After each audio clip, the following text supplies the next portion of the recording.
Skylar, can you do it? And Alpartisan, Katarsia. Avalanche fight as Lone gets instantly shot down by the Blazing Duet, as well as the Electo final blow. This is going to be easy cleanup for Todak as most of the... Apat yun, pero nasipa din siya. Yung ninakaw na sipa, buhay pa rin. Ang 4v1! Backline already, and they're running for the lines, gunning it. David trying to drag the members of RG right underneath the turret. It's not enough though. Gray coming all the way in, he cleans it all the way up. Just nowhere for him to run. Just Kita kata ada satu warrior weapon deploy yang membuat pergerakan dari Liga terlalu benar-benar slow. Rafanya sudah tumbang.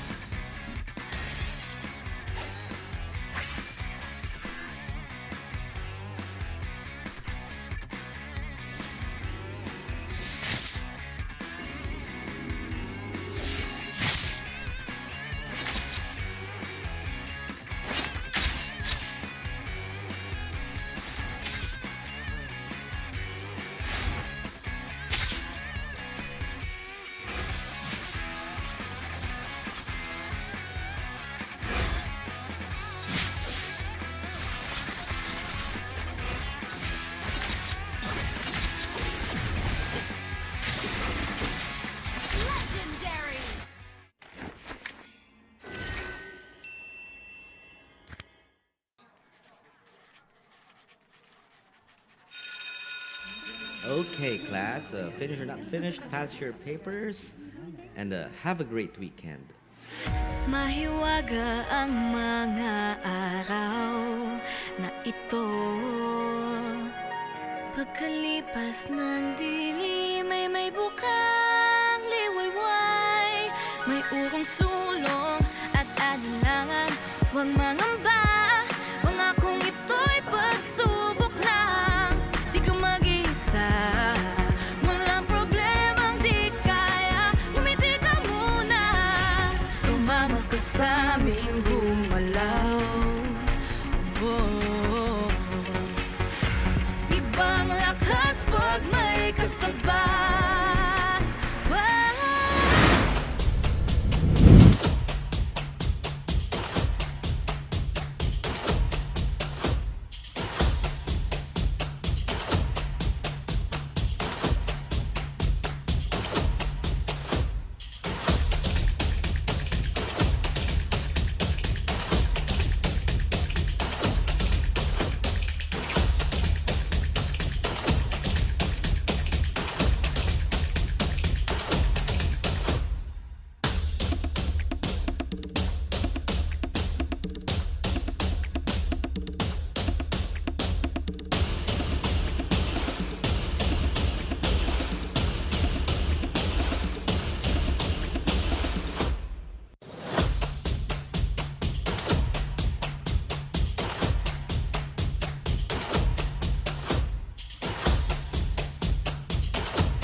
Malakas, Pilipinas, malakas Kahit anong lane, we become the monsters Malakas, Pilipinas, malakas Face the golden sun and repping for the 3 stars Look at us to the top, no ifs, no buts Winning in a game, para to sa PNNE Di mo matitinag aming boses on your level Nasa kalye man o mobile, you know I become a legend Open fire, we unite, we winners Built with pressure, like diamonds are made of Switch na lane na parang gera HP racing, may reseta Built na katang buhat ni Hilda Full load SS parang Laila Susundan ko ang iyong bakas Kasama patas Tagumpay natin to Dahil tayo'y malakas Para sa Pinas Nasa amin ang alas Hindi po atras Kinikilala sa taas Kasi kami ang malakas Para sa Pinas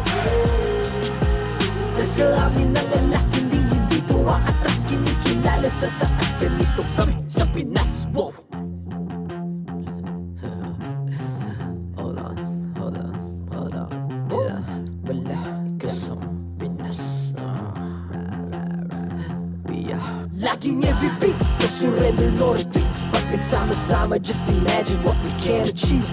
Lacking every beat, no surrender, no retreat. Giving 100 all my all, cause we just cannot be defeated. We are unstoppable, immune and invulnerable. Ready ang equipment, lahat frozen, malak crowd control. Pakita ko na jab like beast of the southeast. Taas sa matawa, proud and loud, cause every enemy we devour. Susundan ko ang iyong bakas, kasama pataas, tagumpay natin doon ay tayo'y malakas. Para sa Pinas, nasa amin ang lalas, hindi tuwa atras, kinikilala sa taas kasi kami ang malakas. Para sa Pinas, nasa amin ang lalas, hindi tuwa atras, kinikilala sa taas, ganito kami sa Pinas. Wow!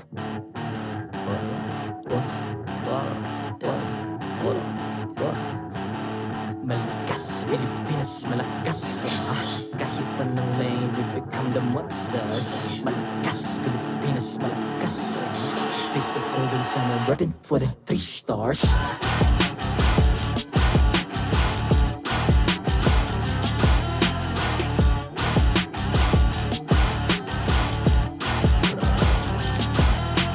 Ang lakas ng Pinas, we unite, be the stars. Ang lakas ng Pinas, we unite, be the stars. Ang lakas ng Pinas, we unite, be the stars. Ang lakas ng Pinas, we the stars. Ang lakas ng Pinas, we unite, we the stars. Ang lakas ng Pinas, we unite, we the stars. Ang lakas ng Pinas, we unite, we the stars. Ang lakas ng Pinas, we the stars.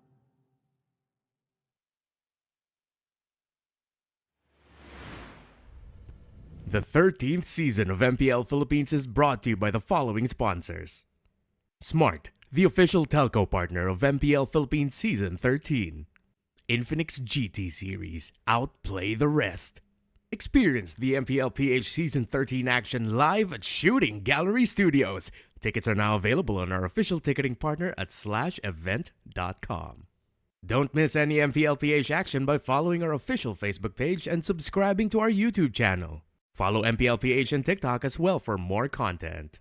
And don't forget to like, follow, and subscribe to the official accounts of MDL Philippines. To ensure the equality and fairness of our games, MPL Philippines is also monitored and supervised by the Games and Amusements Board.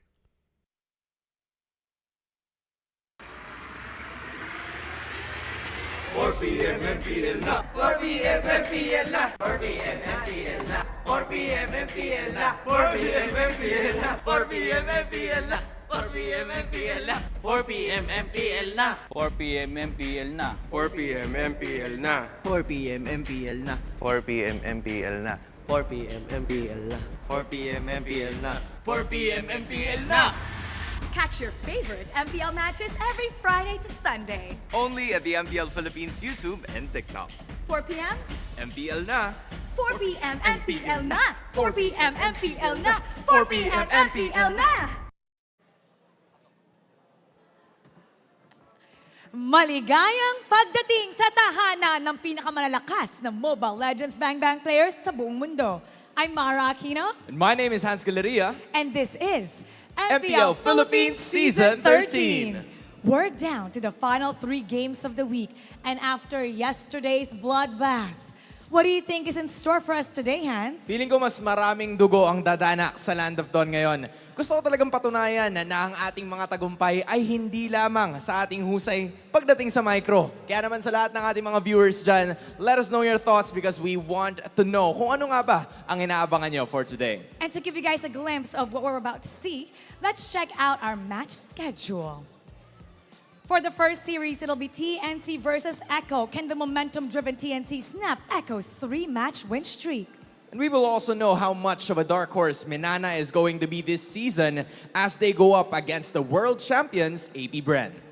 And for the last match of the day, Blacklist International versus Omega, a matchup filled with players and coaches coming from different generations of MPL players. Kaya wag na natin patagalin pa.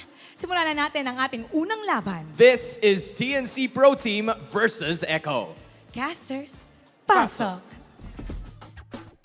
Coach Carter, Mr. Miyagi, Coach Anzai, tic-tac and bend things. Sometimes the greatest headlines are written from the sidelines. Welcome everyone at your service. My name is Leo, here with two of the most eligible bachelors in all of esports. It's Renmar Santa Cruz and Wolf. Gentlemen, how are we today?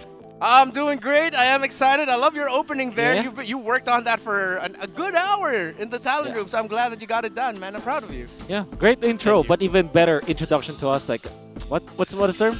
Eligible bachelors. The most eligible bachelors in all of esports. Yeah. One thing I can say though, I am trapped in a wealth sandwich right now. Look at that. Look at these two. What are you talking about? That's why you have a podium. Success. I'm so lucky. We're in for a wealth of action and of course wisdom, because more than the action and the excitement in the Land of Dawn, we're going to be seeing a 1v1 from the sidelines. Coach Bentings and Coach Tic Tac facing off, both outliers in terms of coaching staffs, or the lack thereof, because they are both lonesome. They both stand alone in leading their teams. Coach Tic Tac obviously finds it a challenge given that he is now alone. He was previously joined by Coach Trevor, and now he also needs to dig deep into the technicals, because now he's both. He's a technical coach and a life coach. Yeah, and for the longest time, Coach Tic Tac has really just been the dad for Echo, and of course instilling the discipline while Coach Trevor handled all the technicals. And I like that even before the hand, Coach Tic Tac was already very vocal about what Coach Trevor brings to the table. He was very aware of his own shortcomings and weaknesses as a coach, but now he's taking the challenge to heart, and it looks like he's ready to take it. And of course, we have to talk about Coach Bentings, right? He says that it's not much of a challenge because he actually chose to be part of the team, to still be part of the team. I think when I talked to him last time, it was probably right after MPL PH Season 12. He told me that the biggest challenge was to actually let go of extra income through creating content. Because it's always the temptation, right?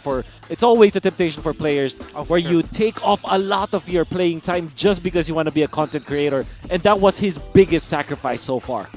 And how soon and how early he made that decision, I don't think you would question his dedication, because even that was even before he had to finally say, you know what, fine, I'll do it myself. Yeah. And I like that he really decided to go into that. And I feel like it's the difference between the two coaches. Yeah. Of course, Coach Bentings, player for the longest time, we always told ourselves and everyone agreed that he would be a really good coach, and here he's finally here. Now while Coach Tic Tac sort of has like an adjustment period, while Coach Bentings was like, no, I'm ready for this. Yeah. Can I share a fun fact? Of course. Go for it. There is just one person, according to Coach Eb, that he can call a kuya. Kuya means elder brother. There's only literally one person in MPL PH that he can call kuya, and that is Archie Tic Tac Reyes. Oh, wow. The only person that Coach Eb can actually legitimately call kuya. I mean, Kuya is a long shot from what I hear he's called in the boot camp, especially when it was the three of them leading the Echo squad. I mean, Coach Tic Tac, Coach Trev, and Ma'am Mitch. Yeah. They would call him Lolo. They would call him old granddad. He just straight up called him Grandpa. Kind of foul, but you know what? I feel like Coach Tic Tac has never been truly ashamed of his age. He's always just been proud of it. Like, look at me. This is a young man's game, but here I am shining as a coach. And what I like about the quote that he shared actually is that he acknowledged that he wasn't that technical before. And that kind of, I don't know, maybe humility or maybe acceptance to whatever your pedigree is as a coach or as part of a pro team, and accepting that and then just learning along the way. That's, great for him. Let's get into the action, and of course, none of this would be possible without the help of our marshals. Ladies and gentlemen, they make sure that everything is fair, everything runs smoothly. We got a Wilbert, Patrick, Jeff, and Chico, who by the way has about 6,354,000 diamonds sitting in his account. Let's welcome our teams.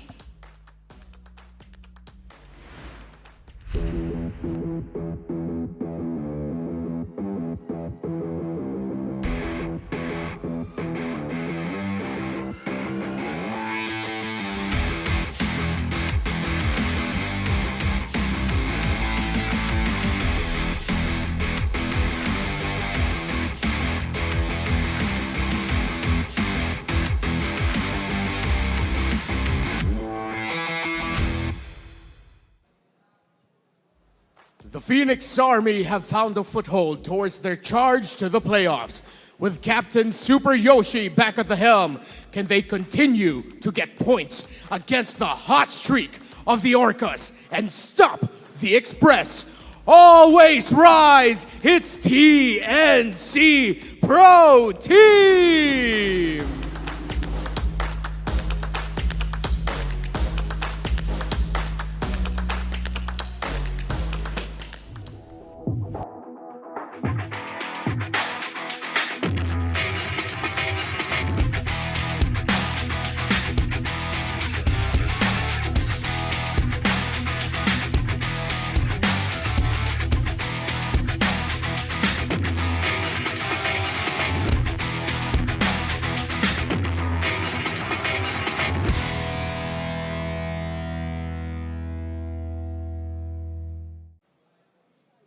This is their fourth stop on the road to 12 straight regular season wins. But with TNC on the board and looking to continue their war advance, can the Express get through the Army? Someone looks excited, and so let's get louder and prouder for Echo!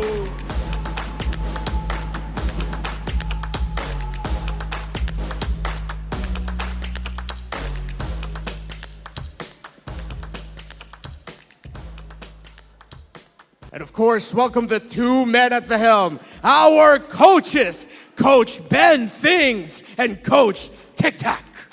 MPL Arena, welcome to the final day of week number 2!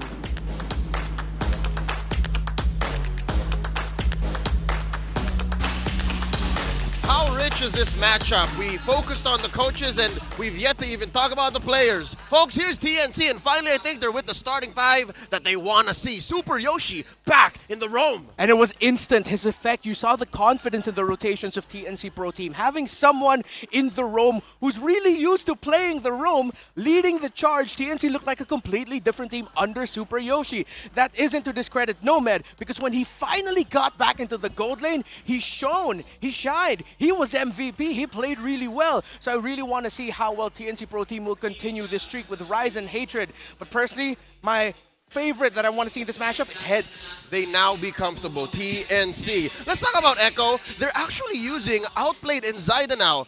Wolf, talk to me about this. The last time they did this was Season 10 when they would switch week in, week out. That's right. I think that Echo really wants to make use of every single player that they have, making sure that Zyda will, I don't know, maybe marinate in this kind of environment where you're always playing up against the top teams. You are trying to make the most out of Zyda, because there will come a time that Carl TZ will eventually, you know, I'm not saying that will be in a few seasons from now, but that is very true for both Carl TZ as well as Benny QT. There will come a time that somebody has to take over. I don't want to think about that just yet, But you know one thing I realized? Echo loves fielding their former MDL players against teams that have MDL players. Heads, I mean, he's very familiar, and Nomad as well. Not Nomad, but Heads very familiar going up against Outplayed, Zyda, and even JP. That's right. Yep, and Zyda, JP, and even Outplayed, MDL champions. Yeah. 2-time MDL champions. And again, you see the breadth of their strategies here. It just fits. It just fits. Anything that stands out come to their head-to-head stats. So what's very interesting about TNC, and I like to remind everyone, TNC is a team that's only won 1 out of their 3 series, right? So they only won. They didn't even win a game last week. They have a high turtle control rate, which means that they really are very good at the early game. And I think that the main reason why TNC lost their previous series was because of their late game, but their early game, you can see that they have really practiced a lot when it comes to their turtle control. So the stats don't lie. They show their improvements on TNC. And I think you can see here, the one stat that Nomad has was turret damage per minute. So that means early on they are going to bear down on you. Early on you're going to feel TNC. That's right. But these stats, a majority of these come from games wherein Nomad was actually not in the gold lane. Something to note, folks, TNC is also coming from a fresh win. Just yesterday they went 3 games against Blacklist International. Same with Echo here. They went 3 games against RSG in their last outing. So both teams are actually on a high right now. Yeah. Yeah, and they're going to have to continue that, especially in this specific series. Yep, let's talk about the Infinix Keys to victory, Wolf. What do they have to do? Well, they have to watch out for JP's hero Ocean. That's TNC. It's no regular hero pool because of how big the pool is for the side of JP. As he's able to pick up many different heroes. For Echo, don't hesitate. Go for the heads. Meaning to say that you really have to punish heads this time. I think that Blacklist International lost three of the well, it was a 3-game series, but 2 of those games that they lost was because of heads. And then hold on to your early game advantage. This is a big problem for TNC because we know that Echo can actually do this. They have done this before. They're really good at taking care of the early game and then snowballing afterwards. But for TNC, that is their main point of improvement. They are really good at the early game, but they just can't finish. Yep, season in, season out. Echo have been working on their turn, have been working on finding the way to be aggressive once more after a mid-game power spike, and we've seen a good amount of it in Season 12, in Season 13. Now, we've seen this very lineup, the Zyda and the Outplayed lineup do just the same against, was it Blacks International earlier this week? Earlier this week. It was Black. Or last week. It was last week for sure. No, against Omega. Omega, Against yes. Omega. Omega was ahead, and then they just flipped the switch, turned it around, won that MDL Grand Finals matchup. Yeah, and I feel like that's something TNC Pro Team has to be careful of because we've seen TNC Pro Team. They know how to control games. Even when it was still Nomad in the roam, Yasuo was in the Gold Wayne. I do it once a season. They know how to control games, but they do fall off. So they know now they're up against a team that, yes, we're known, Echo is very known for taking control of the game early on and then they're not going to let go, but they can also make comebacks. TNC Pro Team, if they lead the game here, they still have to be sharp. They still have to be careful. Even in their victory yesterday, I saw some errors and a little bit overzealousness when they were trying to end the game. Especially when they're pushing with the Lord. I think that most of... There's even the deja vu moment in the bottom lane where they did exactly the same thing and the result was also the same because they were so aggressive with the Lord push. Yep. Again, watching yesterday's broadcast, TNC definitely need to work on how they use the Lord, which now we're going to try to pose a question for all of y'all watching online. I'm looking at you. There's this one dude. Stop trying to incite a fight. No, we're all here to enjoy MPL PH, all right? Now, question.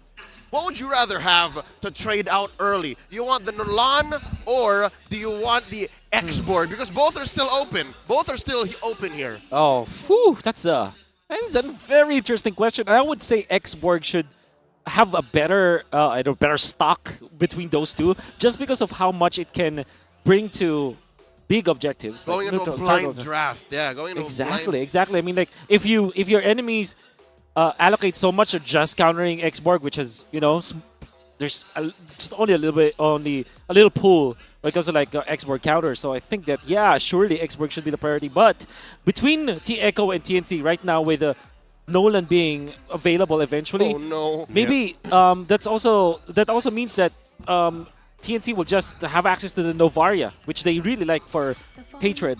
But they banned it out themselves. Okay. Good read. Well, I mean, Sanji does play a really mean Novaria, so understandable. So that baits Echo, I think, into thinking about picking up the first pick Vexana, but then the Nolan is available as well. Ooh. So it's like, okay, take this Echo, you can take the Nolan, but we want to get things like the Vex and Ruby maybe. Yeah. Oh no, TNC, love that Ruby. Yeah. Yoshi rhymes with you, Ruby, and there's a reason why. Yeah. Played really well yesterday. They did. So this could actually be a Ruby's deny pick coming out from Echo. There's a big chance of that. What? No, Wolf, would they? Would they? First pick Ruby just to take it away from Yoshi? Okay, well, that is definitely a surprise for me. That's a swerve. That's a big swerve. They're letting through the Vex, letting through the Val, letting through the Nolan. Yeah. So you go Valentina coming out from a TNC. Do you pick up the Ruby this time, or do you just go for the Nolan? Or are we just in that realm where, okay, we don't like Nolan anyways? There's a chance. I mean, I feel like with two teams who know how to control the early game really well, maybe both of them are quite hesitant to play someone of an assassin type. Yeah. They want to play those junglers that even if invaded should be able to handle well. Yeah, no one wants the Nolan right now. Yep. Wow. And Valentina, we talked about this in back in the talent room. She's making a big comeback. That's right. Valentina, in the absence of Novaria, you look for a mage that can actually output the damage in the early game. Oh, sorry, in the team fights. Obviously, that is an option. Okay, we're back to normal, boys. Yep. Okay, what do you pair this up with? There still is the X-Borg, we know. And usually when you go carry plus the Nolan, you want to look for a sustained kind of EXP laner. Somewhere along the lines of X-Borg, Terizla, even... CC? Oh, no. Well, Ruby is always an option. Oh, eventually they get away with a steal, but it's not the steal that we were all expecting. We were expecting them to take it away from Yoshi, but now it's clear Yoshi's going to be picking up the Minotaur. What does Heads play here? I think it will reserve it until last. Because that Benedetta that's unforgettable from yesterday. So I think you're better off just getting the Claude now if you're TNC. Just to make sure that, you have a good marksman in the late game. Yeah, Claude. Maybe they'll even consider getting that little big dinosaur with the little guy on top of it, the Barretts. Yeah. But I do like the idea of picking up the Claude now, just so that they don't have to fight for marksman in the second phase. Okay. Oh no, but it's easy. Interesting. Okay, heroes that cannot be bullied essentially in the side lanes. Then you ban X-Borg now, or if you're TNC, right? Oh wow, you just set it up. You just make sure Heads wins. Yeah. It's always Heads, no tails. That's right. Yeah, there. Predicted. Okay. Sometimes you gotta make your own luck, right? Yep, and also... It's funny, but it's true. It is. That's X-Borg, like your favorite voice line, if I'm... am I right? Amongst many. Amongst many. And I would have actually guessed the backshow as well for TNC, but they kind of put themselves in a spot where Ryzen needs to kind of pick up a different hero this time. And not having access to the backshow is kind of difficult now for TNC because you're going to be left with either Barretts or Martis. And I think and Fredrin obviously is there. But you don't want to use the Fredrin when there's good front to back from Echo, like carry as well as Ruby. So it's likely just the Barats. Yeah, Barats are just the Barats or the Martis. Yeah, at least that way you get a -1. And I get it. Fredrin will be difficult. Is that a roll? They were thinking that the glue would go there. Interesting. This might just be a Martis. Pretty good pull. Yeah. Look at this young man. Oh. Okay. Oh. Not bad. Did he get Lightborn out of that? Yeah, Lightborn. It's a higher Lightborn. Oh. I feel like in any other time we would have gotten high for a Lightborn, but at this point there were so many skins that we're just like, Lightborn. Yeah. Still beautiful, by the way. Still beautiful. Okay, so you're gonna be left with Martis here, right? If you're TNC. And it could be a good Is a singular Ruby enough to stop a Fanny? No. What if? But no, there is that potential of a Kaja still for Echo, and then you put. Okay. Oh, baby Dyroth! Oh. The Roth jungle, right? No, this is the Roth XP lane. Up against, against the CC. Yes. And speaking of, and you need some kind of poke, which means that Vexana still being open up at this point. It's, yeah. This is really good. I think Echo created a very aggressive and hard-hitting lineup. Yeah. I think the Claude just makes a lot of sense here for TNC. Agreed. That's your main late game hero. Safe too. Very safe as well. There's not much that can actually be a problem. Maybe the Nolan is going to be a problem, but you have Wind of Nature anyways. True. So I think just the Claude is just a good closer for Oddly this. enough, TNC's draft is very slippery. Yeah. If they need to protect their cores, I'm talking about the gold lane and the mid laner, they can. Yep. Yeah, does look good for them that way. And there was something that you mentioned to us, Leo, where it seems like the meta now does favor dive. Yep.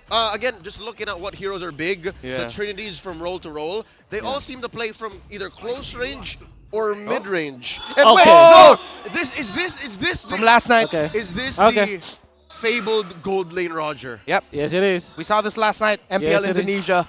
RRQ versus Evos in the Classic Derby, game number 3. Skyla. And they won it. Skyla. Oh, wow. But now it's Nomad. Nomad. All right. Okay. Folks, again, I know you're part of this. 81% to Echo, who is still, by the way, undefeated. They've lost games, yes, but not a single series. Can TNC snap that? Well, it's going to be a difficult task always. I think for TNC, every single series that they play now is always a tall order, just because of the fact that teams have already established their chemistry. I mean, look at this team. Yeah. Even when you know that there are 2 new players, young players from NDL, we know their caliber. They have played in the MPL before they played in MDL. That's how strong this team is. They've been round the block, and here they still stand. Welcome to Game 1, the first in this best of 3. Two teams racing to get 3 points after tonight's bout. It's TNC and Echo. Early rotations, both start purple. Yeah. Assassin emblem, I think, should be the way here for the Roger. And we've seen like a Vengeance Roger, but okay, so that's the thing. That's why you go for the Roger versus the carry, because when it comes to range, there are so many ways for you to kind of win the lane with that, especially because you have the extra movement speed wherein you can cut the minion waves, as you saw with Nomad, able to poke outplayed. Yeah, I just want to say quickly, carries have been having bad days. Last night it was a Freya, now it's this one. Yeah. No one's safe.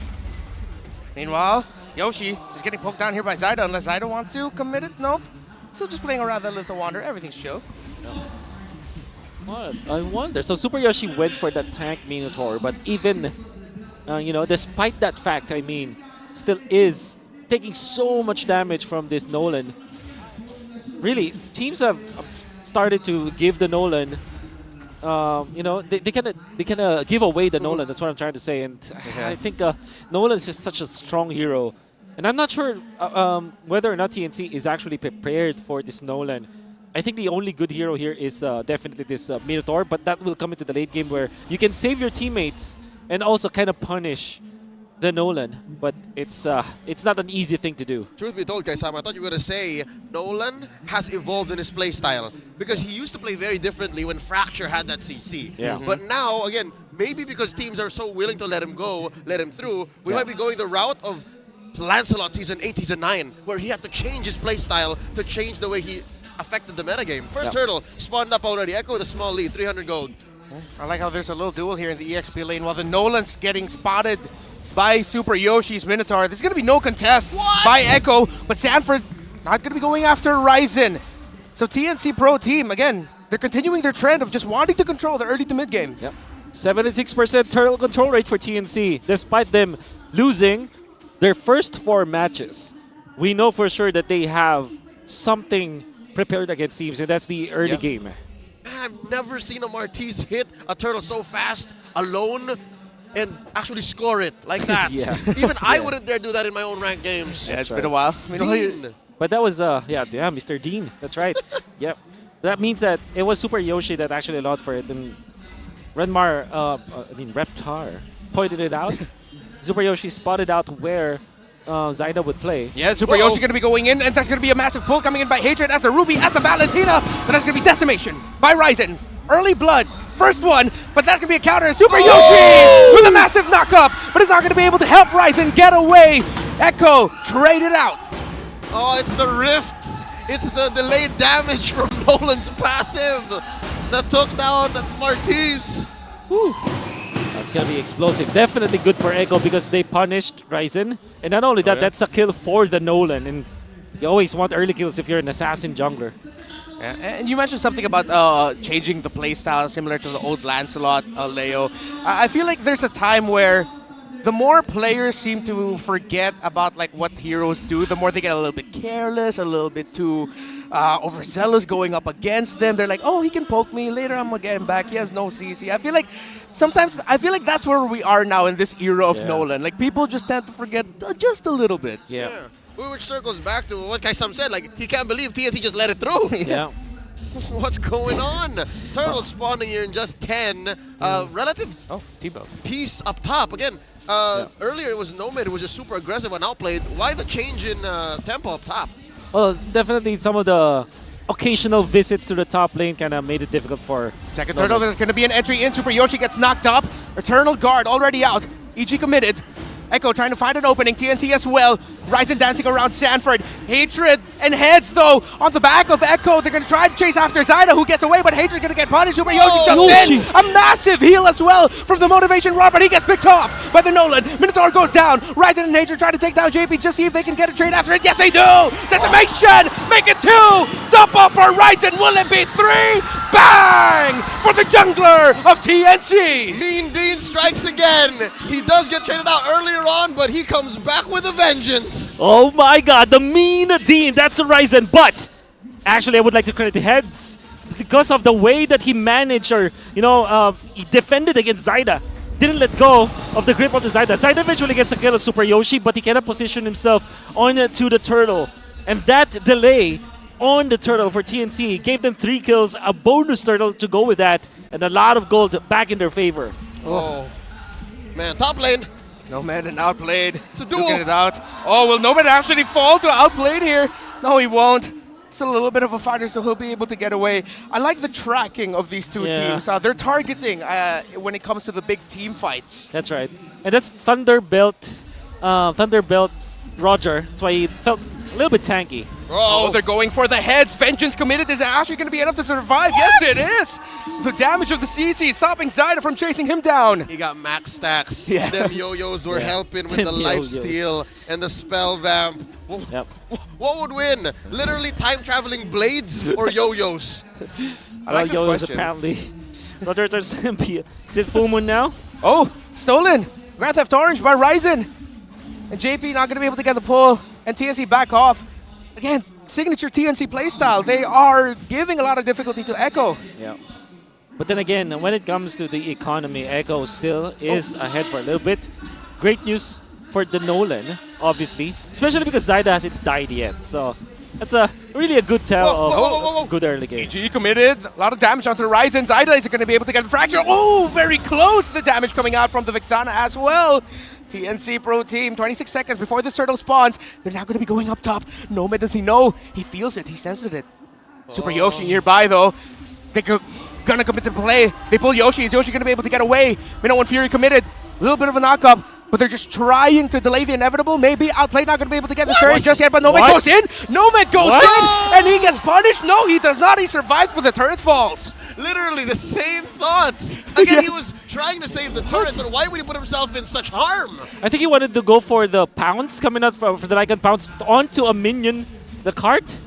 He wants to kind of jump to the carry first and then jump to the minion, but it didn't happen. That makes sense. Super Yoshi taking a lot of damage, already forced to use the flicker. Heads now has to substitute as a roamer who's going to be able to get this turtle here. The last one, that's going to be going to Ryzen. Mean Dean Machine. Everything in between. Ryzen, though, falls. He gets punished there. Shut down. Killing spree by Echo. They've lost the objectives. But I think this means the mid lane might be open unless TNC is going to be able to stop it. Let's see. Can they get the mid lane turret? There's going to be a big prize for Echo if they do. They're going to be getting resources in the jungle. They don't get the turret. Who wins that route? I think that's definitely Echo. They got a kill onto Ryzen, and then they got the purple buff as well. And Zyda is 3-0-0 right now. About 1.2k ahead of his matchup. And that will just compound into the Lord fights. I mean, obviously TNC got the first 3 turtles, but that doesn't mean that they will have a great time in the mid game, especially because they're losing towers as well. All right, let me help count their blessings for the Phoenix, right? At least they have a small gold lead, and they're still waiting for Hatred to actually come online. We haven't really seen J-Lord do much. Yeah. But he's just been biding his time as well. Because I think we've seen, like, especially yesterday, Hatred sort of just like a secondary setter as well for TNC, especially as a Valentina. They spot out Yoshi. Echo, are they going to be able to take him down? Minana and Fury committed. 2 gets knocked up. TNC still not completely in position to commit. Curtain Call was tossed out there by Heads, but no, they're not going to engage. And that is actually that's the Minana and Fury committed. I think the Vexana ultimate has faster cooldown compared to that one. It's going to be TNC just, scratching their heads over that play. But then again, they did not lose their mid lane turret, and that's always a good news for TNC. Yeah, and I think I'm understanding also why Sanji hurts. They have to prioritize the physical defense first. 3 Dreadnought armors, right. but magic defense not quite there yet for TNC. That's right. It's understandable because they're playing against a Nolan. Yeah. And right now, you can see that they're keeping up the pressure again. Wherever TNC is not, there be a member of Echo just shrinking the map. So it's going to be so much more difficult for Nomad to actually make the most of the kit that we once thought would make it easier for him to lane. This is a Roger that can't go hunting. He's forced to be babysat by the 3 chunky players from TNC. Ooh. Okay. Missed out. All right. Okay. He's able to use that with his innate crowd control, vulnerability, immunity for just a bit. It's kind of weird, but that's a flicker. That's no longer available for JP for quite a while. But look at the minion management coming up from Echo. Yeah. Uh-oh. It's really good right now. Oh, Zyda just picked up the Blade of Despair. The Sad Sword, extra tears. Sad sword. For TNC. Lord Dance here with... Oh, there's a popping pull! entry! Hadrian finds his moment. He finds a bullet to the Vexana. There's a lot of magic damage going on the side of Echo right now, but a pull as well from JP. He doesn't need the flicker, but the counter punch by TNC. They take down the Ruby. They take down 3. Double kill once again for Ryzen, making the most out of the Decimate. 6-2-0 on Mean Dean Sumagi. Just 1,000 gold now ahead. TNC making a beeline for the Lord. Okay, heads goes forward. Nomad as well. Curtain call onto 2 members of Echo. While TNC Pro Team, they're going to be able to get this without a problem. And look at Jaylord just staking down the mid lane turret to go with it after outputting so much damage in the previous team fight. With the way that he positioned his Valentina, he transitioned into taking the turret while they were taking the Lord. And by the way, Nomad actually played that so well. Didn't even have to pop the Purify. His positioning was so good, and he was able to make full advantage of the Lycan Pounce using the animation cancel as well. All right, Kaisam, Renmark, and I just appreciate these 2 heroes from TNC, the Roger and the Martis. Wait, we'll talk about it if he survives. He does. All right, cool. They're both building hybrid fighter. Yeah. And I appreciate that because usually when you see most Martises in the current metagame, they're all just full tank. Yep. But Dean said, you know what, I'm ahead. Okay. Usually, if I don't lean hard into this, we're going to lose, and I'm not going to be a threat. He builds the Hunter Strike. Who does that? Yeah. Only the Mean Dean does that. Only the Mean Dean. He's a bit of a machine so far. 6-2-0 for Ryzen's Martis. Let's see if anyone's going to commit anything into this. Nope, TNC are just doing management while Echo's doing their own management at the bottom lane, outplayed with a split push. Dear God, the former team captain of MDL's championship squad just taken off the map. You know what? Y'all don't know where I am. I'm just going to slowly shrink it. And again, I think TNC can afford that now, but they have to make most JP with a massive 3-man pull as the Ruby. I'm at a loss for words as TNC Pro Team. I'm at a loss for life. They've only somehow lost 1. Let's see if they'll be able to get away from this. The members of Echo are still going to be chasing TNC. The Echo Express unstoppable. Yoshi! But they can't reach Yoshi. He jumps. He flickers. He doesn't get away. The chase gets completed.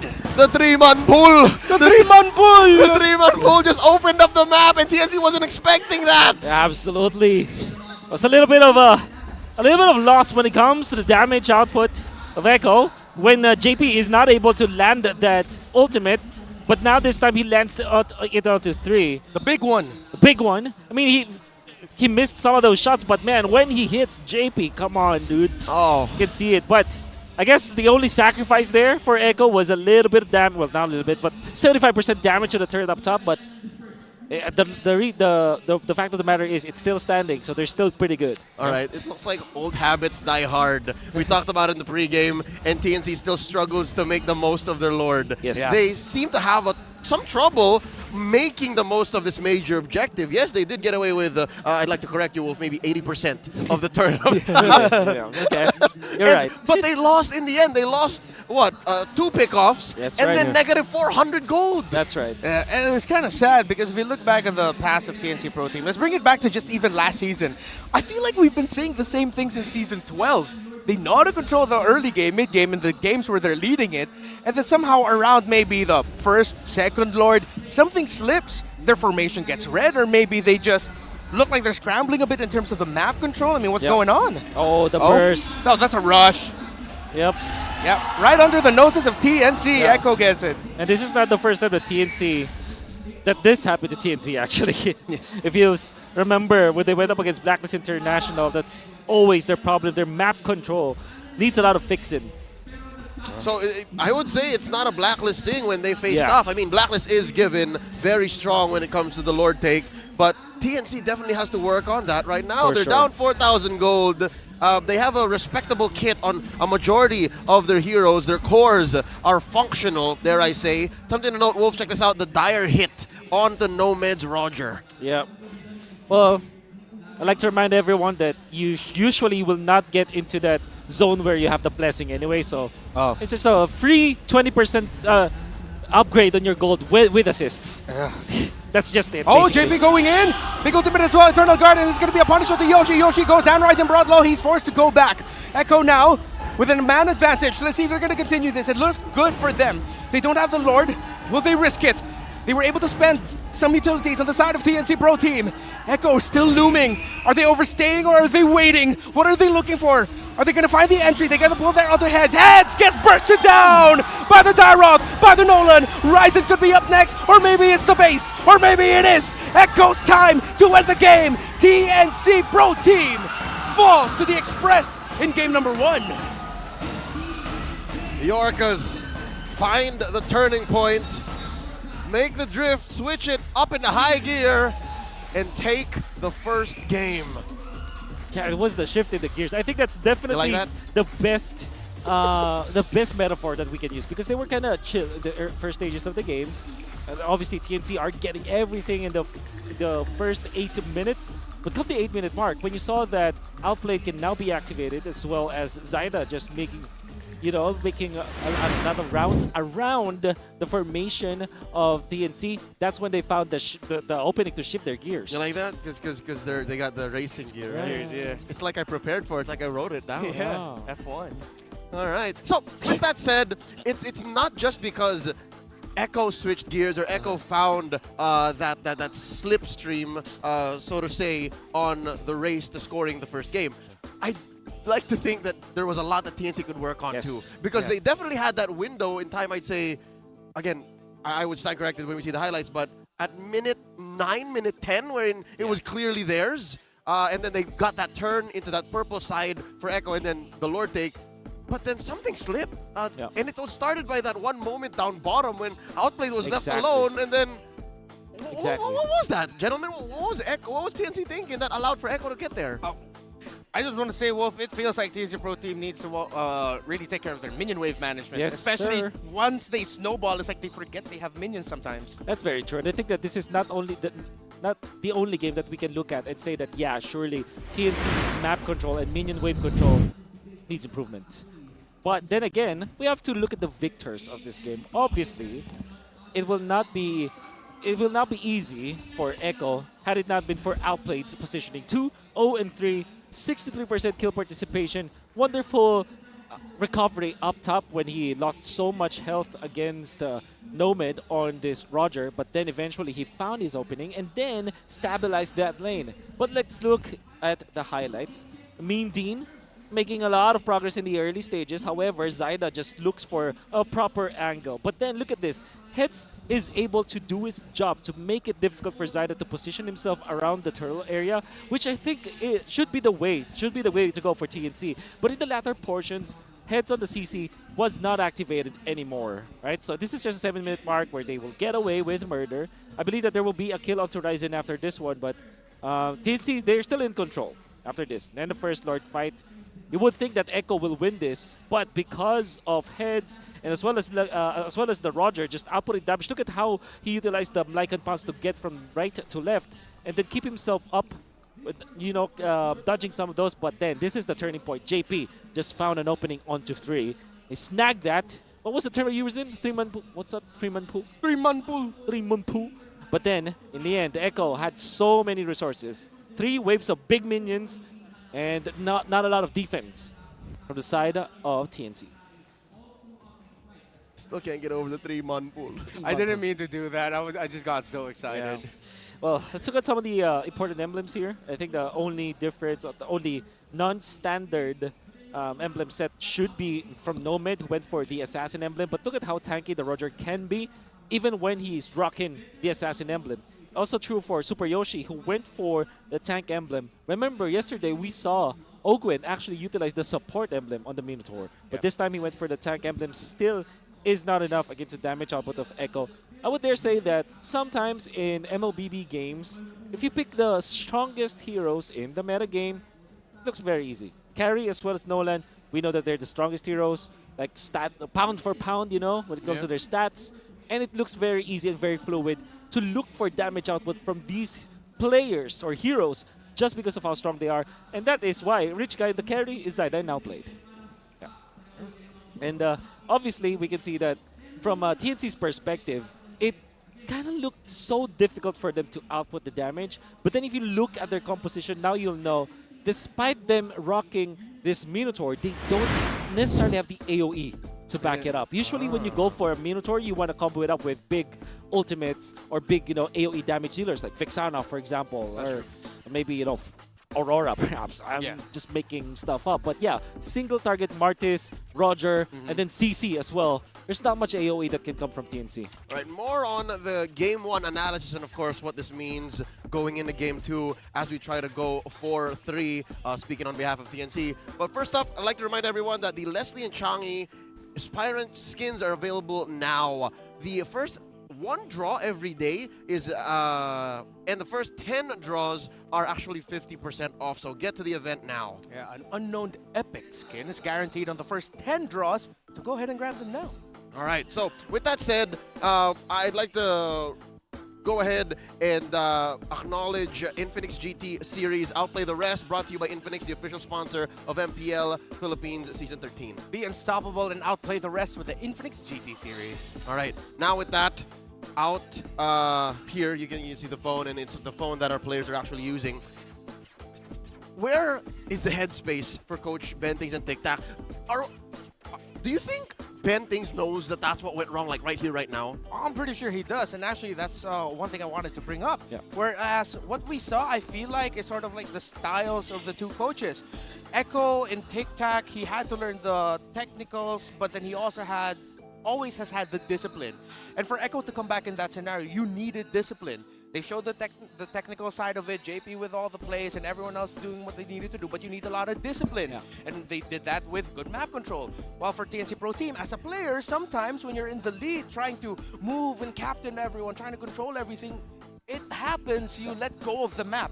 You let go of the minion wave, something that I feel like was quite indicative also back in MPL Philippines Season 9 when TNC Pro Team were in their heyday. They were always the snowball type of team that sometimes the minion wave sort of fell through. So it's interesting that we highlighted the two coaches, and in terms of the styles of the two teams and the outcome, that's what we saw. Yeah, and I think Bentings also mentioned this, like the main problem that they have right now for TNC is that they don't have an actual shot caller or the captain that is a quarterback or a floor general for the team, right? Yeah. It's unlike other teams. Like for example, if you're looking at Echo, they already have JP that can look across all the map and say, oh hey, some of our lanes are not pushing properly. Let's fix that. And for TNC, they have their captain right now is Super Yoshi, who only played second time this season. You know what? I'd like to think this young man could be the floor general for TNC. It's Ryzen. Yung Onyx Utensil po, umalis lang po ako sa Onyx eh. Tapos, naghanap po ako ng team sa, naging DNC na po. Yun lang po. Parang kulang yung natutunan ko sa Onyx. Medyo mabilis lang po yung pag-adjust ko. Parang na-adapt po rin po agad yung parang culture nila ganun. Asahan nyo na magiging mas malakas yung TNC. Tsaka hindi na magiging top 8. In a solid 20-something seconds, Ryzen just confirmed a lot of the things that we only assumed by watching him on the Land of Dawn. Yeah. Number one, he's out to learn. Again, that's the mean Dean for you. And number two is he just fit in. And again, I think that's one of the main strengths of one Ryzen. Like, imagine and remember him from every single team he's joined in the past maybe 2 or 3 years. Yeah. It just seems to fit. Like, you just drop him in there and he just blends in. Yeah, if there's a term that we call jack of all trades, he's a jack of all teams. Put him in anywhere, he will work. Put him in AP Bren, he'll be able to do his job. Yeah, and he's gonna play it the Ryzen way, you know, the mean Dean way. He started out with being very aggressive with the fanning when started in Omega, and then eventually invented this tanks a lot thing, and then all of a sudden back in Onyx he's also making the waves. Now for TNC, can he be the floor general from a jungler's perspective? For sure his knowledge is there, but it's so difficult if you do it from a jungler role, you know? Yeah. All right, flashed on the screens earlier, ladies and gentlemen, were the draft for Game 1, and you'll see there, quick recap, Ryzen played the Martis, which I think ended the game at about maybe 7-2, 7-3, something like that. We don't usually see that anymore, because again, Martis has adjusted himself into a role where he's more of a space maker or a peeler for a lot of lineups. Here, we've seen the odd time that the Martis actually built the Hunter Strike early. So maybe that might... I don't know. Now in hindsight, again, was that one of the best decisions so far? Or was it something that maybe they regretted within seconds of him building it and then saying, you know what, maybe we could have had you get chunkier. Because again, apparently the damage from the carry and the Dairoth and the, everything that Echo was throwing at them, he might have needed a little bit more, oomph. Well, personally, I feel like they needed to do that. They didn't have a traditional marksman. So the Hunter Strike, to me, well, it made a lot of sense. Yeah, to me, I don't think that it mattered so much to the result. I think it still is the map control. And if you think about it, Hunter Strike can actually kind of help you control the lanes faster, right? But yeah, I think it's really not about that item. I'm sure that they devised the play around it because it looked really good when they are trying to burst people down. But the main problem was their map control, and I think that if you replay that game over and over, the indication will always be it's the map control. Yeah. To improve on. All right. They're gonna try to draft a lineup that similarly works for them, allows for them to be aggressive, do the TNC way. And here's something odd. I'm baffled. I am flummoxed. I am perplexed. Coach Ben Things decides to stay red. This is not usually how the meta goes. Are we seeing a shift in sands right before our eyes, gentlemen? Yeah, I wish we could ask Coach Ben why he thought to go red once again. But I think that he just wants to make sure that he can flex some of his picks. And the thing is, they're showing that they're not willing to give they are willing to give the Nolan. Then again, they didn't necessarily answer that. So I'm not sure if they should be giving that up again. All right, well, here's one last chance to not do that. One more ban for TNC as Coach Tic Tac gets rid of the Arlo, the Angela, and the Carry, while TNC take out the Matilda and the Joy, which were their two prior bans in Game 1. If they pick up a Novaria ban here, then, again, it's just deja vu. Yeah, and if TNC lets the Nolan slip through, I'm pretty sure it's going to be because they already thought of something to do. Yeah. Like, it's just going to be like a slight adjustment to how they approached the previous game. Or they have better map control. Or they have better map control as well. Deja vu, as you mentioned. Should this be a Ruby? Because the carry was banned by Echo. I wanna be recalled of what was their third ban earlier. Echo third ban was Angela. Yeah. They were Arlott, Harith, Angela. So that leaves a little white-haired boy out. Oh no. Okay. But I think the Ruby is probably the, I don't know, most bang for buck. Of course, the Nolan is there. Yeah, so gonna be the How Nolan. can I actually forget about the Nolan? Why? No, it's okay. I'm just used to seeing it banned, maybe. Yeah, based on what you said earlier, it's like you were wondering, I can't believe they let it through. Yeah. So you see, that tells me you're the type of guy to always not expect that he's going to be there available for the first pick. That means, what, you go Ruby Minotaur again? Oh, whoa, no, you can't. You should not. That's a little too much, man. Yeah. Earlier, it was the Valentina. Valentina Minotaur, yeah. Yeah. Maybe it didn't have to be Valentina Minotaur to start, Yeah, maybe Mino Baksha. Makes sense.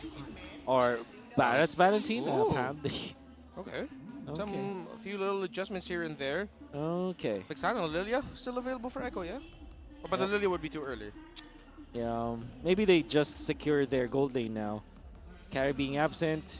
Claude. Maybe they go Mino Claude, actually. Mino Claude. I like that. I like that. Claude. Hey! There it is. All right. Perfect. All right. Go Mino Claude and then... well, the only problem here is that the Mino and Fear can be copied by the Valentina, but I don't think that should be a much of a problem for TNC. Yeah. But they have to pick up their gold lane now. They're going to be running out of options. Brunar? Brunar. Okay. Harith? I'm thinking the Harith, but then usually with Minotaur and Harith matchups, you see Harith play quite differently because they're really just trying to maximize what dashes they can use to get out of the Minoan Fury and then dash back into the fight while the Salmon Force is still up. You go XB now if you're TNC? No, maybe not. Nah. Oh! XP lane, Brennan? Yeah. That's on heads. Yeah, that's on heads. Can't confirm. I see now why, because again, just in practice, if you pick the X-Borg, it'll be hard to find an actual backline. Yeah. Right? The Nolan is scrambled. You can only really try to predict where the Claude left its BMI. Yeah. So, I feel like the idea of this is like they're sort of going to be using the... For sure, this is going to be a Petrify on the Benedetta. The Petrify, I like to find a blow as like another setup tool potentially. But then when I look at the lineup of Echo, it's like it's not like Hez is always going to be able to see where the Claude is.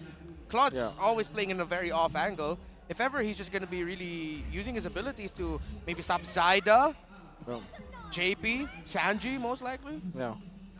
And then you ban perhaps the Paquito afterwards because teams are starting to pick up the Paquito versus the Benedetta because that wins the matchup actually. Oh, in lane. In lane, yeah. But then again, I think Echo might just go for something along the lines of X-Borg or maybe even a Terizla. Yeah, them with the X-Borg makes sense. Yeah. Very scary for TNC. That's right. So I think X-Borg merits a ban here for TNC. Oh no, TNC's overloaded. Do they ban the X-Borg? Do they ban the Paquito? That's right. Oh no. And they can't like ban one and then pick up the other unless they, for I don't know, some odd reason, put the X-Borg on Ryzen. No. Carl Teasy played the only jungle X-Borg in Season 13 so far. That's true.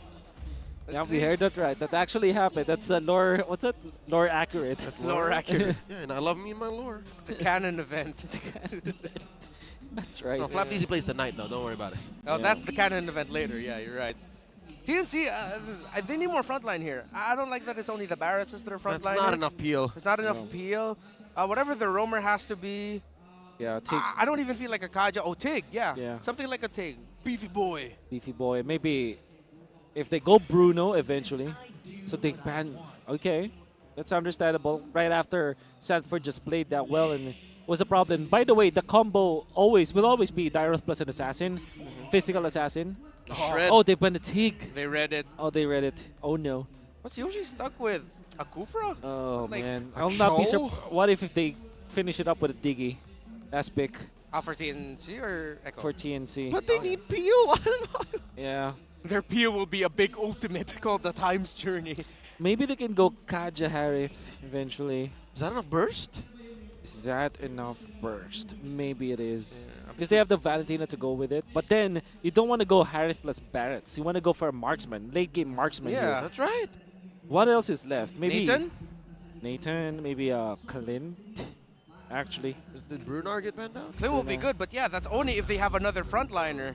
So okay, they got G-Rock. G-Rock. There's the tank like in the the Clint a little bit more. Yeah. I think you still go for Vex here if you're Echo. Yep, she's left open, and I think that's what TNT was setting up for. Yeah. TNT allowed for that. Oh, she didn't expect that. Yeah. Sorry, didn't expect the lady there to Lilia or surprise. Vex actually for Echo. I think if they're ready for the Lilia, do that. Yep. And oh, blue. Okay. They don't care. Blue Vex. Oh, that's why TNC banned it out earlier. They had a hunch. Yep. Okay, so you're left with... Oh, man. What's a marksman that can actually last against the glue? Yeah. Ooh. Nathan, maybe? Yeah, Nathan's quite all right because he, as far as I remember, he absolutely shreds through the little mini glues. Man, do you go Freya now? In this case? Like... I hope not. That doesn't sound fun.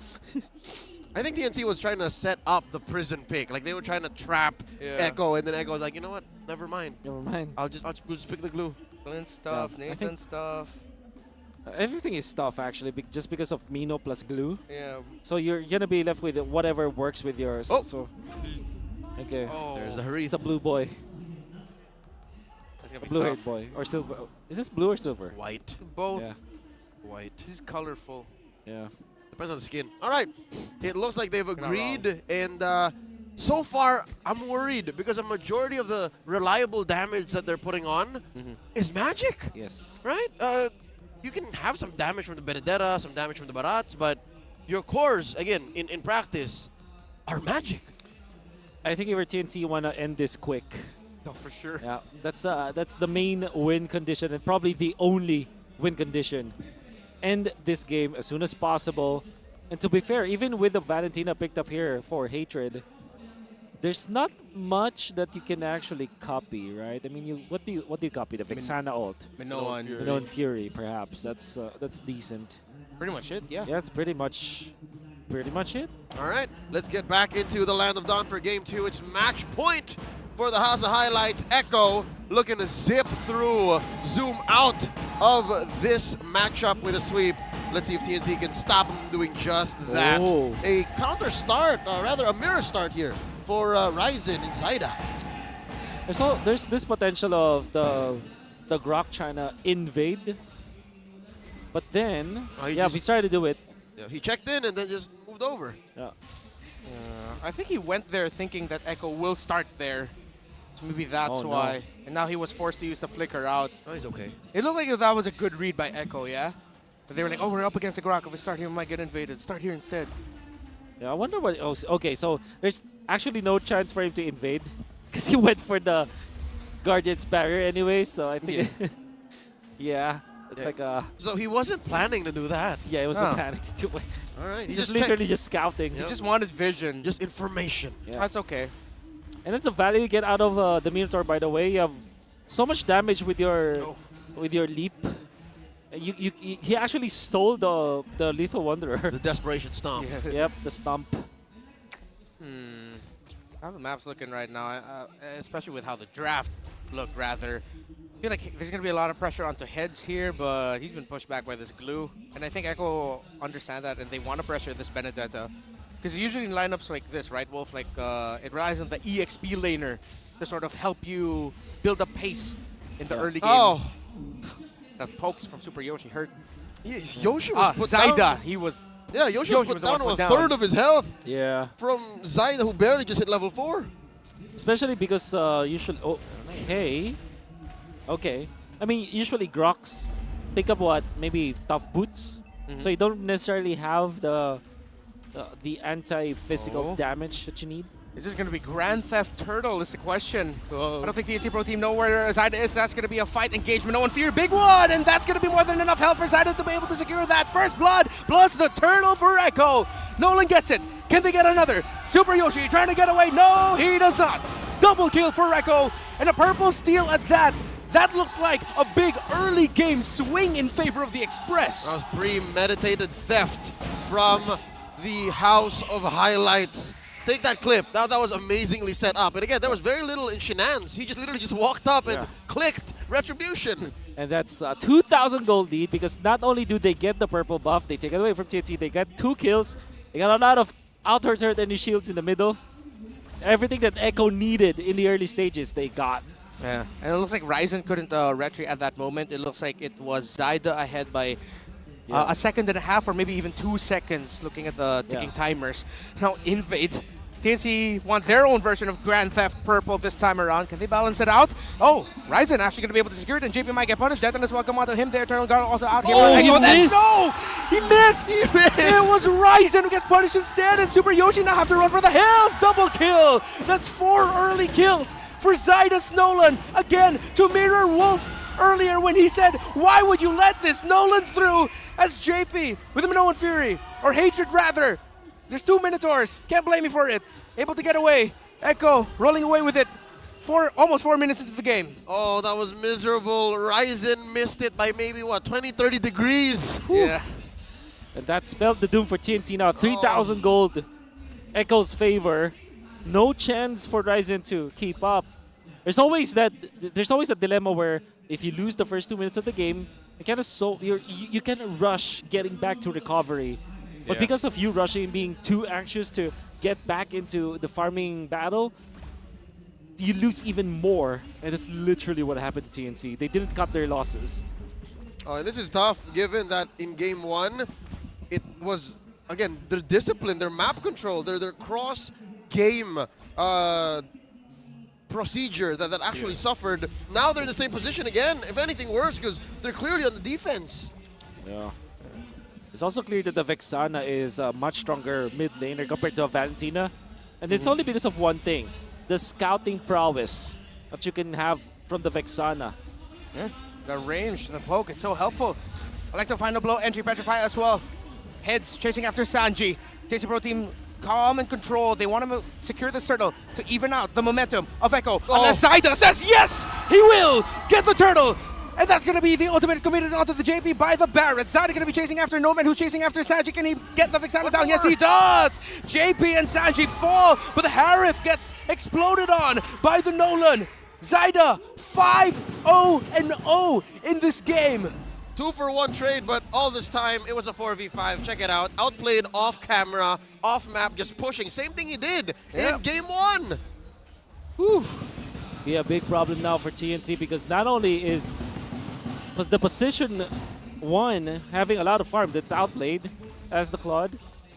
Left in the open.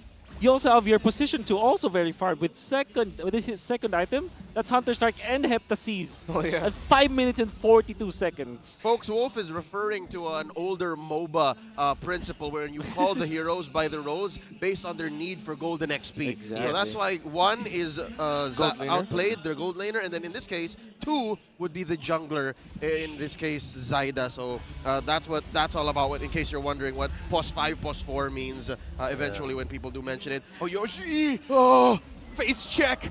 But he's going to be able to get away. Power Nature helps him out. Sanford is feeling it now, though. TP's behind the first turret. He's holding Hatred hostage? Yeah. Ryzen and Yoshi there as well. Heads. Electro final blow, and the Petrify is going to be available for him if he wants to enter, but no.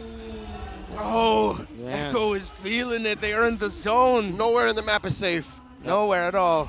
And TNC is in the reverse zone. Are really tilted right now. Even Super Yoshi, very unlikely to miss a wild charge. Yeah. But whiffed it. Man, Oh. it's not looking good for TNC's camp now. They have to reset, not only when it comes to their objectives, but also mentally wherever they're at. And this is tough because, again, we are talking about the big leagues, the tippity top, cream of the crop. These players, mechanics are just secondary to them. They have to focus on macro now, but when you see these little slip-ups, a missed wild charge, a Detna's welcome thrown into air. Yeah. That's difficult, so that means, yeah, I agree. Twice over, TNC need to focus back, get back to their center. Oh, wait, here we go. Ryzen, Detna's welcome there.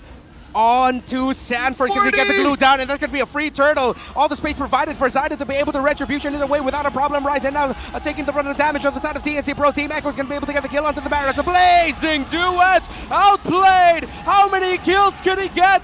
That's 2. Will it be 3? Will it be a wipeout? There goes Yoshi. That's a triple for outplayed, and that's a wipeout in favor of Echo. That's all she wrote. 5 for 1. More than worth it. 40 for 5 members of TNC. Off the back of a turtle, too. As TNC utilizing their Daytona's welcome on to Sanford, which is, by the way, a very questionable idea. You don't want to go for the glue at this point, because even when you put him low, he can utilize the ultimate, and then he's back, and then he's okay already. Just regen. All right. And to be fair, TNC landed a good wild charge from Super Yoshi, landing onto 5 members of Echo, but it wasn't enough. Look at the book, Zyda. Oh! Fracture from out of nowhere. The jungler of Echo, another one, 6-0-2 now for Zyda. In TNC's defense, a lot, or actually 100% of the Detna's welcomes pulled over by Ryzen were either on JP or Sanford. That's it. Yeah. So that means they're just getting what they can. What JP, they got? Big Minoan Fury. He's actually not going to be able to land anyone, but he gets the control, and outplay goes again with the blazing duet. While in the back line, godlike is Zyda. As him and another member of Echo, I believe it was Sanji. It was stopping Ryzen from joining into the fight, but Sanford gets punished. Too greedy, maybe a little bit is Echo, as a tower in the mid still stands. But at this point, the lead for Echo is that massive that they can afford to get it. Another fracture onto the face of TNC. Nomad falls to Zyda. The straight up graveyard underneath tier 2 in mid for TNC. Bodies. Whew. That's what a 10k gold lead looks like. Exactly. Yeah. And look at how Echo devised it with the way that they jumped. They know that Outplayed can be there with a Purify off of cooldown. They can go for the jump with JP. He gets out, and then that will be Outplayed to finish it off. And then Zyda with the Retribution also freshly off cooldown gets another kill onto Nomad, a very important hero. So yeah, Echo is playing this absolutely well. Yeah, I remember we talked about how ever since Fracture lost its CC removal, we always said Nolans have to be more calculated. This is one of the most calculated Nolan performances I've seen. You see him waiting in the sides, looking for his perfect moment, that entry. And Zyda keeps getting it and getting it. He's really making the most out of the Fracture, and every time he joins in. If anything, I've noticed that now that he's clearly ahead, now that he's miles ahead of the whole TNC squad, the margin of error actually is just shrank. Yeah. Like, there's very little he can do wrong now. Yeah. So he doesn't have to really wait as much. Just the mere sense of him, just the fact that he might be in this bush is enough for TNC to scramble. Now Echo are going to be pushing forward. Sanford with a split under the pace of Echo in their faces, and he is feeling it. It's 40. Echo are just going to be able to get towers here. TNC can't even get out of their own base because this Lord is out to stop any of the push of Echo. Now, Echo back off just a little bit, but ooh, TNC Pro Team, they know it's dire straits, and Echo knows there's nothing TNC can do about This it. is irreparable damage. Emotional damage. The TNC's map, the structure that they have, there's not enough that's coming in for Nomad to actually be within range of threatening anything. Yes. And there's really not much that they can do in the late game as well. Like at this point, what, 11 minutes in, it's still the mid game. They should be the ones in control. They have Harith as well as the Barretts. They don't have that late game insurance. Yep. It's on the side of Echo, you have still the Claude and Nolan, still pretty strong in the late game. And Echo can, honestly, Echo can play with their food right now. Yeah, and look at the Barretts. The hero designed to make food out of heroes has turned into food himself. Poke damage alone. Oh man, look at the map. This is cruel. Echo with the freeze. All the more worse for Nomad and Hatred. Like there's nothing that's coming in terms of farm, man. Look at this. What's the count? 3,000 between them and their lane mate? Yeah. Oh, that is dire straits. And I feel like now would be the appropriate time to use that meme from The Simpsons. Stop it, he's already dead. Yeah. That's what it feels like. Oh, well, Echo seems like a team that will actually just go for the juggler this time. They're just waiting for the next Lord to spawn. And by then, they will not have to face 2 inhibitor turrets. It's going to be a lot easier for them to siege. Yep. Bare minimum, they take down all the turrets and then maybe get a kill or 2. Yeah. Worst case for DNC, it's just over now. Gentlemen, correct me if I'm wrong. Is this the largest gold lead we've had standing within the game before it ends? This season, All season, yes. Right? 13K. Yes. Yeah. Huge. I guess one there. And now we're just going to be waiting after this. And I feel like I could actually use this time to just like go back. Because it has been stuck in my head as well as to why Super Yoshi picked up the Guardian's Barrier. But then I remember that's a tactic that some Indonesian roamers do. Yeah. They So don't we use said- the power of nature to steal. They'll just use the Guardian's Barrier from range to steal away early buffs. Yeah, because the projectile speed is so much faster. Yeah, it's really fast. And also, you do it to kind of control the lanes at the start of the... Oh, yeah, blocking them, right? Blocking- Ala Lusty. Yep, Ala that's right. Lusty. But obviously, it did not work. I think for TNC, it was the third pick Benedetta that kind of made it so difficult for them to recover.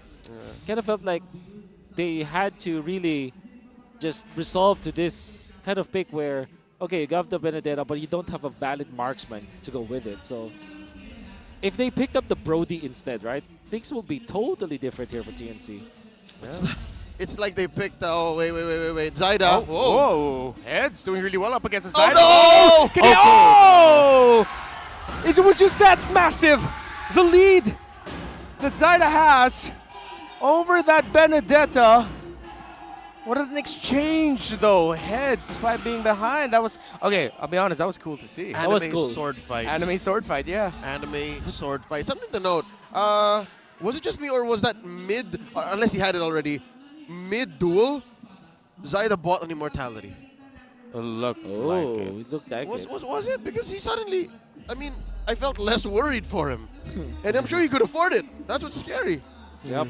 That's how far they are right now. They can sell items, mid-animation, pick up the immortality. What is that now, 14,000? Last time we checked? It actually ticked up to 15,000 in the game. That's definitely a record. Yeah, right now it's 15.2. You can then you can literally afford to put 3,000 between you and Yeah, exactly. your lane mate. That's a full item. That's rough, buddy. All right. Another Again, way to put it, that's rough. we got a minute and change here to talk about something that Wolf brought up earlier. That Benedetta, pick 3, red side for TNC.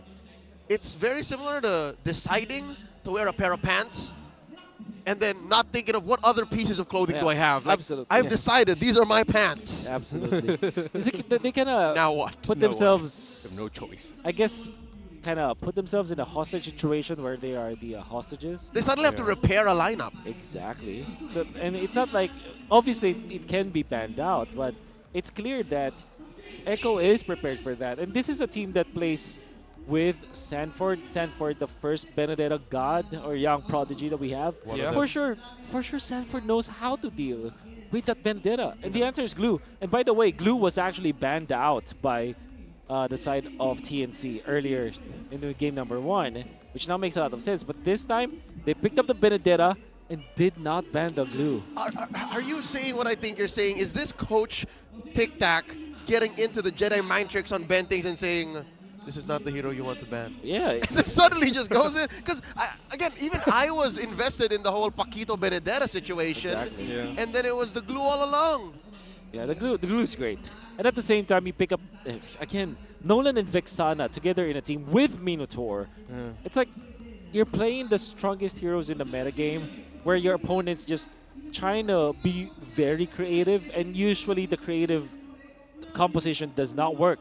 Because there's a reason why Vex and Claude are in top of the meta right now. Nolan. Okay. Now let's see.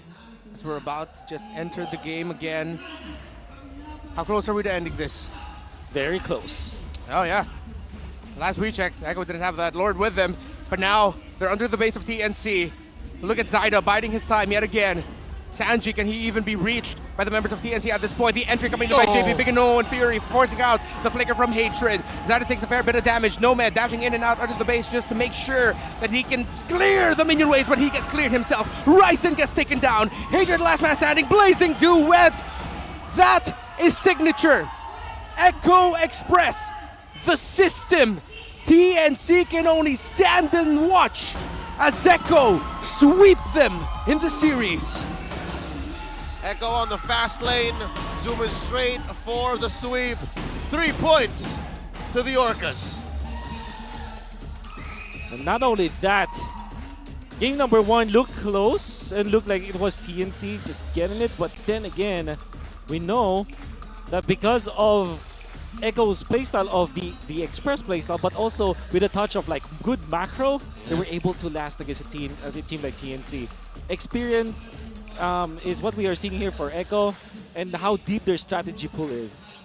All the more now, I think it's becoming more evident that TNC are undergoing some renovation in the House of the Phoenix. Like there's something's changed when it comes to their lineup for sure, their playstyle, their pickings. Definitely, at least this is a sign for Coach Bentings to go back to the drawing board and come back stronger in their next outings. Yeah, he did mention that he puts a lot of value into learning experience. Pretty sure there's a big learning experience with what they did in game number 1 and game number 2, having it turned around. A lot to learn here. I still see potential in this squad, though. There's something about them that just makes me think that they can reach their goal of finally making it back into the playoffs. But right now, it will take time.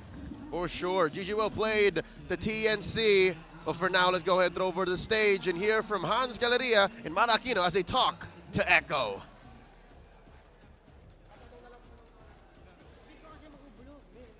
Congratulations to Echo! Let's give him a big round of applause. Guys, nasa top pa rin kayo ng ating standings, fighting for number 1. Na napansin namin, nagsiswitch-switch kayo ng mga players. When do you guys decide kung kailan gagamitin si Outplayed, si Zyda, si Carl TZ, si Benny Cutie? Ikaw. Yeah, I feel like JP can answer this. Depende po kay Coach Tick kung sino po yung pinapalaro niya. Siya po yung nagde-decide sa Anong basis nun? Para like may idea kami. Is it nag-alternate talaga? Okay, Monday tuloy, wala palang Monday. Friday ikaw, Saturday ikaw, Sunday ikaw.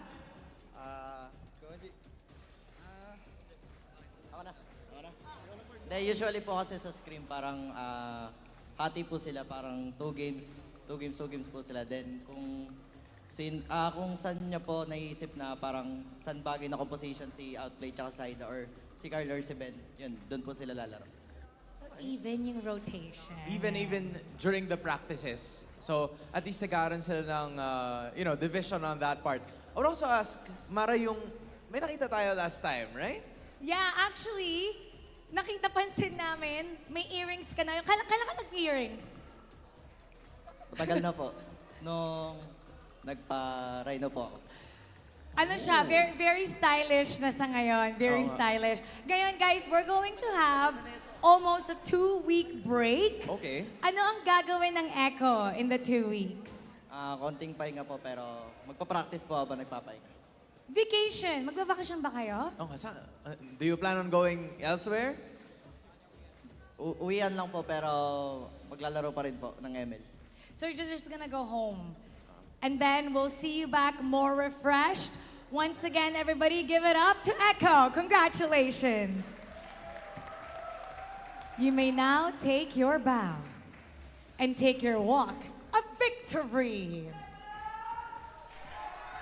Echo, kahit sino ang maglaro, talagang they're still going all out, still at the top of the standings, fighting for number 1. They're still gonna have a long break, the same as any other team. But even so, they're gonna be bringing the win sa mga susunod pa na linggo.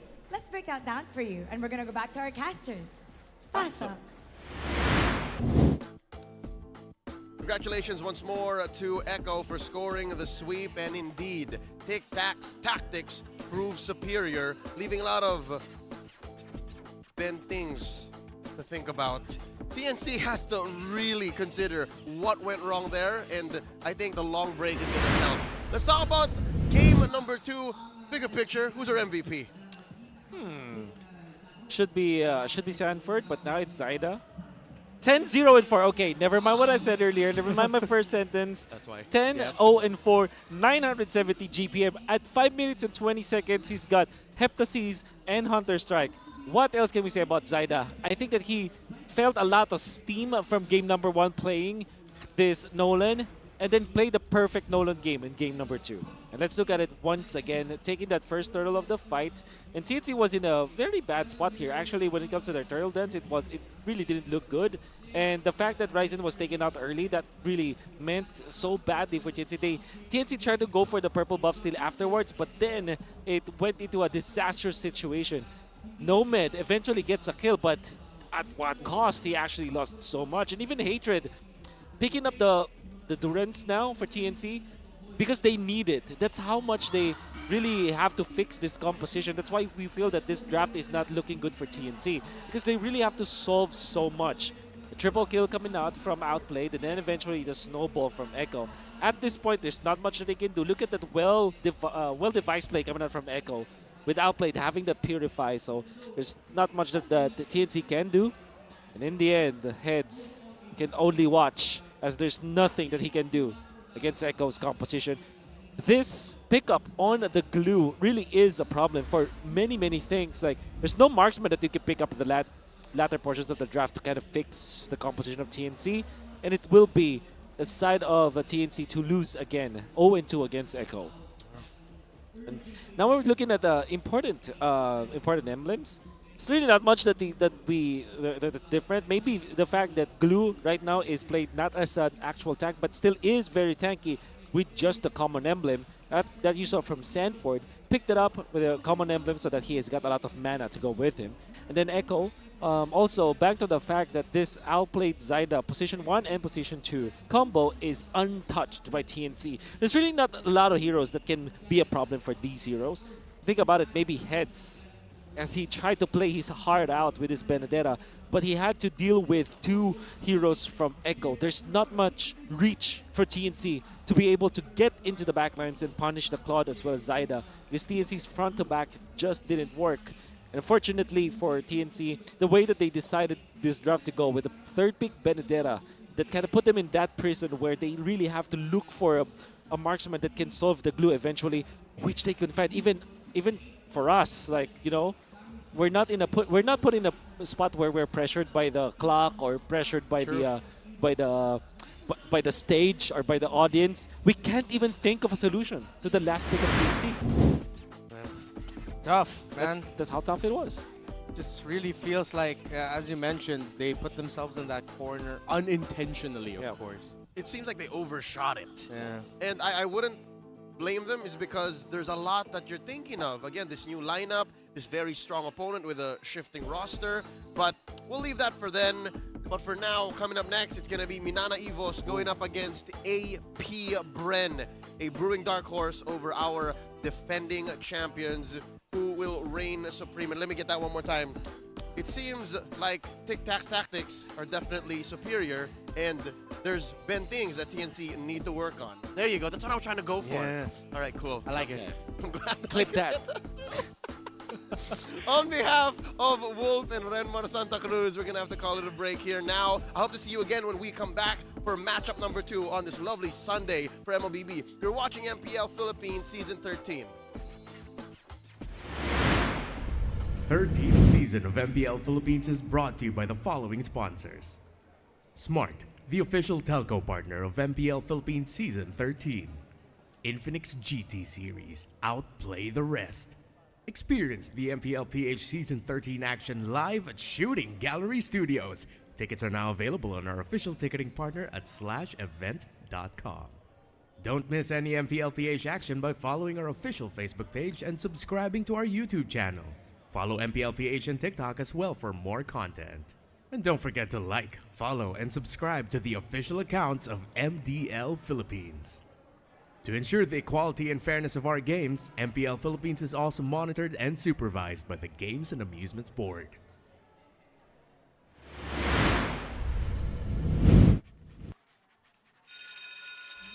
Okay, class. Finished or not finished, pass your papers. Ang daming laman ng bag ni Marco. Ano ba yung nandyan? Sabi ni Direk, Ayan. kailangan na daw mag-wrap up. Power bank, may power power bank. bank. Tapos may ID. May ID na gab. Ang daming ID. At maraming ID. Ngayon, kailangan na natin umpisahan daw. Pinapa-wrap up na tayo. We need to rush to go to the casters. Thank you, guys. Casters, pasok. Sama tayo. May ano sila, passport. Sama tayo sa trip nila.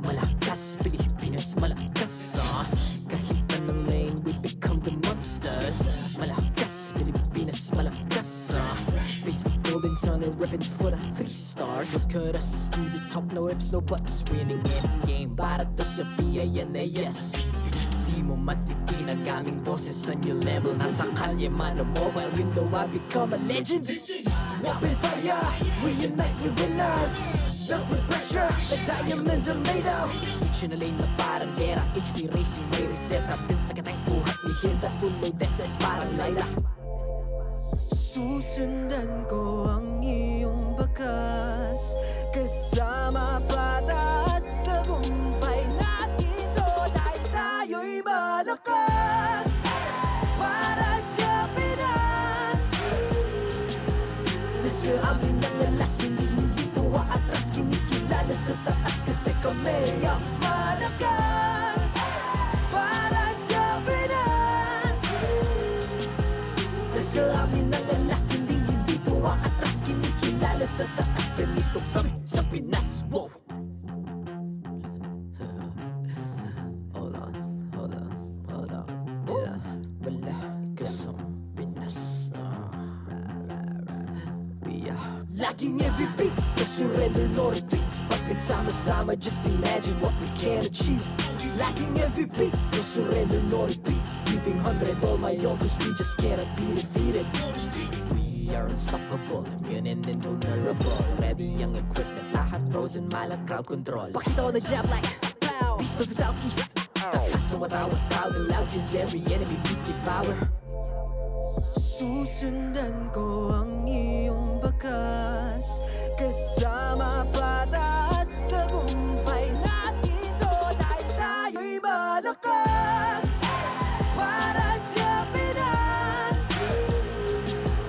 Nasa amin ang alas Hindi to atras Kinikilala sa taas Kasi kami ang malakas Para sa Pinas Nasa amin ang alas Hindi to atras Kinikilala sa taas Ganito kami sa Pinas Wow!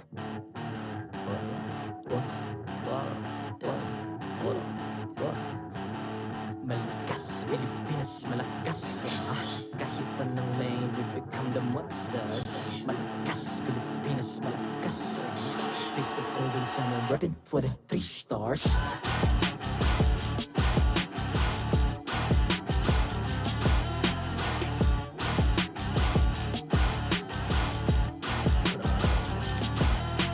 Ang lakas ng Pinas, we unite, be the stars. Ang lakas ng Pinas, we unite, be the stars. Ang lakas ng Pinas, we unite, be the stars. Ang lakas ng Pinas, we the stars. Ang lakas ng Pinas, we unite, we the stars. Ang lakas ng Pinas, we unite, we the stars. Ang lakas ng Pinas, we unite, we the stars. Ang lakas ng Pinas, we the stars.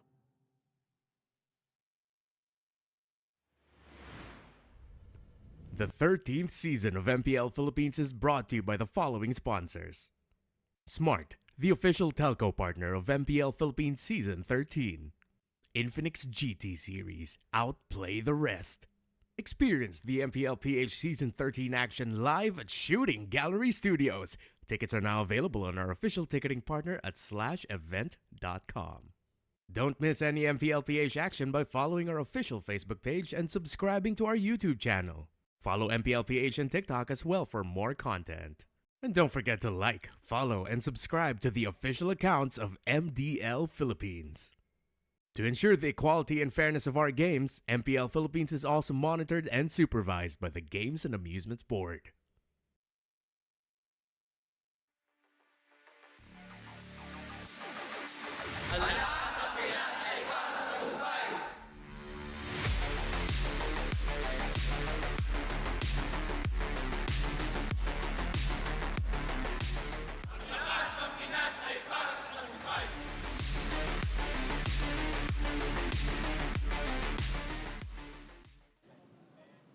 Welcome back to MPL Philippines. It's time for the question of the day.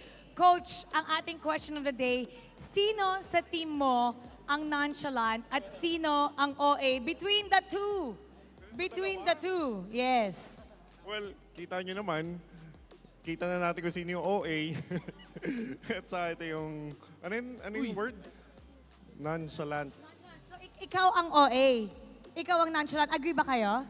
Ako yung nonchalant eh. Ikaw yung nonchalant. Ikaw yung, feeling mo ikaw yung OA? Kahit ano, sabihin ni Flap, okay lang. Anong ibig sabihin ng OA?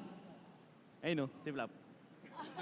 Okay, ikaw. Anong ibig sabihin ng nonchalant? Nonchalant, chalant. Nonchalant, chalant. Chalalant, chalalant. Boom, boom, boom. Alright, nonchalant and OA, thank you so much, Coach. Ngayon sa kabilang panig, sino nga pa sa kanila ang nonchalant at sino ang OA? Hands, pasok. Thanks, Mara. This time around, nandito ako sa Minana Evos. And Coach Bitoy, ikaw naman ang tatanungin ko. Okay? Kung itututok mo doon kay Spider Miles, ano ba si Spider Miles? Nonchalant ba siya o OA? Si Spider Miles is nonchalant. Nonchalant. Kuya, pwede ba itutok mo kay Spider Miles? Kasi madalas nakikita ko na, paano yung nonchalant, Ron? Ano, hindi. As in, wala talaga. Wala. Yan yun. Sinong pinaka-OA dito sa squad, Coach? Ito, si Kyle. Bakit? Ayan. Oh, as in, hindi niya alam kung ano yung nangyayari. Okay. Nonchalant si Spider Miles. Meron pa bang iba bukod kay Spider Miles na nonchalant? Wala na eh. Wala na. Ikaw, Coach, nonchalant ka ba o OA? OA. OA. Sige, okay daw si Coach. Pero ready na ang Minana Evos kontra saan na mga kalaban mamaya. So, casters, pasok. Before the World Tour, they had to take the long road as dark horses. Can Minana Evos prove they're on the same path as AP Bren?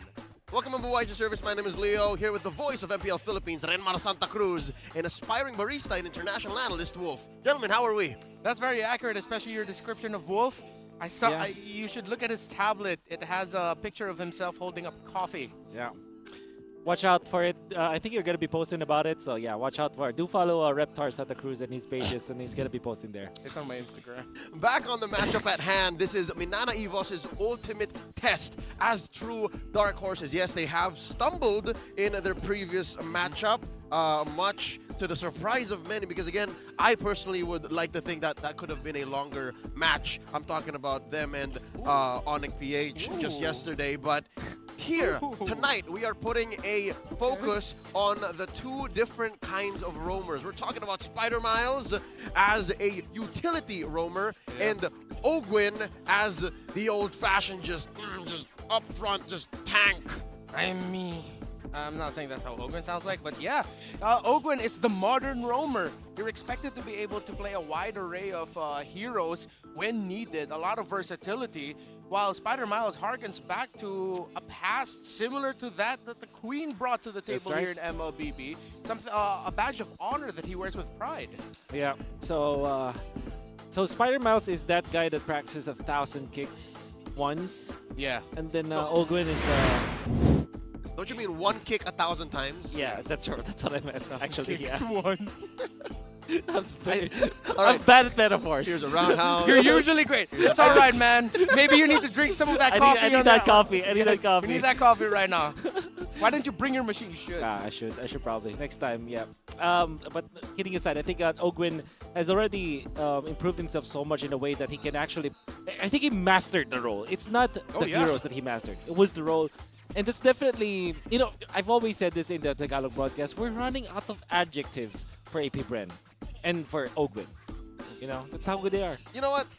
Truth be told, I spend a good portion of my free time on the daily trying to figure out how to beat Bren, how to beat AP Bren, how to beat this World Championship squad. Is because, yes, they will admit sometimes in post-match interviews that maybe they slipped up, maybe they could have done this better.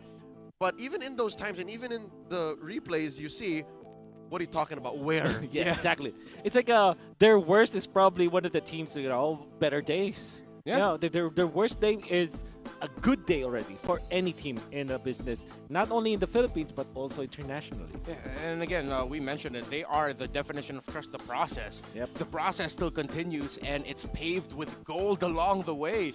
And I'd like to see the Minana Evos, especially with the praise that AP Bren have given them. AP Bren have mentioned they're excited for this fight. Yep. Ogwin is excited to go up against Spider Miles too. That hopefully this is what we're seeing, the start of Minana Evos. Not to say that they'll be eventually world champions, but they're trusting the process with this young squad that we saw almost make it into the playoffs last season. Yep, AP Bren's process began about 2 years ago in Season 9, wherein some remnants of that old squad are still here. Again, for sure, that's Coach Ducky, Flapteasy was part of that roster, Few was part of that roster, Pandora was still there, and look where they are now. They've been around the world, won all sorts of titles, all sorts of championships, and maybe Minana can do the same. Let's get on with the match. First of all, we can't begin without our marshals. They make sure everything is smooth and dandy, fair and fun. Here we are with Wilbert, Patrick, Chico, and Jeff. So Jeff actually was supposed to be called Jefe, but his mom said, I'd prefer Jeff anyway. Let's have the teams come on in.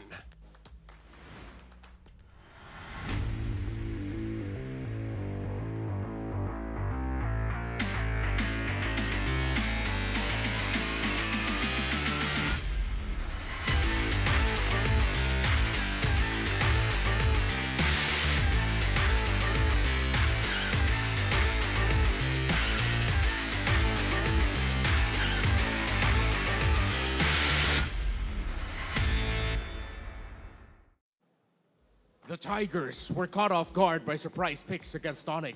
But now that they're facing off against the world champions, can they dust themselves off and show them and show us why AP Bren was excited to face them in the first place? MPL Arena, roar for Minana Evos!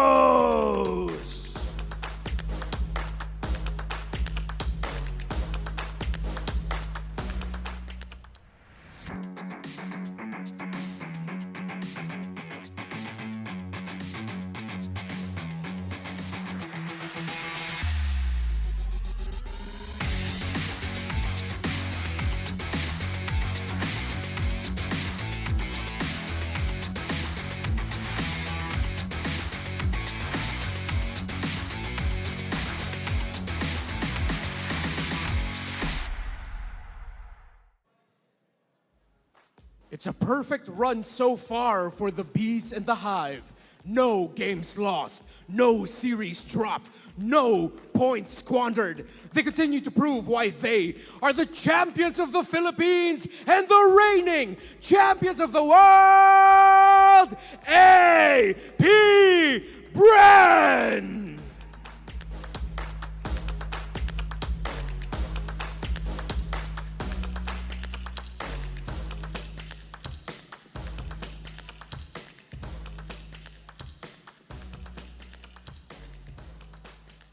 and our coaches, Coach Betoy and Coach Trevor. MPL Arena, make some noise and get hyped for Minana Evos versus APBR.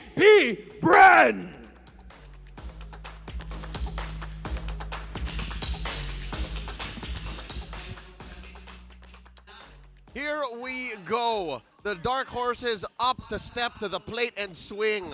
Minana, Evos. Wolf, this is the lineup that's worked for them so far. That's right. And I want to highlight Kirk in this lineup. Captain Kirk. I mean, he's not the actual captain of this team, or I don't know if he actually is. But we are putting a lot of spotlight on Spider Miles as he deserves it. But we also have to put some highlight onto Kirk. And this time, he's going to be going up against storied, adored with a lot of accolades. That's Flap Teasy on the X-Plane. Here he is now, flanked by Marco, Kyle, Few, and Ogwin. As the official, unofficial advocate for the reigning, defending champions of the world. Yeah, Flapteasy, definitely. You're gonna have to watch out for him. He's been on point. Acknowledge him. Acknowledge APBR. Again, we want to put hopes onto Minana Evos. We want to see Minana Evos succeed, not just here at the table. The community has been vocal about it. The expectations are high. But when you're up against literally, you can say the 5 best players in their position in the world today. Ooh.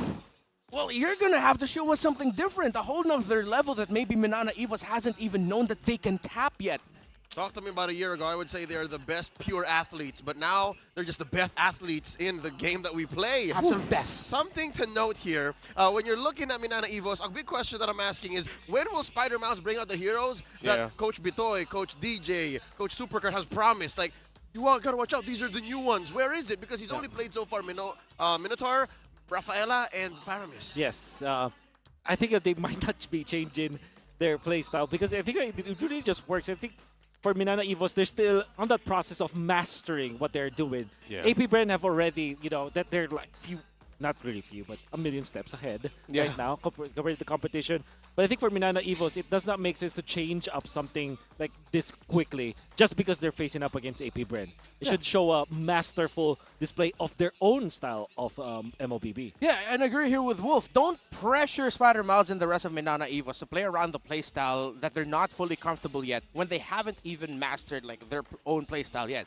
And I'm not to say that their playstyle now isn't good. It's just, I feel like, again, I'm one of those people who believes in Minana Evos and their potential that I want to see more. This young man here in mid has potential, and I'm talking about Lancey because the other icon that he's stepping up to has already proven himself since Season 1. Wolf, talk to us about this head-to-head. What's going on through Lancey's head right now? He's going to be facing up against a player who...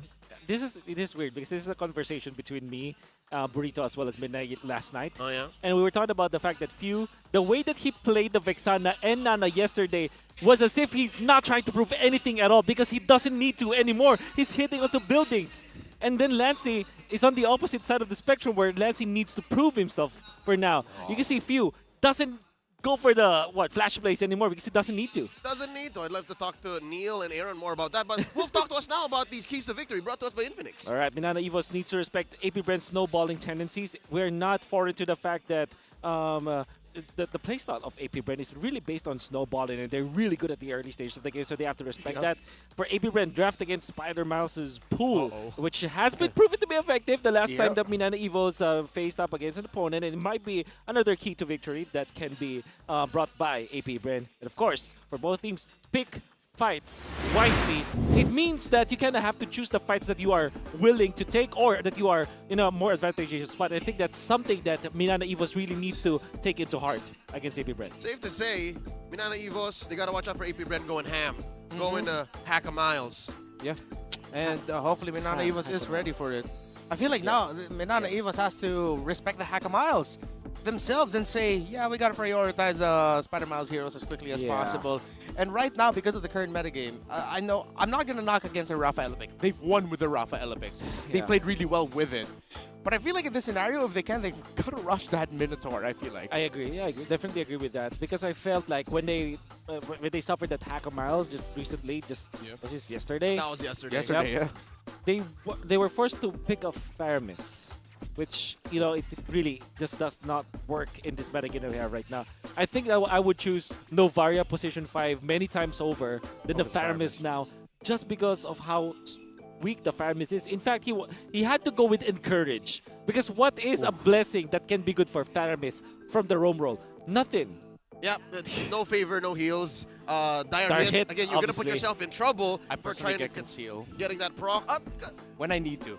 I know it's just RG. It's just RG. All right, see, so just again, the past few seconds of trying to figure out what to do with that Paramis means it's not going to go your way. Exactly. So now, with that said, I want to ask the folks watching at home right now, what would you do? What kind of picks would you prioritize if you're Minana Evos? Because one can only assume what AP Bren's going to do tonight because, again, yesterday, Few was playing the likes of a Nana, Vex, and just whacking away at turrets like nobody's business. Yep. If you were in Minana Evos' shoes, what would you do? What heroes would you pick, and how would you attack AP Bren? Comment down below. Let us know, and I'm gonna get to it because I also need I need the hive mind, like not the hive, but hive mind, like all of us fans. Maybe all our brains will be enough to figure out how to beat this monster.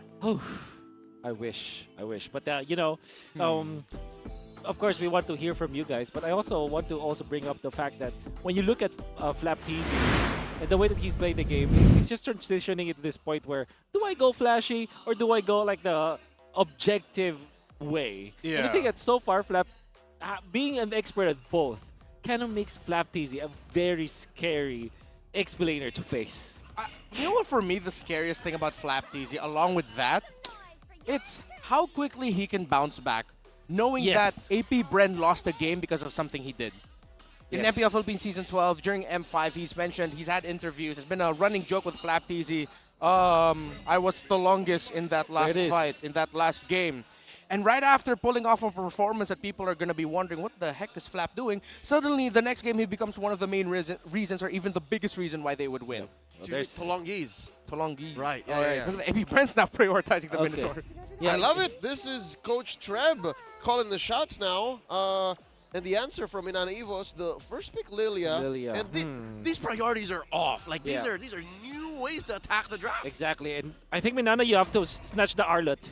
You don't want to give. Oh, they pick up Terizla. Oh, they're gonna give it. They're gonna give it. AP Bren is not gonna think twice getting that. Yeah.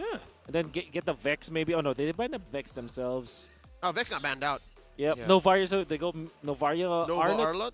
Nova Arlot. Navarlo. Okay, I like that. I like that. Navarlo. Yeah, instead of going for Hackamiles, they just banned the Diggy and took the best hero that could be best for Spider Miles, which I think is great for AP Bren. That's a classic, not really a classic, but that's a Trevor spice in there. Here's the thing. If Miles' hero doesn't come up third pick here in Phase 1 for Minana Evos, he's going to get in trouble again. We're going to see a replay of yesterday's draft. Yes, sir. Check it out. I'm on that boat. Ogwin does very well himself on the Minotaur. He's been doing so for several seasons now. And, AP Bren have different priorities as well. Again, just a weird opening will result in different follow-ups as well. X-Borg and Claude. All right, so there's the Rafaela. So the thing with the X-Borg is that it deals with the Terizla. So this is AP Bren just already troubleshooting, correcting their telemetry, as we can say. Big words. And that's the thing with AP Bren, right? They find out that the Terizla was the priority, so they pick up the X-Borg to eventually handle it easily. Yeah, and this is a trend that I noticed. I mean, Onyx is their own beast when it comes to coming up with some unique strategies. That's right. But every time I see teams going up against Onyx and Minana Evos, the order of drafts really change.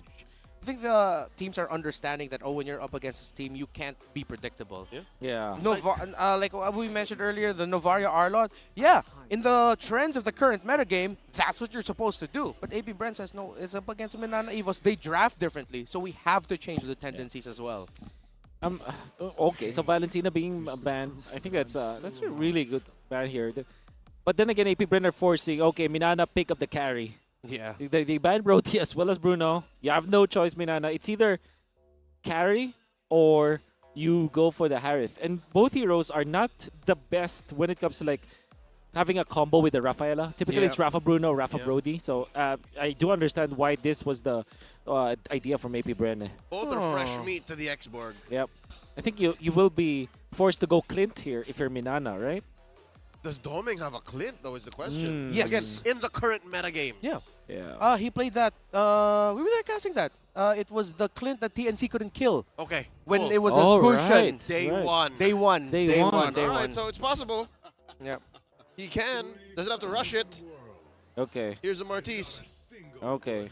And with that, Martis, do you just go back to Baksha? I think Baksha just makes a lot of sense here for AP Bren. Wow, how did Baksha just I know. go under the radar like this? You go Baksha, you have anti-heal against both Rafa and the Terizla. You have access to the backlines. You're faster in a way against the Martis. So it makes a lot of sense. And then go for a backline nuke mage for Mr. Few. Yep. What else is there, though? Gord? Gord. Hey, hey, hey. Nana is there. Oh, yeah. All the heroes we mentioned feel like they would do great. Yeah. I feel like the Gord would be... Yeah. I lean towards more of the Gord. It's a bit more punishing, Alright. I feel like. Yeah. I vote Nana Box. No. I think Nana we're all Box. in agreement with the Baksha, though. Yeah. Gotta be Bax. Gotta be. See? Or a Kai. No. Okay. What? Nana Oh, Fred. it's Fred. Okay. Okay. I wonder why the Fred. Against a Okay. Lilia? Yeah, against Lilia with Rafa. With actually. Rafa. They get guided so easily. Interesting. Interesting choice from AP Bren. But this is them saying, okay, we want to beef up the front lines. We don't want to go to the back lines anyways. They also want more reliable CC. Yeah, I guess. You don't get that with the box. With the box. So Clint still makes a lot of sense here for Minana, I Clint's think. okay. I feel. Or they'll go crazy and be one of the teams that drafts Layla for the first time in PH. But Not no. enough. Not enough for front line to do Yeah. that. It's doesn't Yeah. have it. That's just me wishful Please, thinking. please just don't go Roger, I think. Oh yeah, definitely not. Just Doming, what you thinking? Oh, they okay, go it's carry. Yeah. All right. Yeah, they were forced to. But like I said, it's not the best when it comes to like comboing up with the Rafaela. You kind of want to go for more of a static kind of gold laner when you go for the Rafaela, so that you just run down people.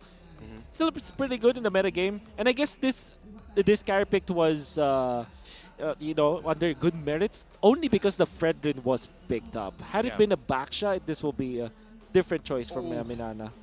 A whopping 83% to 17 in favor of AP Bren. Wherever you're watching from, ladies and gentlemen, we'd like to remind you that it's the star match of the day. Huge shout outs to our online viewers. Wherever you're watching from, we're happy to have you here and witness this great battle. Please click subscribe, like, and follow for all MPL PH official accounts. As our way of saying terima kasih, salamat, well, thank you in general. Watch out for the code that you may redeem in your MLBB app for hero skins and tournament chests. Yes, I can feel the people in the chat spamming code skin. Where they at? Well, that's where they are. Arigato gozaimasu and gracias. Merci. Gracias. Merci. Merci. Wherever you're watching from, Grazie. we're about to get into game number 1, a best of 3. Again, the ultimate Grazie. test for this season's Dark Horses TM. Minana Evos, can they step up to AP Bren? The first step is to take full advantage of this aggressive playstyle that they have. This is still Rafaela and Lilia, super duper fast. Then you pair it up with a Martis. I think that they do have a shot against this Minotaur.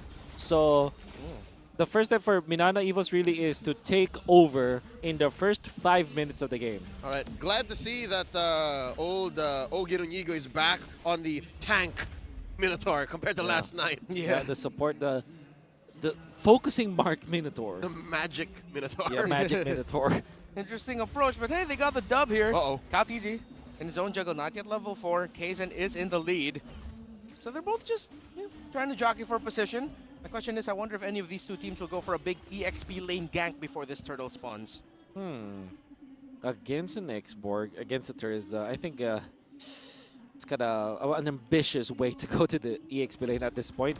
Not so much for Minana Evos though, because they have good poke against the Firaga. They have Rafaela as well as Lilia, two heroes that kind of make it difficult for Flap TZ to keep his Firaga armor up in the early stages of the game. So maybe it could be an option. But the fact that Minana Evos are putting a little bit of an advantage when it comes to the EXP of the junglers on their side, it's actually very good. Oh. See, the approach here of Minana Evos is to pressure Kyle TZ. Temper the tempo of AP Bren. Not necessarily trying to decimate them early on. It's just control it so that they're not completely playing their game, right? Yeah. Huge XP gap. A whole level between Kaizen and Kyle TZ. Flap TZ catches a face full of PZ. Okay, Flap TZ, Firaga armor, still up there. Last Insanity is going to be able to land the kill. Oh, with a big Molina smooch. And the blitz by few. This Nana is still on a roll from last night, and I don't think Minana Evos will be able to contest this turtle as their jungler drops. That's not comic accurate. I don't think Levi dies this early on, but that was amazing. Manga, sir, manga. Oh no, Kirk's in trouble. Kirk trying to get away from it. Appraiser's Wrath already committed. Lancy and Spider Miles are there to help him out, and AP Bren will not pressure the purple buff. Okay. So I was able to be part of a $1 million tournament just a few weeks ago where AP Bren actually won that. And something I was able to prove something. FlapTZ is the best export player that we have in the world right now. And he's just showed us how good he is at that hero. My oh my, the way that he handled Minana Evos in that first turtle fight. Immaculate. You could swear that his last insanity had tracking. It Yes. was a catch-22. He was going to kill one of them. Yes. And it's just perfect that he got the right target again with the help of Few. Yeah, and that felt like that was just Few and Flap being exactly on the same page. Like Kobe Bryant and Pau Gasol speaking in Spanish mid-game. Hold up. I understand the synergy now. Few and Flap have been teammates for the better part of 5 years now. Yeah. That's right. Count it. Count it. That was synergy without even talking, I'm sure. Oh. Appraiser's Wrath. Not a lot of wrath there. Yeah. But the damage right now of the Fredrin being appraised. Lancy poking it out. Oh, and yep. This is why a part of us questioned the Fredrin pick. Not to say it was a bad pick, but it will struggle up against Lily. And imagine if that was the late game, that Fredrin would be crying. Yep. It's going to be a problem later on. But for now, it isn't. Uh-oh. FlapTZ has a little bit of a problem. His Faraga armor gets spent, but, well, I posed a question earlier, Wolf, and you said it would be ambitious if you try to go for it. Yeah. FlapTZ has second life. Few is going to be here for the assist. For sure. Getting poked out by Lancy. Few might have overstepped a little bit. But no, he'll be able to get away safely. Yeah. Also, now that I think about it, maybe the reason why they didn't go Baksha is because they want to secure the jungle, the neutral objectives. So one thing that's underrated about the Fredrin is that his first skill plus red tree is actually pretty strong. Oh, yeah. Yeah, so that might be the factor here for AP Bren. Because if you go Baksha, the Martis can just easily take those neutral objectives. That's true. You see here, AP Bren zoning on Minana Evos. No contest again because you actually see Kaizen going into the orange buff of AP Bren. Go for the invade. FlapTZ sending back Kirk. The damage, the fire, last insanity. No way. Flap not going to be able to kill. No, Ogwin! He did. And Ogwin? No, Ogwin absorbed the damage of the turret. Oh, when he was still untargetable. They juggled They juggled it. Wow, Ogwin. Oh, wow. X-Borg untargetable. Ogwin steps in, gets the hit, Exactly. Correct? Wow. Wow. Synergy. It's Ogre. It's Ogre. Amazing. Again, the world champs. These little decisions, the way that they're able to show us mechanics upon mechanics, makes us wonder what else can this team do? What can they not do? Is a question. As 5 minutes and a half in, about a minute before the second turtle spawns, your third turtle. Wow, this game has gone that fast. This is again, we're running out of adjectives for AP Bren, how good they are. Yes, that's a good question. What can they not do? AP Bren. I'm thinking of. Let me put away the stars. Yeah. FlapTZ has been so on point with his export. He now has the War Axe. So even without the War Axe, he's already making it so difficult for Minana Evos to run away from him. And right now with that item, he is even a bigger problem now for Minana Evos. Ooh, Ogwin and Few, enough of a threat already to make sure that Kaizen double times hastens the purple take so they can actually make a position for this last turtle. All right, some hope for those who are members of the Hukbo watching. Minana Evos are still on their procedural take. Even if they do lose their gold lane tier 1, they're still on the 1-2. They're still trying to get farm on their cores. Yeah, again, temper the tempo of AP Bren, but the longer you temper the tempo, the more devastating eventual mid-game power spike of AP Bren will be. How many times have we seen APB? Around 7, 8, 9 minutes in, win a big team fight, and then suddenly just snowball from there. Minana Evos will try to contest, but FlapTZ single-handedly, well, with the help of Ogwin, pushing back the members of Minana Evos with his flames, respecting the X-Borg.